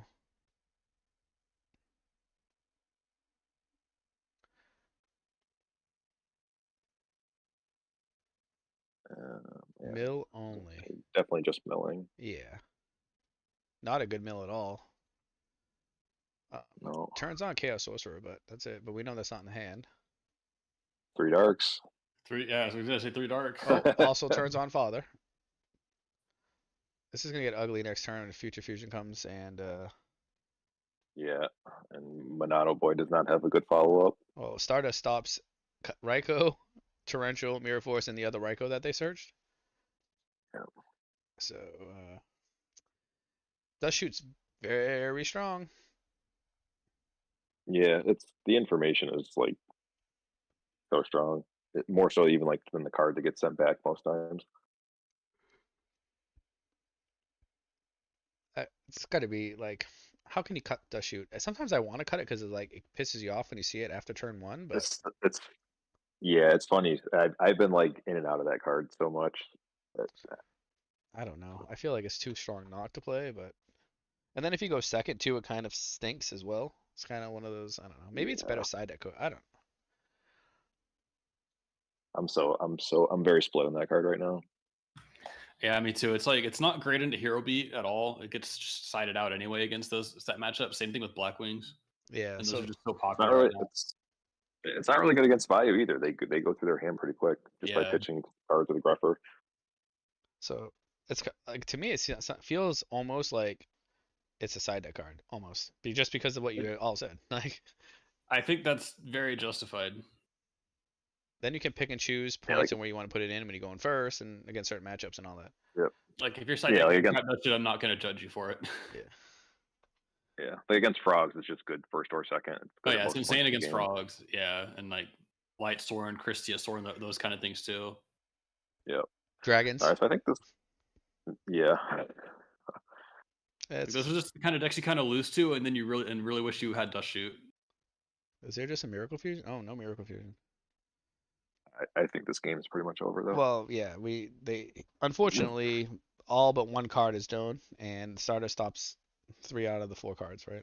Yeah, Something like that. that's not looking too good. Not to mention too, Dust Shoot is pretty absurd against like Dragon Turbo nonsense. Well, that's what I'm saying. It's really good against that. Yeah. So it's plenty of matches it's good against, and other matches where you're like, I don't really want to see it. Even Solemn is one of those cards too that it's crazy to think, but it's not very good against a lot of matchups. I I hate Solemn sometimes. It's brutal. Like you don't want to Solemn anything in value because they just kill you anyway. Same thing with Black Wings. Yeah. I've had so Frogs. many opening hands where I see like Solemn and Gores, and I'm just like, which direction do I want to go with this? Yeah. Oh, the reason why Solemn's so strong is because of the push potential with it. Like you can just OTK because you Yep. have that card. But to stop other plays like Miracle Fusions and stuff, I feel like if they have any bit of a follow up, you just lose. Yeah, you have to pick your spot with it like really carefully. That's why if you ever followed like the old like the actual like not modern day because I'm sure people maybe play a little bit different, but like Teledad back when it was Teledad, but like back in 2007, like the Solemn Wars, like that whole format was like Solemn Wars. Yeah, it was Like who crazy. played their Solemns correctly. Yep. Like if you played your Solemn better than your opponent, then you just won like more games than you lost. Yeah, it's just like establish a big board and then hide behind Solemn, right? Yeah, because it was 3 Solemns but most people like play their Solemns like too quickly or like just at the wrong times, like when you didn't really need to play it. And if usually you got punished by like the better player like playing their Solemns more efficiently. Okay. And I keep getting messages. I'm sorry, I'm dealing with things here. Oh, I think he just sent me deck list, which I will not look at until after the tournament, so I do not spoil anything. I never want to spoil anything. It's crazy to think how little Solemn was played too back in the day. Like like when I played competitively, it was like Troop Dupe and Perfect Circle format. Those formats, like Solemn was barely ever seen. If I'm remembering it correctly, it wasn't really like popular until like Dark Arm formats and stuff like that. Even Yeah. like classic goat format, I don't think a lot of people played Solemn. Yeah. Like I think they play it more now. I don't follow goat format enough to really know, but I think they play more Solemns now than they did like back then Oh for yeah, sure. definitely. Goat's way different. But Solemn's one of those cards, even in same thing with Dust Shoot and Goat, it comes in and out in waves. Like sometimes people are on 3 solemns, other times they're on Yeah, 3 dust shoe. It's like one of those cards that are definitely like a flex spot. It all depends on how the meta is, I feel, but yeah. It's actually kind of similar to how it is now with like Fire Turbo and Black Wings. Like am I going into a tournament? Am I going in with double Dust Tornado, or am I going in with double Oppression? correct. Yep. So decks are gonna change, definitely. We're gonna have some changes coming down the road. Edison is nowhere near solved. And I'm interested to see what next season/year will bring. I think dragons have to be explored a little bit more, like the trap version, like the not the Dragons and turbo version. Machines. Being the machine guy, I think there's some more innovation to be made there.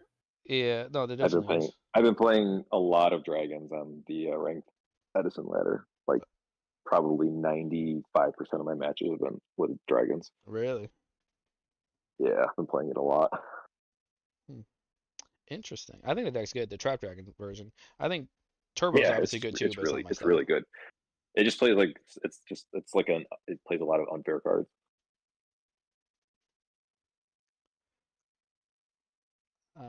Let's see here. Pulling the rug hits the Strato. So that's one of these cards too that I don't know if it's all that great, but it works here if it's set to turn one because you can stop the Diva and the Stratos like that. Yeah, I like it going first against Diva Hero. Stops Strato, stops Diva, stops Caius. I think it's enough cards to justify one or two.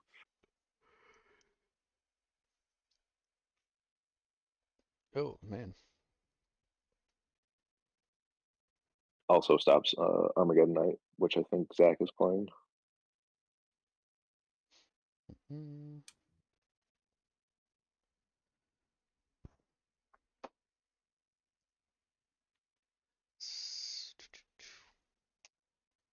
Diva Hero is one of those decks that it feels like the most powerful deck when you draw well with it. It's like unbeatable, but Yeah, when you just brick, it's so bad. Like I literally picked up a version of this deck, had little to no experience with it, and went 7-1 in a tournament just because of how powerful the deck is. I was drawing pretty well that day. yeah, it has a lot of. I mean, it plays the best card. I mean, it's a best card Thought deck. deck, Like yeah. it plays three Miracle Fusions. It plays heavy. It plays Mind Control. It plays Brain Control. It plays Plague Spreader and Dark Arm Dragon. Yep. It plays kind of similar to zombies in a way. Like it's got that same Old weakness to card. oppression, but Diva Hero has a higher ceiling, I think, and zombies have like a better grind game, I would say. Yeah, I agree with that. There's no deck that I feel that can match the explosiveness of Hero. Maybe like Lightsworn with a broken hand. Um, Diva Hero just can drop 8,000 damage literally turn one. Yeah, it doesn't. That's the one thing I don't like about it is it doesn't really have that grind game per se. Like your grind game is like either sitting behind a Stratos or like sitting behind a Spirit Reaper if you play it. Yeah, you're waiting. You do That's have your to wait. grind game. You do have to wait a bit.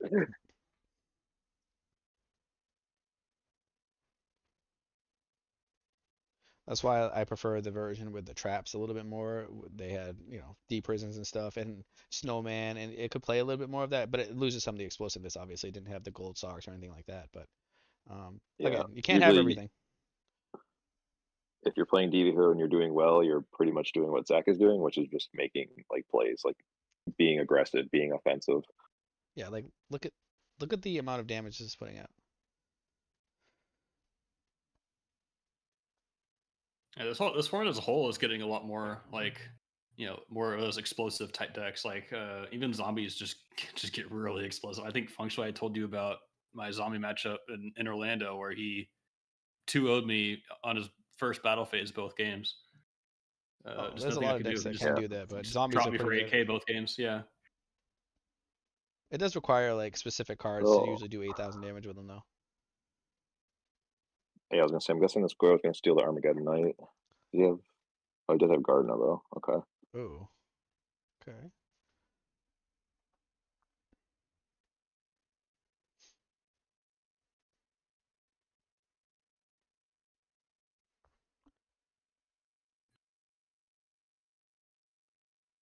This board is still pretty brittle though. Like He's only like one brain control dad or Oh, something away. and that is a Gores that could overturn some things here and potential plague play next turn. Yep. Monado Boy already went through one Caius. Probably only plays two. I don't think I've seen many Bayou decks play three. Yeah, it's a 2 of, I think, in that deck. Definitely. You can't really support more. Well, you it's really hard to like support more than that.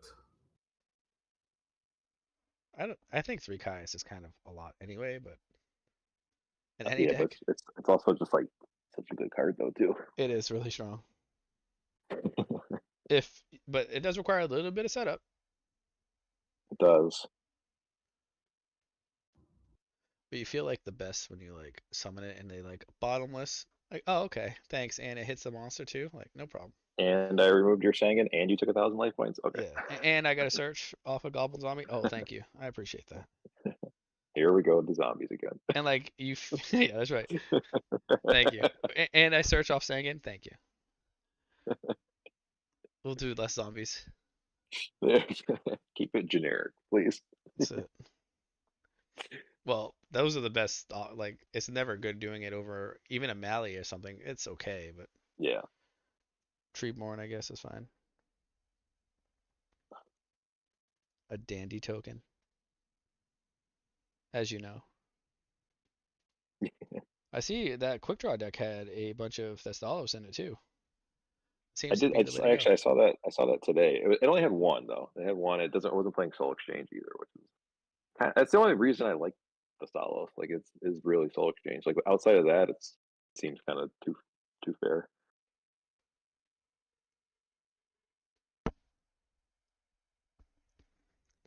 Was the list posted? I didn't see them. It was on somebody's channel. I forgot where I saw it. Which list?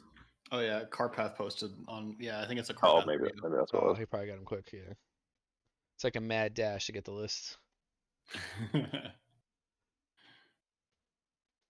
Like if I can kill your Stardust, summon a 24 guy, and take a card from your hand, that feels pretty good. True. But just like summoning at the Stalos by itself, I don't know. Not a big fan.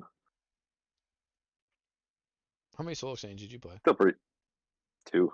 Ooh, 2 Soul Exchange. Take notes. Feng It was Shui. rarely dead. Like you don't play like a lot of tributes. Like you just play the three Kaias, the two Thessalos, but you also play Titanial, which helps like it helps with that. And like the averages to like to recycle all those cards too. So it was like barely, very rarely dead. Um, are any invites or cash? This is an invitational tournament, Joey. And yes, first, second place will get um, cash prize. Once I look in my PayPal account and dish it out. And or if anybody else donates here, that's all directly going to the prize pool. Shout out to those who All right, have. so this game, this game is approaching the climax here, one way or another.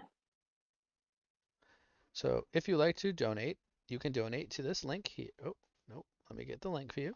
I think it's not gonna depends on if that plague in one of the boy graveyards resolve or not. Do, do, do.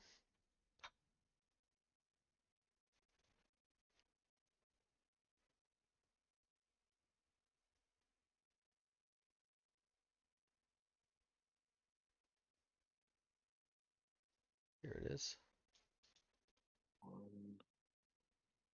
You can donate to this link right here. It's a PayPal email. There you are. If you like. And all that will go to the prize pool for first and second place. Otherwise, it's solely funded by myself. And I'll give you an ice cream cone. There you go.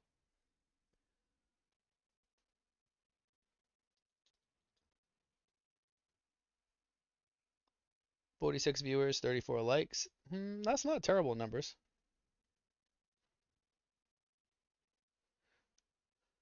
We have a Colossal on board here. That's interesting. So I learned that you can't Colossal Armory Arm into Goyo Guardian, huh? Like that doesn't actually work. Am I wrong? Or is there anybody here that knows more than I do? Yeah, I guess they would I form don't a know. chain, right? Colossal chain link 1, Goyo chain link 2, so the Goyo would take the Colossal. Yeah, so then you just I'm can't Yeah. keep yeah. doing it. That's probably good to know. Oh, did Zach just forget about his Stardust? Oh, That's an ouch.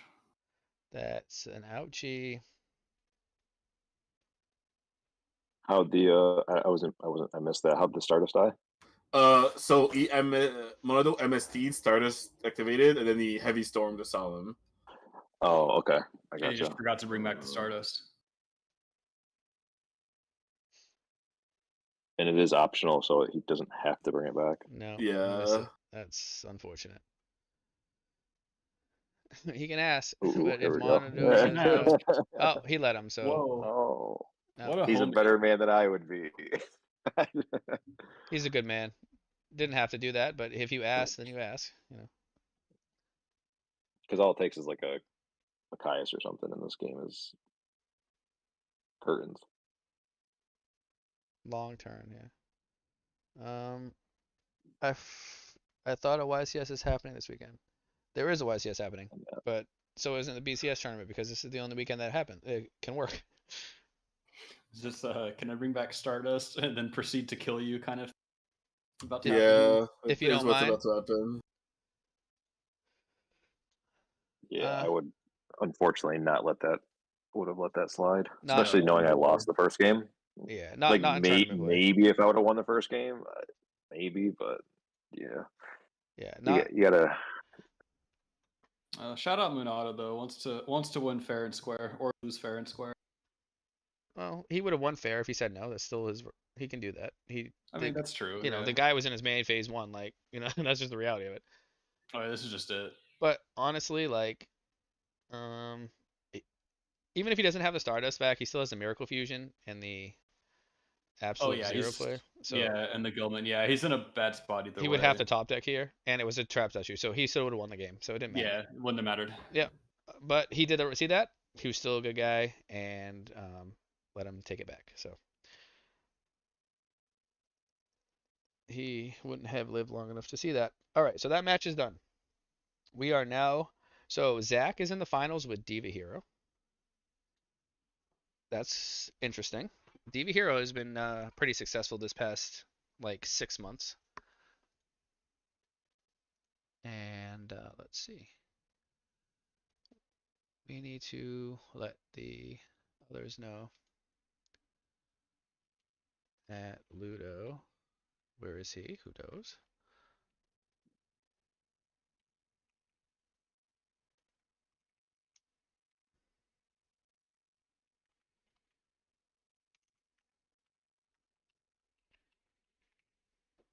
All right, Pokey's queuing up. He got it.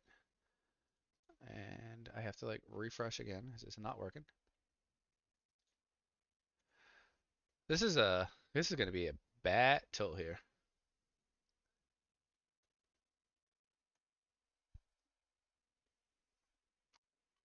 What do you guys think? Who do you think's gonna win? We have Pokey or Ludo? It's gonna be a Let's wild one. I'm this rooting for my boy Pokey, but it could really go either way. Both these players are really really good. Yeah, Let's I think it's really hard to tell who's gonna win right away. and one's on Blackwing and the other is on Bayou. Vayu, right?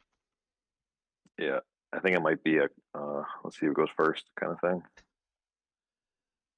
All right, I got to start a poll here. This is gonna be good, man. I'm excited for this one. I think, in my opinion here, I don't know. I never want to cut out Diva Hero because that deck is so explosive, but I'm saying whoever wins this match here is a strong candidate to win this tournament because both decks are pretty good against Diva Hero. I will have to agree. Feels like it's Pokey's tournament. Hey, he hasn't had a win in one of these yet. I don't think so.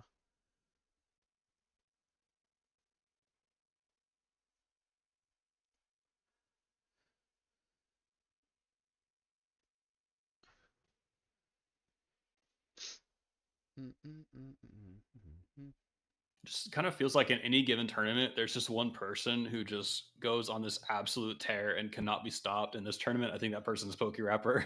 Well, He's just on a mission. he is. He's down a little bit though right now. Trap Dust Shoot knowledge, Ludo with Trap Dust Shoot knowledge, it's not gonna be good. Not gonna be good for our hero, the PokeRapper.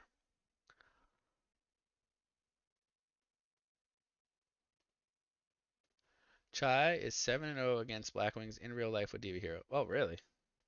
Well, going first is a big deal too. I don't know how often he's going first, but can make a big difference. And they have to have the oppression to. Wow, and he Dust Tornadoes his Dust Shoot. That's just like feels bad moment. Yeah. Right going in the back row. Oh, this is spiraling out of control. Oh, never He mind. is on the yacht. I was joking with him earlier, but I blind MST'd his back row because I wanted to Caius's Whirlwind, and I was like, you better not be on Yada. No, Was on Yada. we saw Yada earlier in one of his previous match, so Okay, yeah. Yeah, Yada's an interesting card. It plays well into like the Caius Raikou decks. So Ludo looks like he's just slamming because he knows the hand, aside from the new card that was drawn.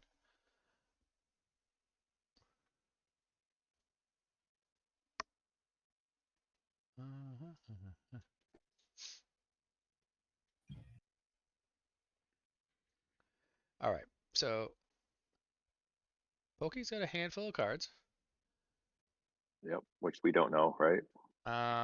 He didn't throw them out there, 'Cause, no.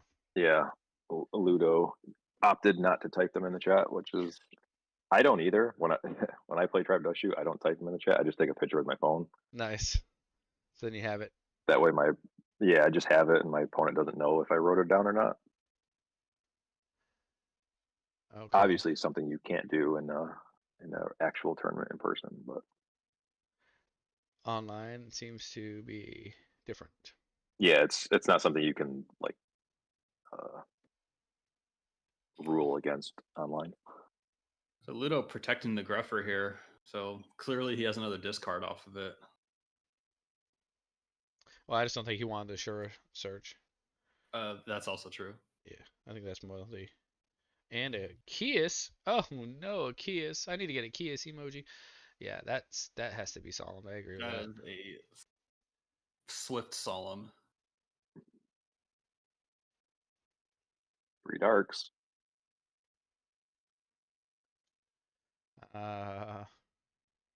Oh. Interesting. All right, PokeRapper feels like he is in control of this game despite the fact that he was dust shot, and I don't know. Because that legacy actually impacts the game more than you would think because of the fact that that's 2 cards that he can't know and now a 3rd card after this draw. Yeah, so as good as Dust Shoot is, sometimes like if your hand is just that much weaker than your It opponent's, doesn't matter. Yeah. it doesn't matter. We've all had And those Dust Shoots where we look at our opponent's hand and watch exactly how they're going to kill us. Yeah. yeah, so this could definitely it at least appears like that might be the scenario for this game where Ludo did what he could with the Dust Shoot, but it just wasn't enough. Let me see why Ludo can't report. It's odd.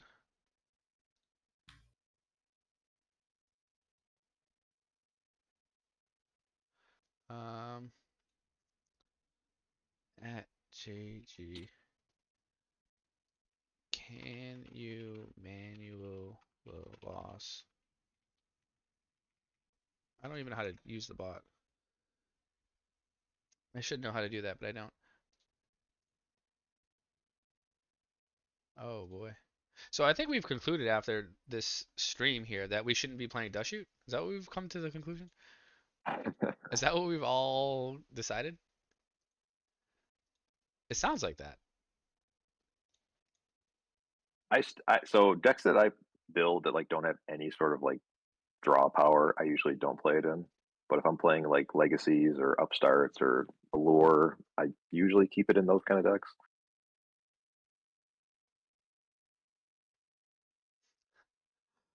Uh,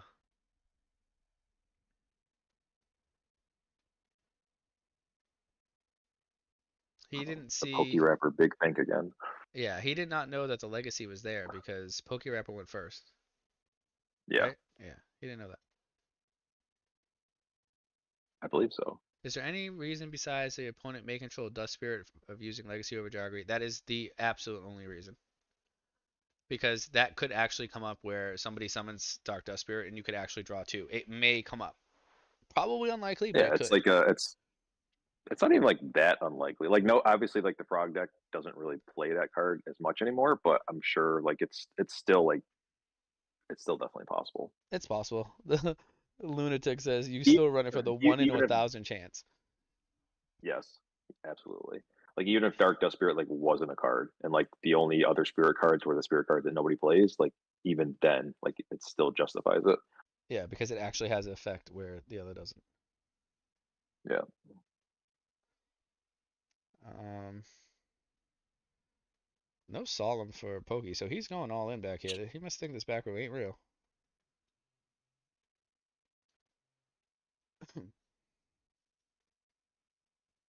I like how the perfect circle, like literally, is almost the perfect size for the emoji. If they made it a little bit smaller. Yeah, it's like off center to the left a little bit. Yeah. We have almost 50 people watching. Thanks for hanging out. It's a BCS Championship. We are in the what, semifinals? And winner here moves on to the finals to play against a Diva Hero deck. If you're just tuning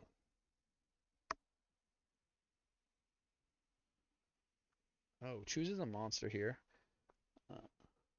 Ooh, Ooh, no Gores and brain control. Big that card. hurts. Big card's gone. It's one thing I hate about Raiko. It's just like he just sometimes you just mill like your best cards. You just feel so Sometimes, bad. sometimes you play quick draw and you just mill dandies all day, and it's beautiful. Yep. And sometimes you I and just then kind of you and then you mill your yeah, torrential and your mirror force and your avarice and you're like, well, that sucks. yeah. yeah. That's what I got sick of in that machine build. I was just milling all my gear for my average, and I just couldn't play. Oh, that's a good top deck there. That does turn on this value. Um, Dark Arm does appear to be dead at this point. Yeah. I don't At think least they for the can time manipulate the being. graveyard. Oh, Chaos Sorcerer could do it still. So not dead. If they play Sork. I don't know if he does. Yeah.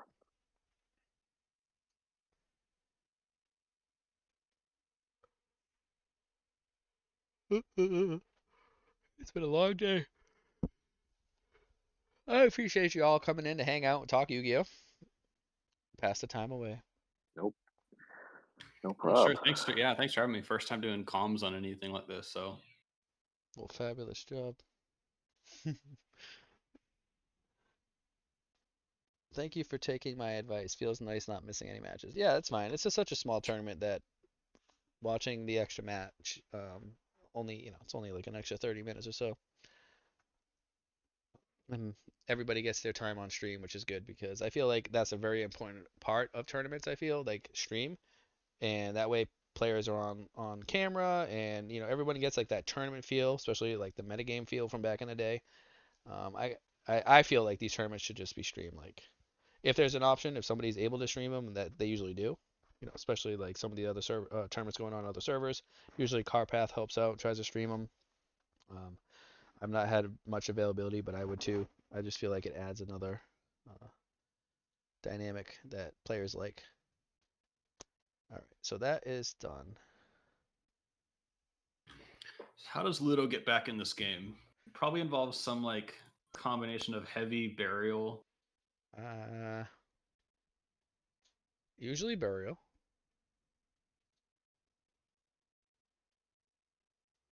I think he still knows most of Pokey's face down cards, I believe. I think they're I'm not sure at this point. but Dust I Shoot's think old at this point. yeah, but he set those cards like very shortly after that Dust Shoot was played, if Okay, so he might have an idea. I'm not mistaken. But my point is there. I don't think it matters. So at this point, it's You think Pokey's got this locked up? yeah, it would take a lot here. 77% of people believe, 78 believe that PokeRapper is going to win the match. Uh, we'll see. He is Like, in a. there's no way to drop Dark Arm. He It's still has yeah. a There's not value. much you He can do. he does have a value play though. Unless this is like a hamster doesn't do anything, all his radicals are gone. Like he must feel pretty confident that none of these back row are like Icarus attack, right? Yeah, because he when he had Shura and Bayou, he went into an android. Yeah. So Icarus is definitely not a card set. Oh, looks like Poke has decided that he is going for lethal target. Yeah, probably just a Brio play here. Oh. Oh. Yeah. That's just adding insult to injury. Yeah, that's Yeah. wrong. He's not gonna flip it Yeah. anyway. He could have just summoned the boar and just like pitched the whirlwind, but So that was an Pitch the example whirlwind. of Dushoot actually not winning Set the the game. whirlwind. That was unfortunate for Ludo there. I think that it was probably one of those yeah, Dushoots that was that like just didn't work. super ideal because like he hit the dust shoot and then he was able to dust tornado Pokey's dust shoot as a follow up. And I'd probably say more times than not, that's like the game right there. Yeah. But Yeah, that was but it's hard to say what else was in his hand. Like it might have just been one of those hands like we've all yeah, like Ryan and I was saying, like you just look at it and go, damn, it doesn't matter what I take, I'm just yeah, gonna lose, right? yep. So we Like if you're shall playing against see. frogs and they have Treeborn in the grave and like you dust shoot them and they have Rise of Caius, Substitute, Still Exchange, Yeah, so none of it matters, right? like Miracle Fusion, you're like, oh well, Yeah. okay. Okay. All right, you know what? We should just go to the next game. Yeah, I honestly, after like our discussion and watching this, like I am really starting to throw like Trap Dash Shoot off to the side. I think that we've gathered that. I just don't feel it's like that great right now, just based on what we've discussed. Decks are much quicker. They use a lot of their hand, especially like the new zombie deck too. Instant Fusion, Teleport. That's two cards right off the hand there. You know, they do that stuff Yeah, first turn a lot too. So I just feel like you might want a more real card. Now the problem is Dust Shoot often, not in this instance, which it could have just been a bad Dust Shoot and it happened to everybody. When it does resolve, you yeah. usually just win the game because of it. So you have to like weigh that out. Yeah, it's when you can resolve it more times than not, it's literally a win condition. Yes. But how many games does it cost you too that you don't pay attention? Like, Oh yeah, there's plenty of times where I'm down and I'm like, man, I need to draw a card, I need to draw Mirror Force, I need to draw a brain control or whatever, and I'm like, oh, I just drew Dust Shoot, and he's got Dark Arm and Stardust on the board and one card in hand. Oh, okay. Now, if that card was anything else, would I still have lost? Probably. yeah, So sure. that's something you got to consider too. Like, what card would have been in its place that would have helped you in that type of position? Probably not. Yeah, I think again, I just think that you can list off a bunch of decks that it's good against, but you can also list off a bunch of decks that it's terrible. Like Gladiator Beast, terrible. Like Oh it's yeah, like you have to literally go first and set it turn one for it to be any good against Glads. yeah, Literally, Yeah. that has to happen. Um, Same thing with kind of like Hero Beat too. So I feel honestly, it's probably just move it to the sideboard and then you go, okay, I'm going first game two. I'll put it in and be very selective with it. And I think a lot of Go players are doing that with the amount of Dust Shoots they play. I think it's like side them in game two when they know they're going first or game three or whatever the case may be. I could be completely wrong. Who knows? That's what I believe. yeah. I do like it though. Like, I've been trying out like the Blackwing deck with like three upstarts in it. I think it's really good in that version, just because with three upstarts and a lure, like your chance of drawing it turn one is Yeah, you actually much see it. higher. Yep. Yeah. Um, I'm not a big fan of decks that don't play any sort of draw power that play it. I hope PokeRapper makes a video of his tournament run here because I'm sure people would like to see his thought process. He is very methodical. You get to see him absolutely demolish me round two. Oh, I got to get the popcorn ready for that one. Yeah, he got me real good. And I don't think he's on Upstart, right? We haven't seen him play that card at all. He got me to the point where my best play was bring back Treeborn, summon Uni, attack, just see what his back row is, and then I scoop. I just did that kind of thing. Did you ask if he was on Upstart? I won't say what his back row was because he's still in this tournament, but Yeah, I don't think he is though. I think he's just playing Nah, the we haven't Legacies. seen it. Yeah, I think he's on Legacy. I think Yeah. he's on the Ludo Blackwing build actually. yeah. I mean, I got some nice info off that Unifrog though, at least before the next game. Love me a Unifrog.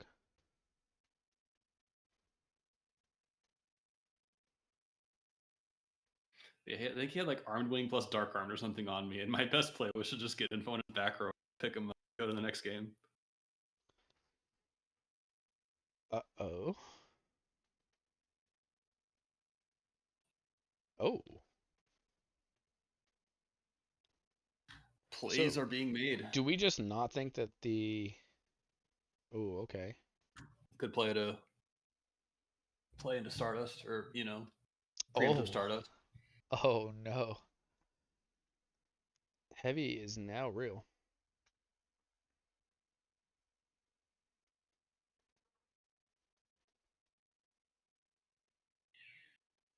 Ludo says that Gores is not real in that deck.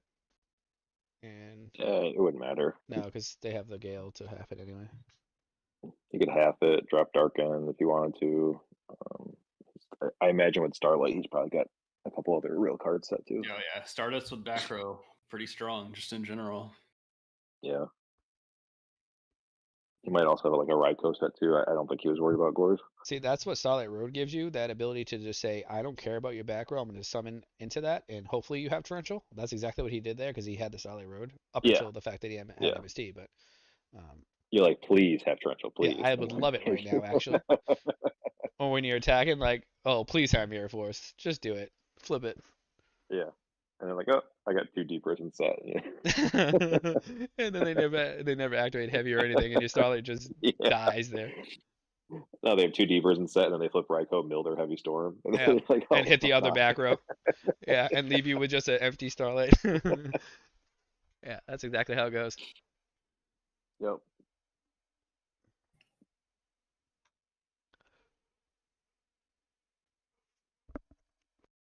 All right, friends, I'm gonna have to run.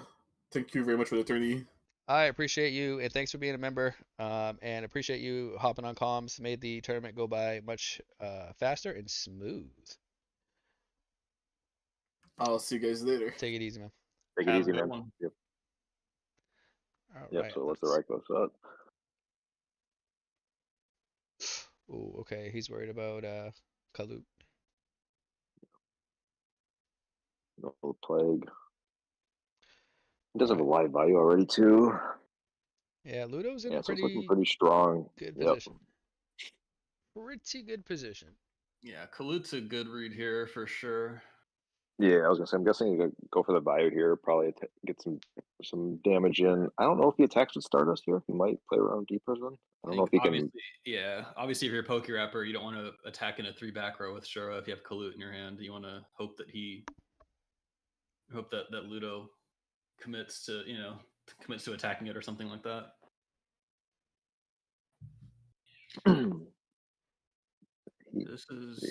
This is lethal. Oh, never mind. It is if he wants to go. Yeah, I think he's doing it right. I think he's playing it slow. He knows Yeah. that he's in a Yep. dominant position, and this is kind of one of the things I point out in a lot of videos. Like, sure, he could have won right now if those back rows are fake, but he's also likely just going to win next turn, right? Oh yeah, the Like, Stardust didn't attack because I see. Yep. Okay. Yeah, like, he didn't attack with the Stardust because he's so far ahead. I see. I missed that part. sometimes Yeah, just he doesn't want playing to risk the Deep slow Prison. is the right way to do it. Which also means he does not have like a solemn set either. Possibly, yeah. That's probably something I would No, have he just gone for and gotten punished. So Just to yeah, try to no, he go for definitely game. doesn't have solemn. Like if he had solemn, he'd just attacks with Stardust. Yeah, I think that's probably a clear read that everybody has identified here. I would say. be a large Sirocco, just not large enough. Let's see how Pokey can navigate out of this. He is kind of behind big time here.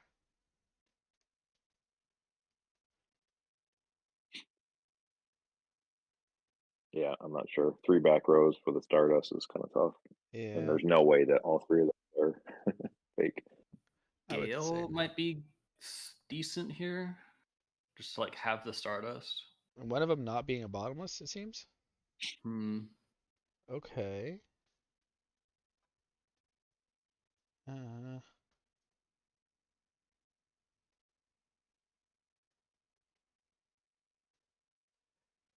Ooh. Interesting. Okay. Okay. Both are playing slow. I like this. This is, you can tell you got some high level play here. So Pokey definitely has a Kalut in his hand for sure. That's like absolute. It's absolute, you think? Absolute. Yeah. That's why he wanted to put two monsters on the board, because if he knows Ludo clears one of those monsters, the Clute becomes dead. So he wants to have two options on the field to have that Clute live. Wow, look at that. That is some deep analysis right I could be absolutely wrong, but that's my initial thought. there. He might not have And anything and is just hoping to bluff him, but and this is why I Oh, haven't topped that's true anything. too. and this is why I haven't topped anything. He says, This "Your is why I time will have no come. tops. Your time will He could come." also be he could also have no Clute and just hope that Ludo puts him on that same read that I just put him on. Yeah, this is some mind game stuff going on here. I feel it. Yeah.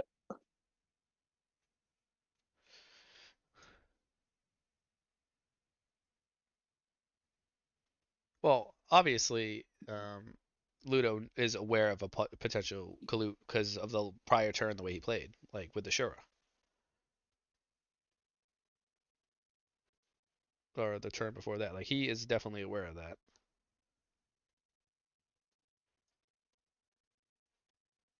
Yeah.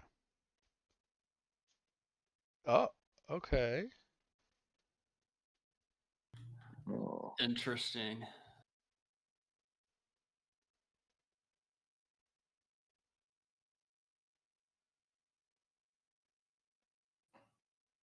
I mean, it makes sense. He may want to use the Kalut to out the Stardust specifically, and then like have an Icarus, Yeah. He, yeah, Icarus play yeah. or something later. Hard to say here.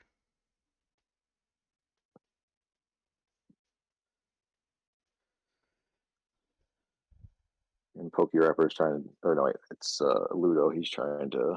I don't think. Okay, he's gonna go main phase 2 for Plague Spreader. Yeah, Let's see what happens here. and probably go Dark End. Mm, or Colossal, right? Either of those are Or Colossal. they're both viable plays, I suppose.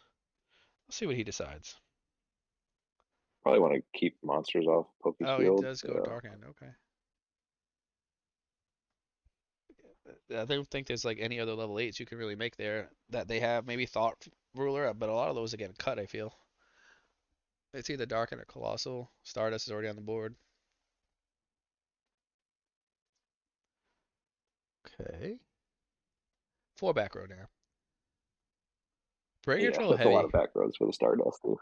I was gonna say, yeah, Brain Control Heavy turns the game around kind of quick, but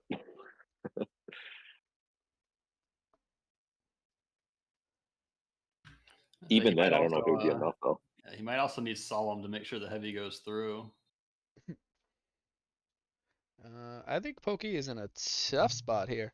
But if he does get to go first game 3, which Yeah. is the best thing that Black Wings can do. Yep. Uh-oh. Okay. Oh. This is what he did the last time I were watching him. He played Book of Moon and then he heavy stormed. Is that possible this time? It's either gonna be heavy or like summon a Blackwing and Icarus or something like that.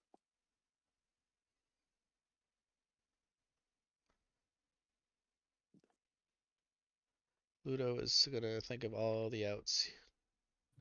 I have had the pleasure Yeah. to play Ludo in a couple of top cuts, and we have split back and forth a few times. Very good player. Said that a few Ooh. times. Oh, a Nobleman. I wonder if Ludo had a read on what that set card was, Oh, he said or wait. just went for a 50-50. Oh, wait a minute, wait a minute, wait a minute. I see what he's doing here. Yep, he's going to negate his own MST with Stardust. That's what he's doing. Yep. That's why, and he did target that, but he responds. So that's kind of Yeah. unfortunate. There's nothing you can do there because he does have to target, so you just assume it died, but he did negate with the Stardust. Yeah.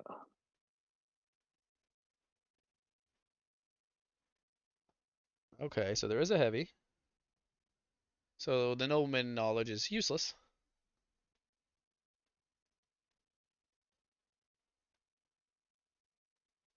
Ooh, double D prison threat. Ooh. Wow. So he had all the real He did cards have, set. yeah, he did have the solemn. He had all the real cards were set with behind that Stardust.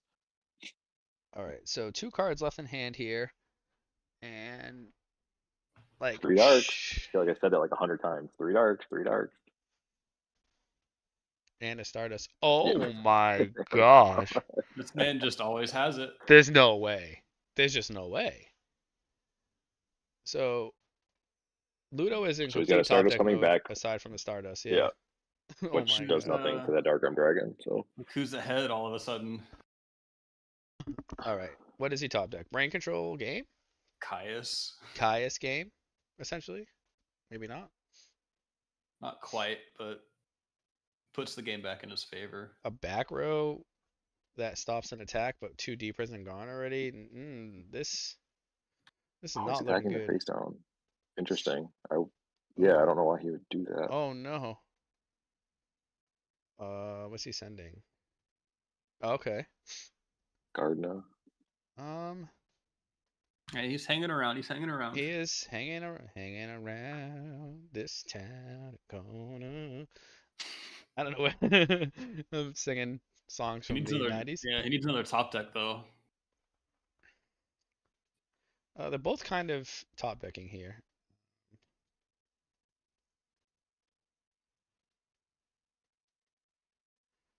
Okay.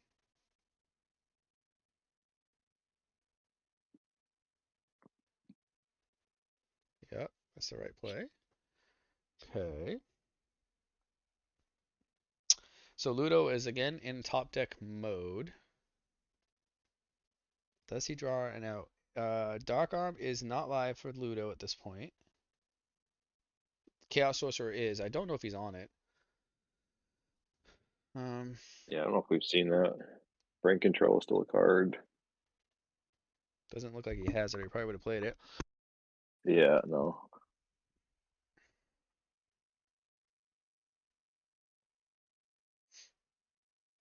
This is crazy. This match is this game specifically has been crazy, but this match has been pretty gnarly too. Oh no, what could that card be? I guess it's up to PokeRapper to find out, but Yeah, Caius would have done it if he had it, but obviously he did not. So, interesting. He's holding it. Still, could be a heavy. I mean, Brain Control would be a really sick top deck. Oh no, I think Ludo But is not in a good position here. yeah,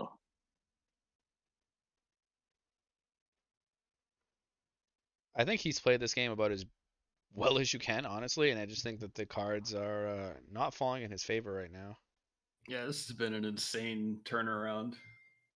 Yeah, I think Dark Arm is just the reason. It's obviously the reason why this game has turned Yeah. around, but yeah. Ludo still is in this game. That's lethal damage. Is it? Oh wow. Yeah, it is. That was crazy. I think that was played brilliantly by both players, to be honest with you. Yeah. Oh yeah. So shout out to Ludo, Just shout out to the PokeRapper, who's now in the finals. Good came down to who sportsmanship. has the dark arms. Yeah, that was crazy. I guess Ludo paying very passively, I get around a Kalut was the smart play, but he didn't end up having a Kalut, unfortunately. So those are the mind games, the Jedi mind Yep. games. Um, let's see. So we know the finals is going to be the PokeRapper and Zach. That's what Blackwing and DV Hero, right? DV Hero. So Chai Yep. T said that, sorry, Sizzle said that Chai does not lose to, it's like 7-0 to Blackwings in paper, which should be about the same. And let me refresh this real quick. And Is PokeRapper maining Oppressions? I feel like I haven't seen that card at all yet. I have no idea. So let's start a poll. I think it's pretty obvious that PokeRapper is playing extremely well today, and I don't want to count Zach out. I'm not sure. I've not really seen Zach, but Diva Hero you can never count out. So, but if I had to pick somebody, I think the fans here are probably going to pick Pokey because the dude hasn't lost a match today. Yeah, I feel like Deaver Hero like just historically gets second at like every event that he It seems that to, plays like, him. yeah, it seems to do that. All right, so we're in the finals, y'all. Here we go. I'm just waiting for Pokey to join. Zach is hosting. Lu, not sure Ludo needs to set 2D prison. I don't see why he doesn't. Like, he's got Stardust on board, and like, what else are you gonna do with him? That's like the time to do it. We look at that now and go, well, he got heavy stormed and lost both of them. But in order for Pokey to heavy storm, he had to book a moon, and then have the heavy on top of that. Even if he kept that D prison, does that even matter though? I'm trying to think. I don't remember Well, the exact game state. yeah, because then he would have had the out to the Dark Arm when he would try to attack over the Stardust. Yeah, that's right. Okay, that's right. He had the startup still. Yep. But I don't know. I feel at one point he's looking at like a Bora and a Sirocco, and he's worried about Honest. So I think he's just having the protection in case he does decide to attack.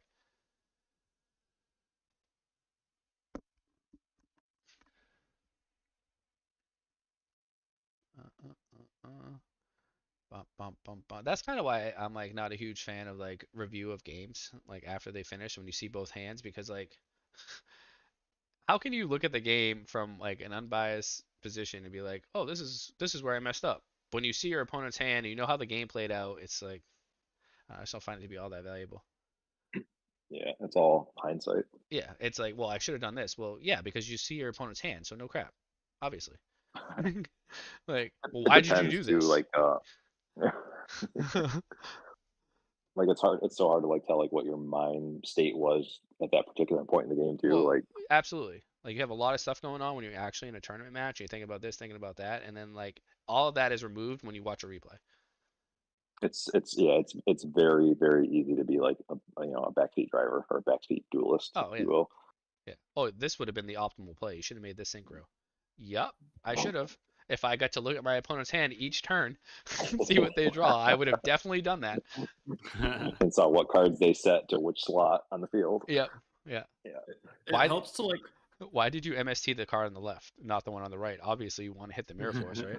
Like, Yeah, it helps to like watch the replay right after the game because it's fresh in your mind what you were thinking like in the moment, so that maybe you could look at it objectively enough, like after the fact to. no, I think that you Like, can look at okay, your own yeah. replay objectively because you understand what you were thinking at that time. But for others to review your game, Oh, we're talking about other, yeah, other I replay. just Yeah, don't. that makes I sense. don't find it to be overly beneficial unless you made like a obvious misplay or didn't know a specific rule. And, oh, you could have done this, you could have done that. PokeRapper's just grabbing some water and using the restroom. He'll be back in 5 minutes. So that's all I'm saying. I don't think it's completely useless, but I just think that it's very easy to just be like, oh yeah, you should have done that. Yeah, okay, thank you. Yeah, absolutely. Like try playing a tournament for 8 hours and play perfectly and make every decision, and then you get to watch a replay of a 5 minute replay on fast forward and tell me all the things I should have done. Yeah. Um, who's the second commentator? We have Rhynide and we have Feng Shui in on comms today. And Lunatic says Zach is winning this. Pokey is getting lucky. Well, you have to be lucky to win a tournament. That's just kind of how it works. If it's your day, sometimes it's your day. Um, you can't go based on Everybody gets skill. lucky to win a Yes, tournament. you have to be lucky to win a tournament. You have to be good, but you like once you get to like top cut, like there is always going to be some level of luck to it. Correct. As Like as Dark Arm. Fraser Smith says, you're probably good, but you're definitely lucky. Yeah, he's right. Yeah. Sometimes it's better to be lucky than good. Evolution says Feng Shui is very cute. Okay. There you go, Funky. You got some Team X poster man. Oh We go man. way back. Evolution. Did you meet him in person? Oh, I've known him for like 15 years. Oh, dude, really? Yeah. Oh, He used to come to Rochester Regionals as well. So there was probably at some point all three of us were probably under the same roof. yes. Those regionals were the like joke of Yeah. New England regionals like around here. They were just so easy. If you needed an invite, you At just some like, point, how do I get one? Oh, just go to Rochester yeah. New Regionals. Get one. Even to this day, like it hasn't changed. Like our local players are not the do greatest. do they There's a still have couple. There's a regionals out couple there? pretty good ones, but yeah, they did actually just had one a couple of weeks ago, three weeks ago, something like that, 3 4 weeks ago. How big are they out there now? Well, it's a lot bigger now because like it's a new store. Oh, They just moved into a new store a couple months ago, and it's like the biggest game store in the country. what? Really? Yeah, it's pretty. It's actually really nice, and their event space fits up to like 320 people. Wow. I remember the regionals back in the day. I've been there one time in top with like um old vindictive magician. It was like flip flop control back then. That's how long Yeah, ago it's been. And it was You know like that 80 that's the people. sauce. It was like 80 people. no, that's like the old school like hamster Ryko right there. It was. That deck was so good with Pot of Avarices, man. Oh, Magical Merchants. It was Merchant Pot Turbo. That's what it was. Merchant Pot Turbo. Yes. Oh my gosh. That was a fun time. How? Yeah, see, What year was I that? played during that time, so I'm 06, Wow. Oh 06, man. right? That's how What? old Yeah, I am. right. Because it was after Goat because Avarice wasn't out yet. Yeah. That's like the heyday. My heyday. Yeah, my heyday was like right after that. I mean, not, I would say heyday is 12 years old playing at regionals and stuff. Never really topped. Never went to an SJC or anything. So we'll leave it at that. But that's when I played like regionals competitively. Was like late 06 into like 07 troop dupe format, perfect circle format. I I, played my first tournament with no sleeves on my deck, so that's Hell yeah. that's how you know you're like a real old school player. and that was also the last time I played a tournament with no sleeves on my deck. The first and last. Then you hopped on the white player's First, choice, right? yeah. No, no, that came much longer. Oh, those sleeves were so good back then. I love them. Yeah. All right, so who went first? Pokey went first, right? He did go Set two. first, but That is a Stratos is Stratos. the best normal summon in the game. Stratos is, yeah, especially like when your opponent doesn't have like a monster on the field either. I have not seen a lot of open Shura Whirlwind though out of Pokey. Most of it has been like Dark Arm Slam. So, oh, and Ooh, a Dust Shoot. Ooh, ooh, here we go ooh. the again. Zach the rare good Savage. Dust Shoot against Blackwings going second. Well, all right, let's see if he's able to win this game with a Dust Shoot, or will Pokey win another? We've seen it Well, recently. Oh yeah, I it's mean the Dark Arm Dragon. that's fair. Roko, Bora, Icarus. I believe that's what that is. Yes, Roko, We have Bora, a Icarus. 68% pull that Pokey is gonna win. We're All now right, so there's the flipping. Legacy. So that card's kind of good, like when you're playing against Dust Shoot, 'cause now he has another unknown card. Yeah, so I actually topped the in-person RBT out in California with triple Legacy in my zombie build. And I really played it just because there was so much hero beat and Blackwing there, and they were like Icarus attacking all day, Gemini sparking back row, and I was just like, okay, I'll draw. Um, Yep. it's really really good when that happens, and they're like randomly MSTing things. But I have since played the deck, and it's actually on a True Heroes YouTube channel, so check that out. Our like zombie discussion, and I literally drew unplayable like both games because there's so many traps in the deck that I just like didn't see a monster ever. So it kind of runs into that problem when you're playing a lot of these cards because they're not real cards until they actually are. They're not defensive or anything like that. They're more or less like pretend. So hopefully he sees real cards when he legacies. That's the whole goal, right? Is to like draw into the whirlwind, I guess. But I did not have that happen with zombies recently, so I might have to retire the deck. But it did work pretty good. I was able to top 8 out in California with it, and merely because of the metacall and just people giving me the plus ones with it. So, oh, and there's the MST. So he held the MST. Huh. That's interesting. Do we know why we MST'd and torrential there? Is there a reason for that, or? Yeah, I'm trying to. Unless I missed something, I'm not. Mm, Yeah, I'm not quite seeing it either. I don't know if there might be a way to sequence that. I don't know. He did have the oppression. Does he draw a Shura here?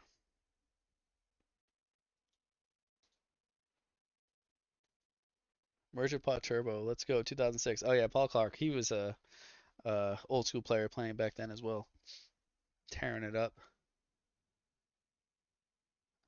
That Cool deck to is see all these old school players still playing. Yeah, I actually ran into Joe Giorlando at one of the Rhode Island regionals.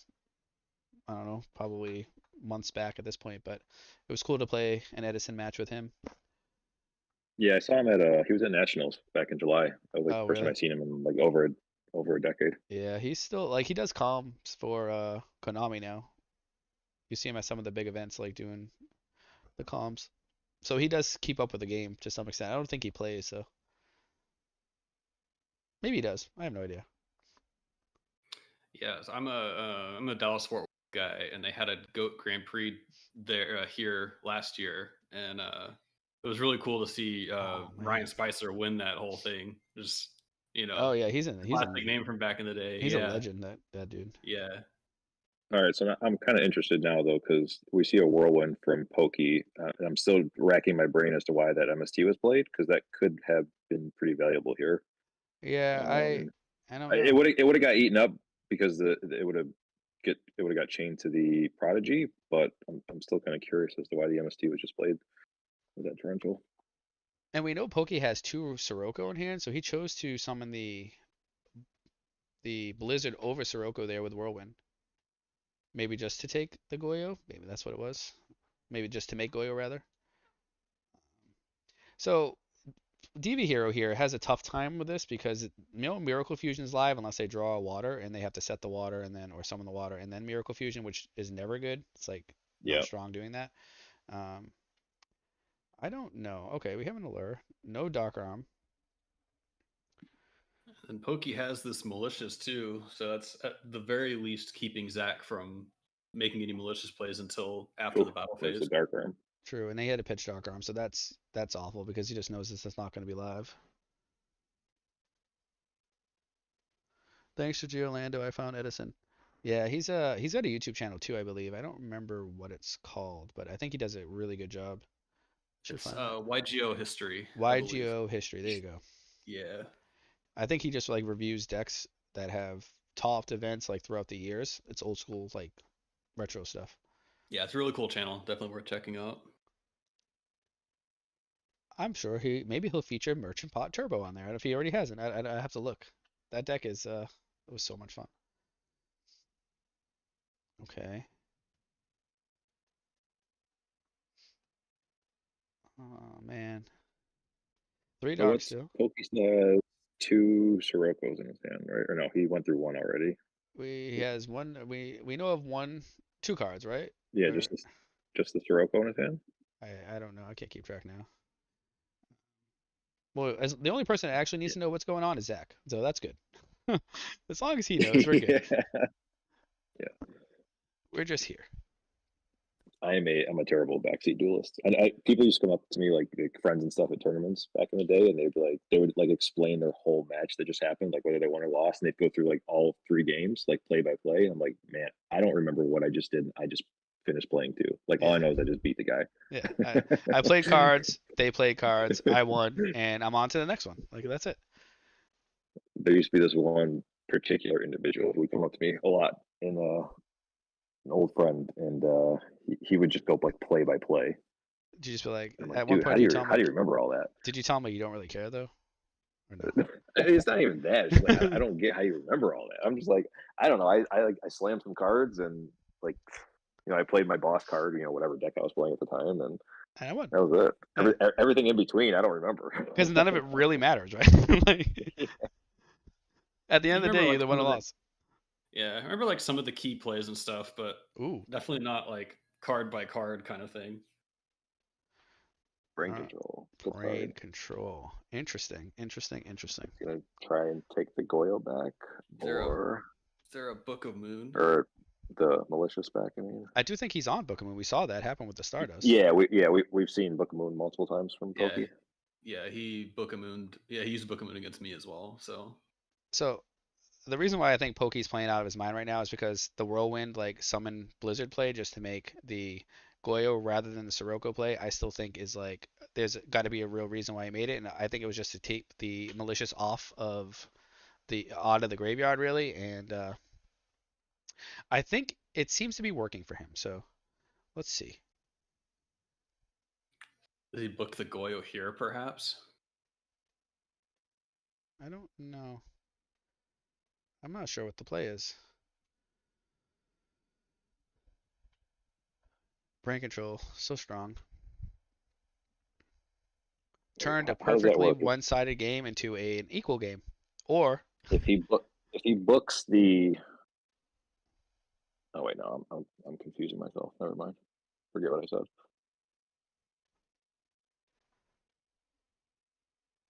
I roll a dice to play RPS, slam cards, and I lose to Icarus. That's it. So what are the chances that card in Zach's hand is a Caius?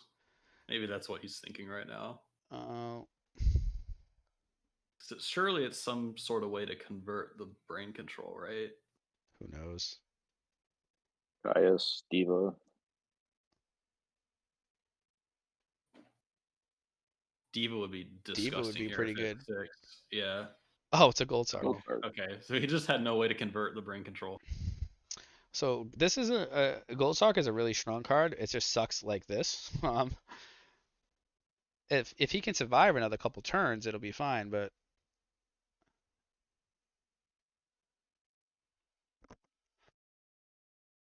oh, Oh, okay, okay. That's kind of wild. okay. It's a Diva at home. If I smell a So potential now, Icarus attack here. yeah, this could be a potential Ikarai. Yeah. Now, Oh is yeah, there a now, yeah. Solemn?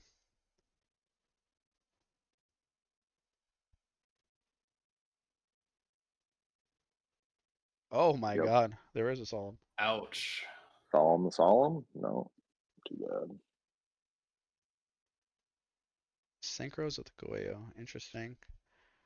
Oh man, this game is turning around. Oh, he hit him with a think emoji. He said, "Hold up a second. 600 life points. Is the back row real? What is his Yeah, so hand? Do we know?"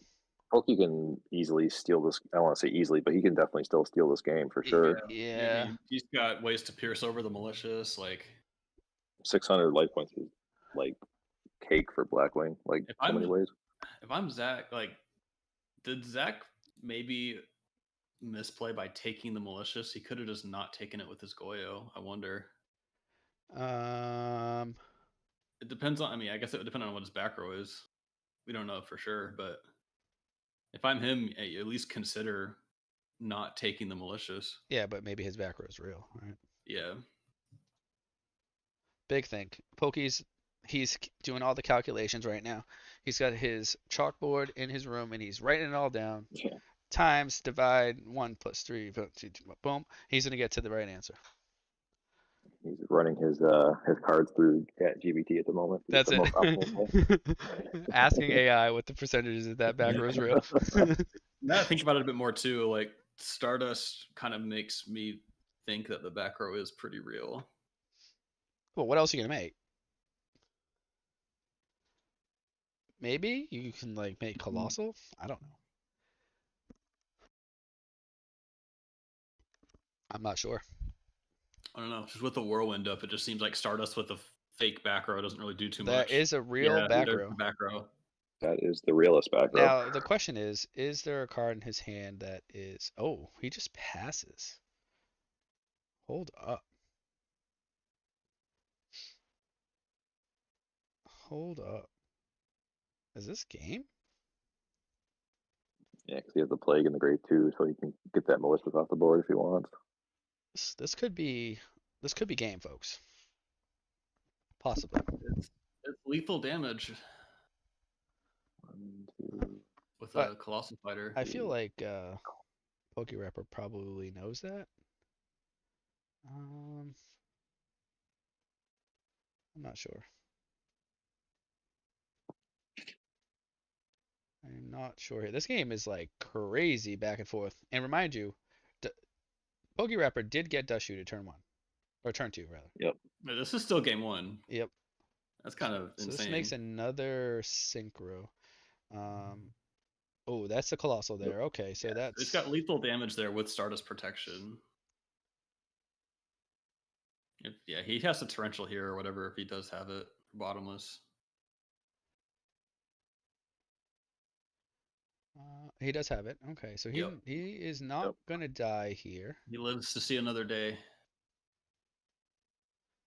The question is, all he really needs is like a Blackwing, right? Isn't that it? Doesn't he like search and... Um, We do know what yeah, because Blackwing he still players. has Gale. Yeah.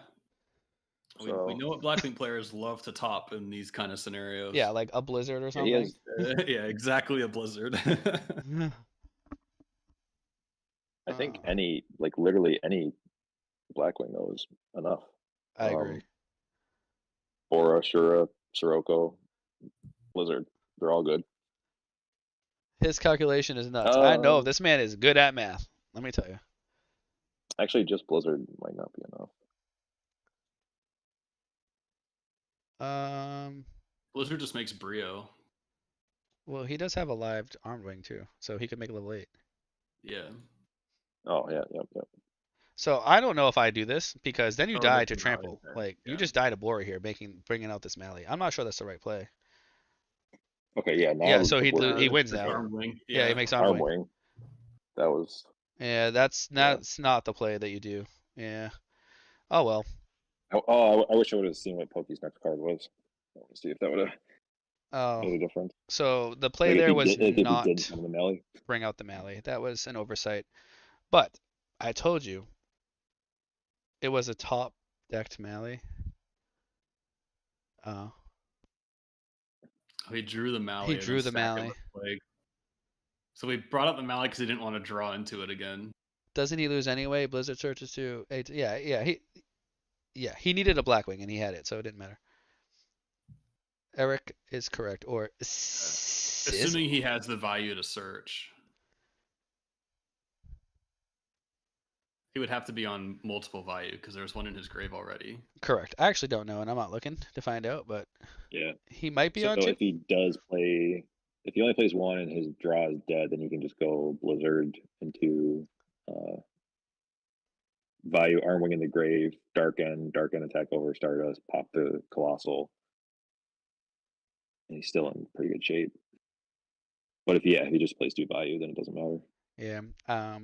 It's just That over. made the play a lot easier, though. That's for sure. Yeah. I told you, PokeRapper feels like he's on his way to victory. It's just he's playing. He's like sees the card. You know Funk Way. You've been in Funk Shui. I can't even talk. You've been in the top cut of tournaments. There are tournaments where you're just playing out of your mind. You're like out of your like you see it all. The game is so slow. It's like turns are just 20 minutes long because everything is so clear. And then there are days you just can't Yeah, play your way out of a wet paper bag. It's ridiculous. you get like tunnel vision. Yeah, like you can just see everything happening. Those are the days where you just win tournaments.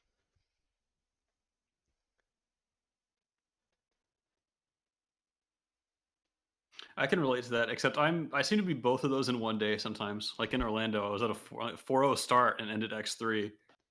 It's Yeah, like it's hard to went keep up from that level of yeah. play. That's why. No, it was a long tournament. I wasn't very used to tournaments that were that long, especially in person, and so the fatigue kind of got to me a little bit. I tried not to let it get to me, but It's I made hard. one mistake and then it just kind of fell apart from there. It's hard, and that's why I essentially have my name being Beast Mode because that is that level of in like competitiveness that you need to get to be able to top and win these tournaments. Not that I won a tournament in Edison this season, but that's that level that these players reach. The Fraziers, the Adam Corns, all these top players, LeBounties and all that. These guys are like on a whole nother level when they're playing this game and they get in the zone. So hard to beat them. Ludo, same idea. Like when that Oh guy's yeah. on, you ain't beating him. This is not happening unless you slam Dark Arm, as we saw today. But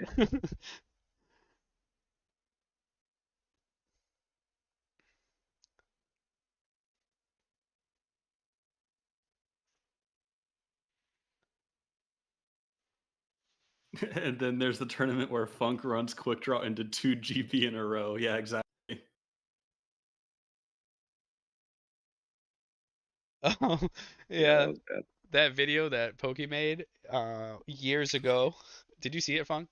It was in our team chat. Yeah, I watched it. It Yeah, I was watched it. yeah. He was like 17 at the time probably. Maybe a little bit older, and he was talking about how do you top a YCS. You guys should check it out. It changed my whole Yu-Gi-Oh career after watching that video. I feel like I could pick up a current deck right now, not read a single card, and I'll just top a YCS because I watched that video. You really did run into 2 Glad Beasts in a row in Orlando, didn't you? I did, and then I played a macro deck round 3. That's That is awesome. cursed. That is so cursed. Well, that's like Like, JG and my buddy D2. We flew across the country and we joked the whole time like we're gonna fly all the way to California and play Gladiator Beast round one. And sure enough, I did. I was like, no, this can't. I did win, luckily, but it's like the deck you just don't want to ever see. yeah, especially when you're playing quick draw. Oh no, it's awful. I got Yeah, off to that played 4-0 start, and then I run into Dragon Turbo, Norlaris, and then zombies beating me in 2 battle phases. The next Nice. 3 rounds. Yeah. the funny thing is I beat the macro deck somehow. Did you That's really? insane. Oh Yeah, my that, god. Yeah, I got pretty lucky against the Gladiator Beast. The key is to dodge Glads the first like 1 or 2 rounds, and then usually they're all eliminated by then, and you're good to yeah. go. I played the Machina mirror match on stream that tournament. That was a lot of fun. That's like one of the few fun mirror matches in this format, in my opinion. Oh, wait a minute. We have a think emoji here. Is this a royal oppression? What do we have going on here? Oh, we got a thumbs up. So we got okay. It could just be one of those like fake thinking The moments. fake think emoji. Yeah, see, he The fake, calculated the that fake before this. think. All right, what does this make? I don't know how to do math. Where Pokey just has like an MST set, but he wants him to think it's something. That's 8. Okay. Hit him with another thumbs up. So he does have the whirlwind this time, so that's good. No attacks. Smart from Zach. I got to do that more often. Just don't attack with Stardust. I see a lot of players just slamming into mirror forces and slamming into torrentials when they should be like passing or playing a little bit more Protecting your passive. back row. Yeah, protecting your back row or Well, yeah. I'm not in Stardust case you don't want to see a D prison, but I'm saying in general like let's slam 4 Blackwing into torrential. Like they don't have it. Well, sometimes they Yeah. do. And then you just lose. I don't know. I think my problem is I play too passive. Like it's kind of one of my things. Like I lose games. I actually lost game in the Highlander. I had game in my graveyard with like a Bazooki play, and I instead of doing it, I'm like if there's a Mirror Force face down back there, I just lose the game, and I'm like I probably just win next turn. And he had a D prison, so I would have definitely won, and he killed me with return. So no, I didn't get another turn. So sometimes it'd be like that. Yeah, I'm kind Yeah. of the opposite. I play better have it more often than I probably should. It seems to work out better for me most of the time, but there are some times where I'm like, oh, I blatantly shouldn't have gone, better Uh, have it in this yeah, I think a lot of players do particular that. It's play. either you better have it, or the way I play is like they have it, like they do have it. That's how and it cost me some games doing that. Yeah. But maybe the better have it approach is correct. Um, but Like I don't know. yeah, I don't mind attacking into Gores sometimes, but there was one time where I was just like, they blatantly obviously have Gores, and I had like a Gear Fortress set up on my next turn, so and I just attacked into the Gores. It was really bad because not because of the Gores. I wasn't scared of the Gores at all. It was just after he dropped Gores, he was able to like set 3 backer on his next turn into my Gear Frame Fortress play. Uh, So what if do I you keep think, him off his Funk? back row, then Should you play anyway. conservative or better have it? I've always played like overly conservative. Okay, that's how I've done. Probably to my detriment. Yeah, I agree with Uh, that. Like I am always trying to play around the gore situation if I don't have an out. I'm always trying to play like that's Mirror Force, that's Torrential, and but I I think think playing that way you win more games than you lose though. I do feel like that. Ooh, this is a mind control. Oh, I don't know if he negated that. Is this Stardust summoned off a road? No, it's not. Okay. wait, what just happened? Did he negate or not? Did he?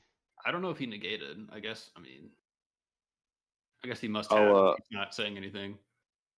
I'll be right back. I gotta switch my headphones over. These ones are dying. They're dying right in the finals. No. Yep. Be right back. That's why I went and checked to see if the Stardust was summoned off of Road, because if it was, then you probably don't negate.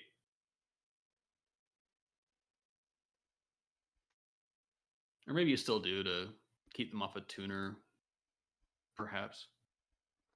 Evolution says that's why I like to play in IRL because you can make much stronger. Oh yeah, you can make way better bluffs too. Playing in person, in terms of the bluffing, like grabbing, spell and trap cards and thinking and all that. Oh, it's way different level of gameplay. And Mayberry says, oh, it's not Mayberry. That's Elusive Mirror. It's matchup dependent. They have it more legit the better you are late game. Yeah, definitely late game because you make more of a read though, but you also have more information late game. Sizzle says that's why I like value because I like conservative, but you can normally pressure in a way that you don't care. Yeah, because all those cards are like pluses, and essentially, a lot of the time you just don't care. But you also play Raikos in that deck, so back row are like not real a lot of the time. Um, I feel like I'm not watching this game too intently, but it feels like PokeRapper is in a good position here. Oh, and just like that, and I lied. I think you spoke a little too soon there. Is I there might a have. solemn? I might have. So I guess he did negate the snowman with Stardust, which would make the most sense. Obviously, that's like the right play. Will PokeRapper be paying 4,000 here? All right, we're back. Oh, he's back, Jack. Blackwing and Value still the best decks. They're definitely top two. I would say top two, top three with frogs up there. Diva Hero is very good though too. It can win games when these things are happening. Like when you can resolve. See, that's not a good Miracle Fusion because you had to use something from the field. But when you can start resolving these things, it's very strong. And Pokey has a Whirlwind that's just sitting around.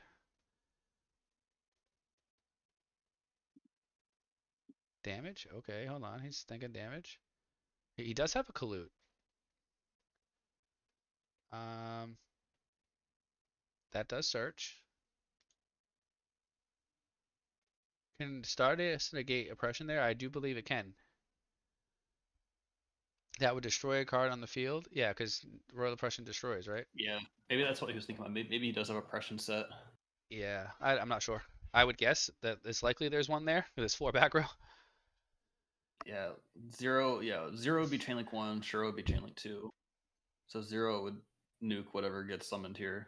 Yeah, it does get nuked, but Yep. I don't think he really cares. To be honest with you, still a 1-for-1 trade. Sure. Oh, Ooh.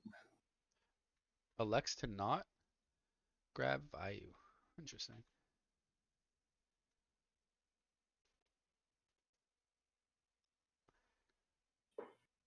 Wonder Okay. why. I told you, there's calculations that are like beyond calculus that he has on his chalkboard. There's no way of figuring it out today.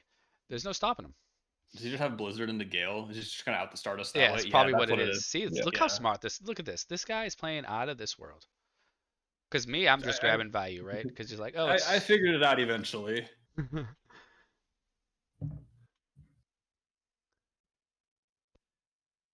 All right. So See, sometimes sorry, go ahead. one Miracle Fusion's gone.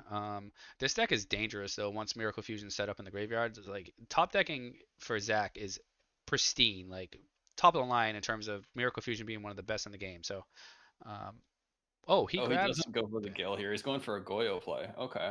Let's see what he Interesting. does. Let's see. See. Oh, okay. He'd like to have his own Stardust, is what he's saying. That's a Mirror Force. That's a Solemn. Solemn. Yep. He just flips that so Oh. quick. He don't care. Now we're paying 4,000. Yep, and he did the mathematics very quickly. I know it's easy math, but he's doing it This man's just playing out of his mind. out of his mind. That pretty easy standard play. Hey, we're talking it up here a little bit, all right? We got to spicing it up. All right. Diva Hero, I played personally. Aside from Miracle Fusion, the draws can be lackluster, but Miracle Fusion is That's it. not the card. Wow, Oh that's a no. lot of Kaios. Yeah, PokeRapper that's a lot of wins the Kaiuses. tournament today.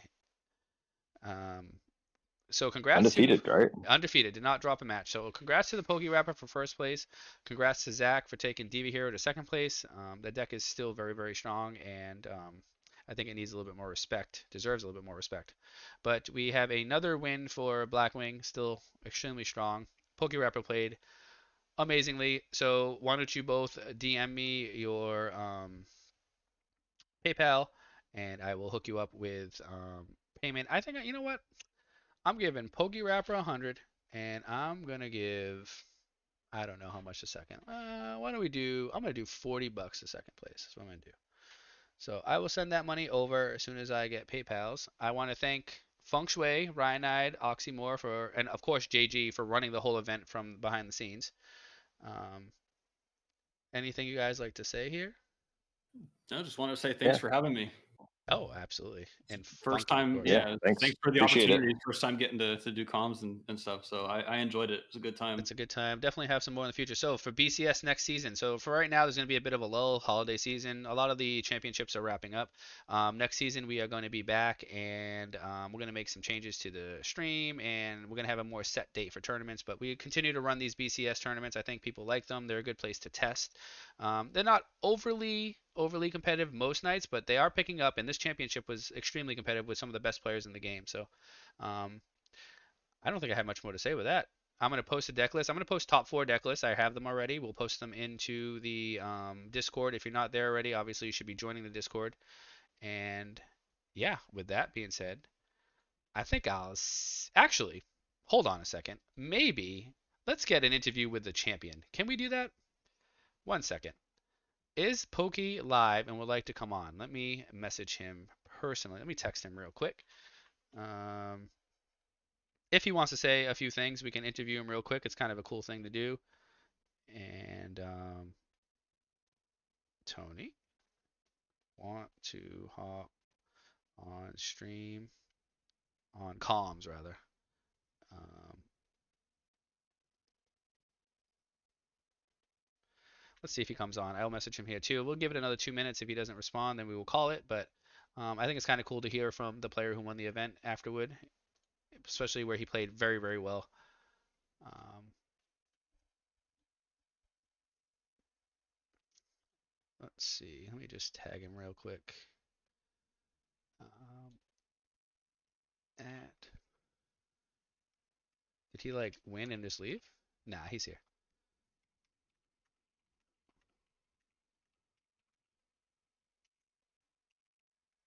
Get an interview. Let's watch a match real quick while we wait for an answer. We'll watch the Edison ladder, which is also pretty cool that they've added this. Roger Smith, they're the top ranked player, so we'll just click on that. Um, I think I played that guy last night on one of my did you? alts. Oh, one of your alts, I huh? think You're on the so. alts right now? Ah, okay. Is that alt high Incognito. ranked? No, I don't grind it that much. I don't. These guys who are out here like 150, 200 games played already is just nuts. That's,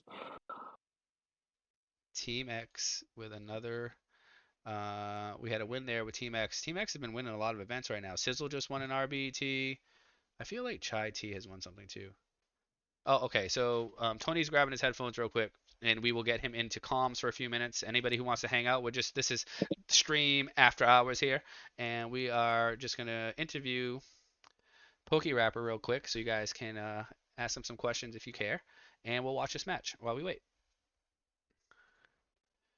And it seems to be Vayu versus Blackwing. We saw that all day today. They are definitely strong, strong decks, and especially when they played at a high level too. 39 likes. Nice. Pokey, what's up, man? What's up, guys? Is he in? Oh, he made it in. All right. Congratulations. Man himself. Thank you, thank you. Oh, we got cranking him up. There we go, folks. He's loud and clear, I hope. We got the PokeRapper here. So I have to say, we were joking about it, but the truth is, you've been playing out of your mind all day today. Do you just feel it? Were you feeling it or what? Well, thank you very much. Yeah, I've just been testing a lot, and I really noticed that it's I'm not one of those people like you. I don't know how you do it. You don't need to test or anything. You could just wake up one morning after years and being like, "All right, I'm just gonna top this tournament." But I can't do it like you, so I gotta No, pick no, a no, deck no. and really and try for weeks. I've been playing this on the ladder for weeks. I really like the build, and I felt really good going into today. And obviously, anything could happen. You know, like round one, I played Hydro Pump, and you saw how that went in War League. You know, but Yep. fortunately, the cards were drawn differently, and yeah, I made a couple small mistakes that I wasn't too happy about throughout the day. But I think overall, I felt clear headed, and I think I played pretty good. I'm really happy with my play. Yeah, I think Feng Shui and Reinite, they're both here still, I believe. I think you played well, especially the Ludo match. Both of you guys are playing extremely well, and of course, Dark Arm was able to seal the deal for you. That card just busted, but I didn't notice anything in terms of misplay on stream. But of course, we don't know what you're thinking and the cards in your hand. Um, but with that said, I know you are going to be spending the $100 at I don't know. What do you have near you for terms of stores? Walmart's? Casino.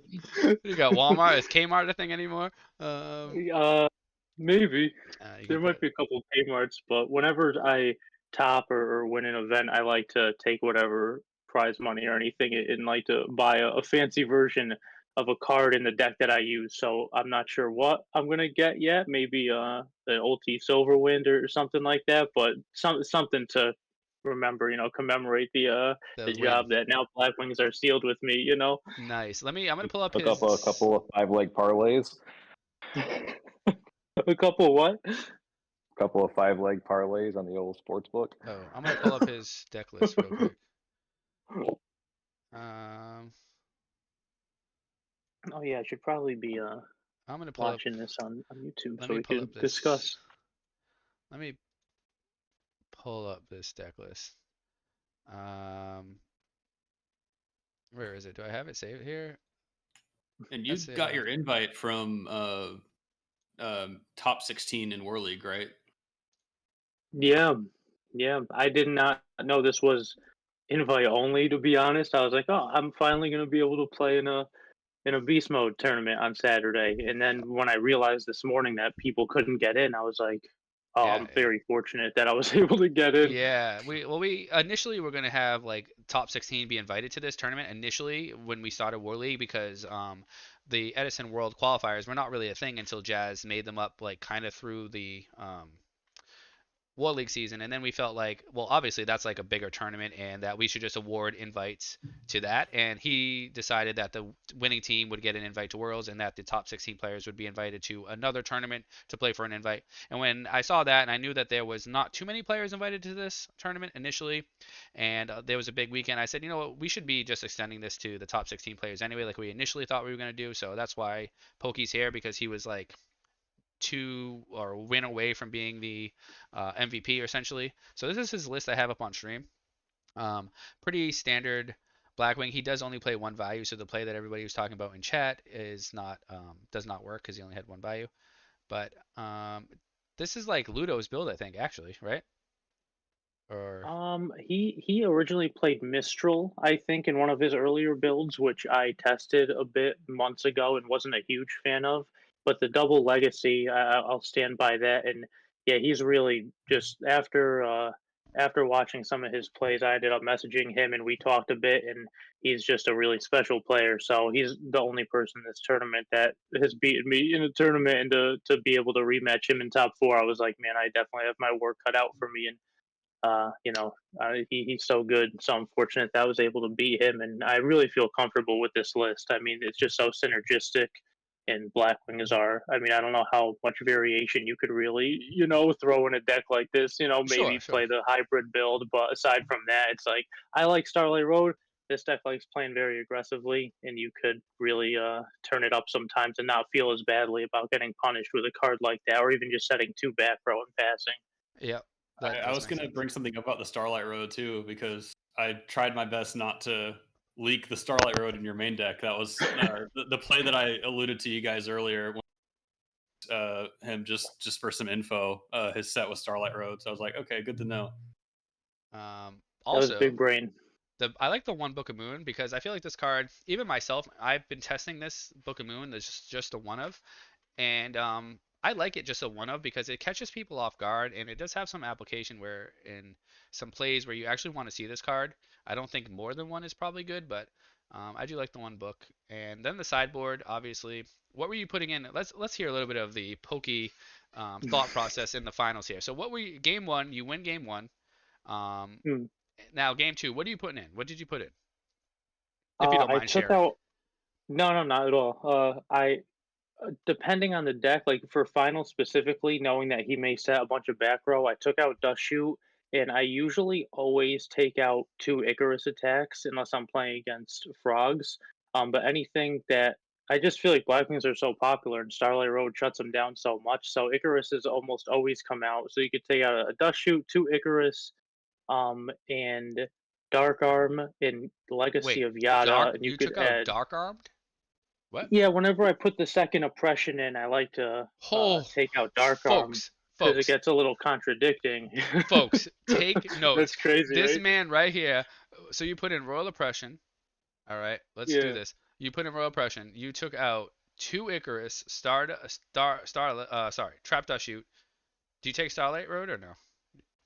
No, I leave Starlight. So Yeah, I believe I left Starlight Road. so two Icarus, Trap Dust Shoot, and Dark Arm you took out. And you put in Royal Oppression. What else did you put in? Two Crows. Two Crows. Compulse, Compulse. Yeah, that makes sense. and then I took out one Legacy and added one Dust. Added a Dust instead of the Legacy. This is how he sideboarded. He took out Father. Do you hear that? All right, take notes. This is from a BCS champion right here. Took out Dark Arm game two. I understand Royal Oppression is it's a strong card and it stops Dark Arm. So he says I'm not going to play it. Took it out. That's it. Uh, I've Unreal. I've been punished by my own play enough, even at locals. It's I always try to keep those little, even when you win, sometimes you walk out of a win and you're like, man, good thing I won that. You never look back, but it's all the micro plays and the ways you kind of can possibly shoot yourself in the foot that really stick with me. And there was one local a few months ago where I sided in Cyber Dragons against a Machina deck and I kept oppressions in, and I literally had game, but I had oppression face up. I had Cyber Dragon in my hand, and he had Fortress, and Fortress, and I couldn't make Chimera Tech, and I was like, my only out is MST, and I top decked the MST, and I won, and I was like, I don't deserve to win this game. Like, why am I putting contradicting cards in, together? So I'm like, yeah, dad is dad. It's like the best, but when you have oppression, you're trying to set up the game state a certain way. You really need everything to be as synergistic, in my opinion, as possible. So sometimes, yeah, daddy steps aside. I look. I'm a believer now, and I want to also make point too about our trap dust shoot discussion. Two games, PokeRapper was dust shoot that we got caught on stream that we saw, and he won both of them. So this card right here, I don't know. Feng Shui and Ryan Knight have really opened my eyes to this card here. I don't know if this card is main deck needs to be in the main deck as much as everyone thought or thinks that it may need to Ooh. be. Dust shoot because it's not good against a lot of decks, and despite the fact that he opened it early and was still able to dust shoot, the PokeRapper still prevails. He did all the math, he did all the calculations. It doesn't stop him. This card, if you're playing against PokeRapper, you better hope it's not on the main board because you ain't winning. What else do we have in here? Pulling the rugs. You didn't put any of those in against Diva Hero, huh? No, I did not. So they're just for frogs, more or less. Maybe going going first game three, I'd consider putting them in just to stop the Stratos and the Divas and Caiuses. Obviously, that's what they're for, but it's another card where it's kind of timely. And I don't know if it was going to come in much handy. I'd rather try to play my game and know that I have to deal with their back row going second as opposed to trying to deal with like their onslaught. Okay, all right, okay. And let's see here. The one nobleman that still seems to be in the sideboard here for value matchups. I know you had decided in versus Ludo because we saw it hit the graveyard after a heavy. Yeah, Just the one. basically against value, and just one. I thought about two, but it's the side deck space is so tight. In my opinion, I really could not make room. And I think most of the time, if you're gonna play cards, you should play them in twos. But this is just one that I was like, it's good. But out of all the decks I'm going to see throughout the day, like how many are going to have Hamster Raikou, and you could just Icarus, and you have other ways to stop it. So I was like, Knock is a nice little touch against decks that set stuff, but yeah, I don't want to overdo. I guess that's out of all the 15, that's the one that could be at one when everything else is at two. Okay. Yeah, I think Pokey. I think the crossout overlaps a little bit with like the deck devs, like decks that you're going to side in crossout against. Deck dev is probably just better, anyways. Very true. Um, let me see. Any other questions anybody have about the deck? I know it's Black Wings. It's pretty standard, but the side decking of the Dark Arm is pretty spicy. Um, Deck Devi No goes in. torrential. No torrential, huh? No Uh, torrential. you don't want to be torrential in your own monsters, right? Yeah, that's just what it comes down to with this deck. You really, all your monsters want to stick. You never want to torrential your own monsters off the board. And again, it comes situationally if you set torrential without any monsters and you just happen to use it. But most of the time, you're winning the game with your monster presence. So torrentialing is kind of making you go one step forward, two back, in my opinion. Okay, I respect that. I do Any like it in the side deck. There's a lot of builds I have with Black Wings that don't main it either, just because of those same reasons. But I still do like it in the side deck. Just there's a lot of matchups that's still good against like frogs and actually even going second, it's not terrible. Like if you go Whirlwind or Summon Ashura going second, they bottomless and they already have a monster on the board. Like having that torrential as a follow up is pretty good going second. That is very valid points here. We have YCS toppers sitting in here talking through some theory, and I am just on the sidelines listening. And I'm enjoying it all. It's all Furio at the end of the day. But isn't I the love it. we I love love Theorio. talking about it. I go deep. I think the only reason, not to argue with you, because you're my boy, but I think torrential is so good against frogs, but I wouldn't side it in like anything else because I always accept Starlight Road to come in or expect Starlight Road to come in. So going second, I feel like that's just you lose sometimes. If you're like, all right, I'll be safe if they summon Stratos, add something set two, and I'm like, draw, something and then set torrential and they start playing aggressive and you torrential and they Starlight Road, then the game's done. I feel like that's why I worry about not siding it. But against frogs, yeah, getting rid of dupe block is insane. But at that point, I feel like you could just keep your Icarus attacks and to deal with it. Interesting. This turned out to be one of the best streams ever. We got Funky Really? here. We got Pokey here. You guys got to subscribe to the ThePokeRapper. In closing, any final thoughts? We're gonna wrap up the BCS Championship. I'm gonna pay these people, and we are gonna be taking a little bit of a holiday break, and we will be back at the BCS and War League after January. So, anything in closing, Pokey? No, thank you so much for hosting this and doing everything that you do. For Edison format and for Yu-Gi-Oh, and you're one of my closest friends in this game. And yeah, thank you for having me in the tournament. Thank you everyone watching the stream and everyone who follows me on YouTube and stuff and likes to dig deep in the think tank with me. That's it. And I'm very, very happy to finally take an online top and turn it into a win, my first one. And yeah, just a real good day. So thank you very much. And thank you to Funk and Ryan I too for being the homies and being on stream and always talking the theory with me too between War League and Orlando and stuff. Like you're just a very good group of people. Awesome. And get ready for 2024 because I expect Pokey is going to be in the top cut of many more. And with that being said,